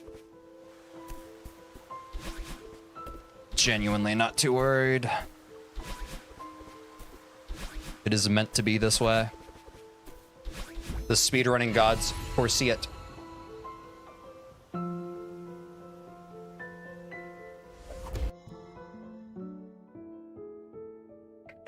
Ah!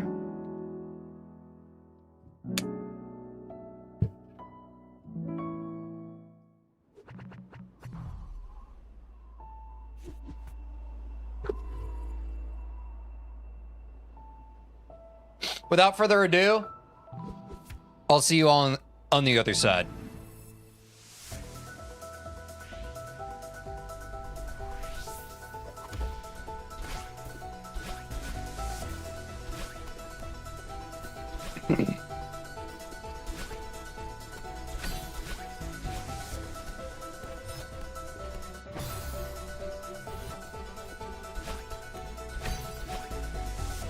Good luck. Thank you.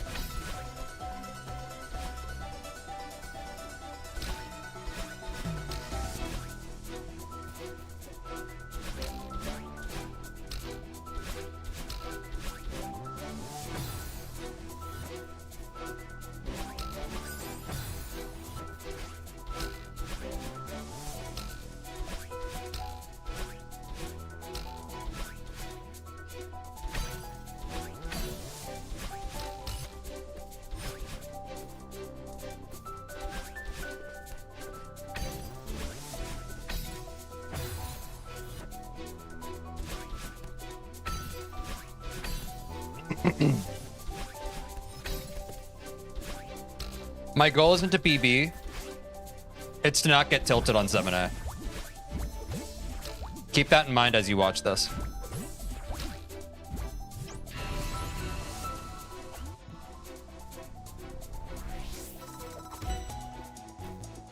I will not get tilted on this map today.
What's up, SKW Slice on Twitch?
What's up, Gaming Paradise?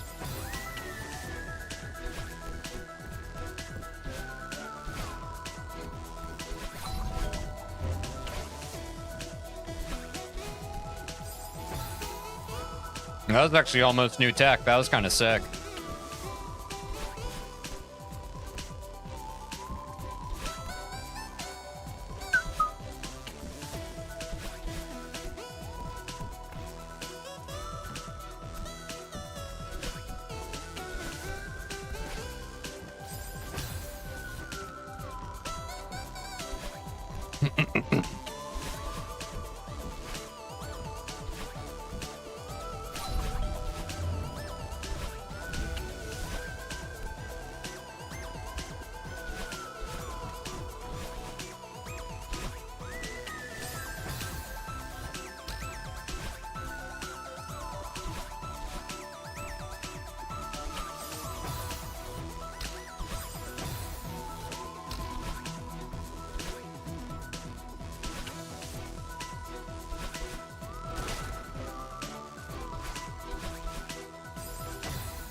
Wonder how much easier you're gonna find advanced and expert modded maps after getting better at 80%.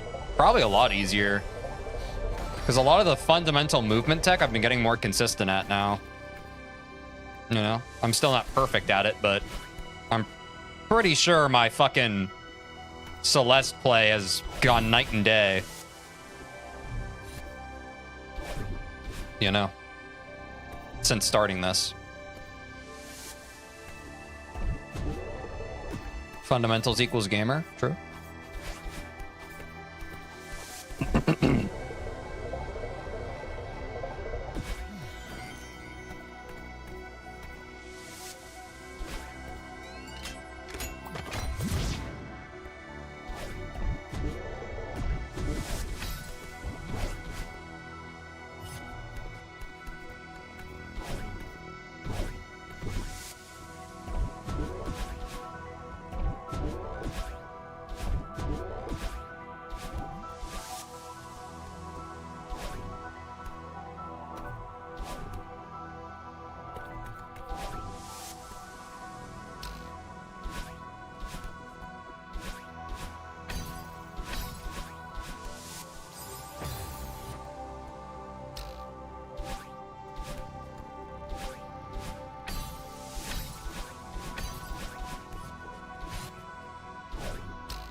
W second try. I'm saying, my guy.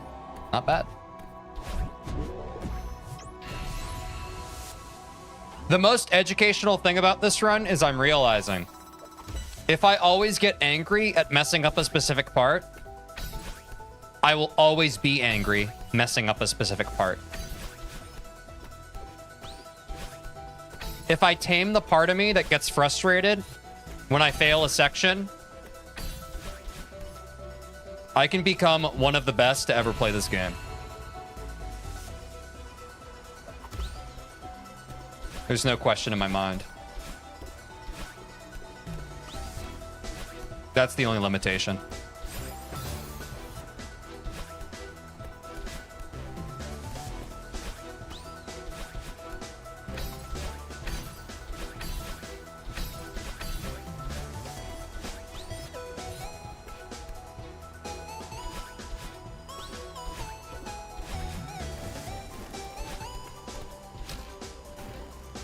I've landed in a similar place. I've talked about it with chess. I used to rage all the time when I played chess. I'd get so pissy when someone beat me when we were playing like a very tight position where we're both subtly improving moves. And then eventually you just fuck up, you blunder a piece, and it's all over. But you don't burn it all down when that happens. You need to have the power of perspective to be like, wow, that was a really close game. That was anyone's game. And all it took was one fuck up for a decisive victory. That's a great game. The same can be said of speedrunning. If you have a solid speedrun where one fuck up costs the whole run, what a powerful thing.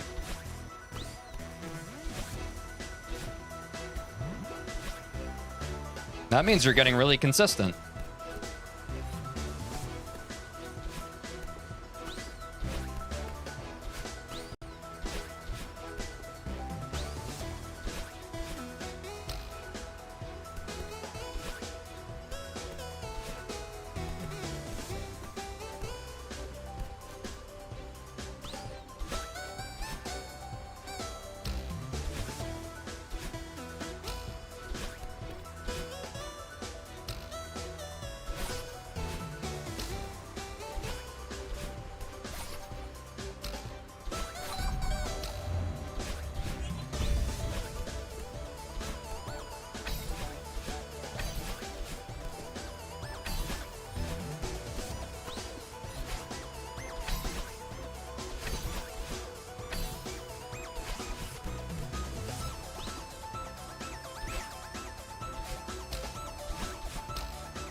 And the music fades out.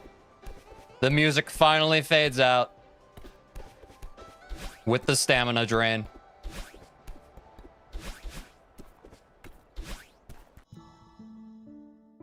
And we're done. Oh! I feel good. I feel good. W Run, thank you, Lipton. GG's, thank you, Sky. There has been a lot of uniform improvement. This has been a big week for the any percent runs. I've pushed myself in very testing ways. I've learned most of the fucking sub 50 strats. We still need chapter 7. And to be fair, a lot of what frustrates me about chapter 7 is I haven't developed consistent strats for it yet. So it stands to reason that once I learn the chapter 7 strats, that'll make me, one, do better, but also feel better doing it, right? But the same way people in chat reminded me of this, like, a couple days ago, it's pretty cool to be able to do a run and still get sub 1 hour, you know? It's pretty cool to do a run and look back and know where your trouble spots were and where your mess ups are, and still, like, you know, you're 4 minutes off of an hour.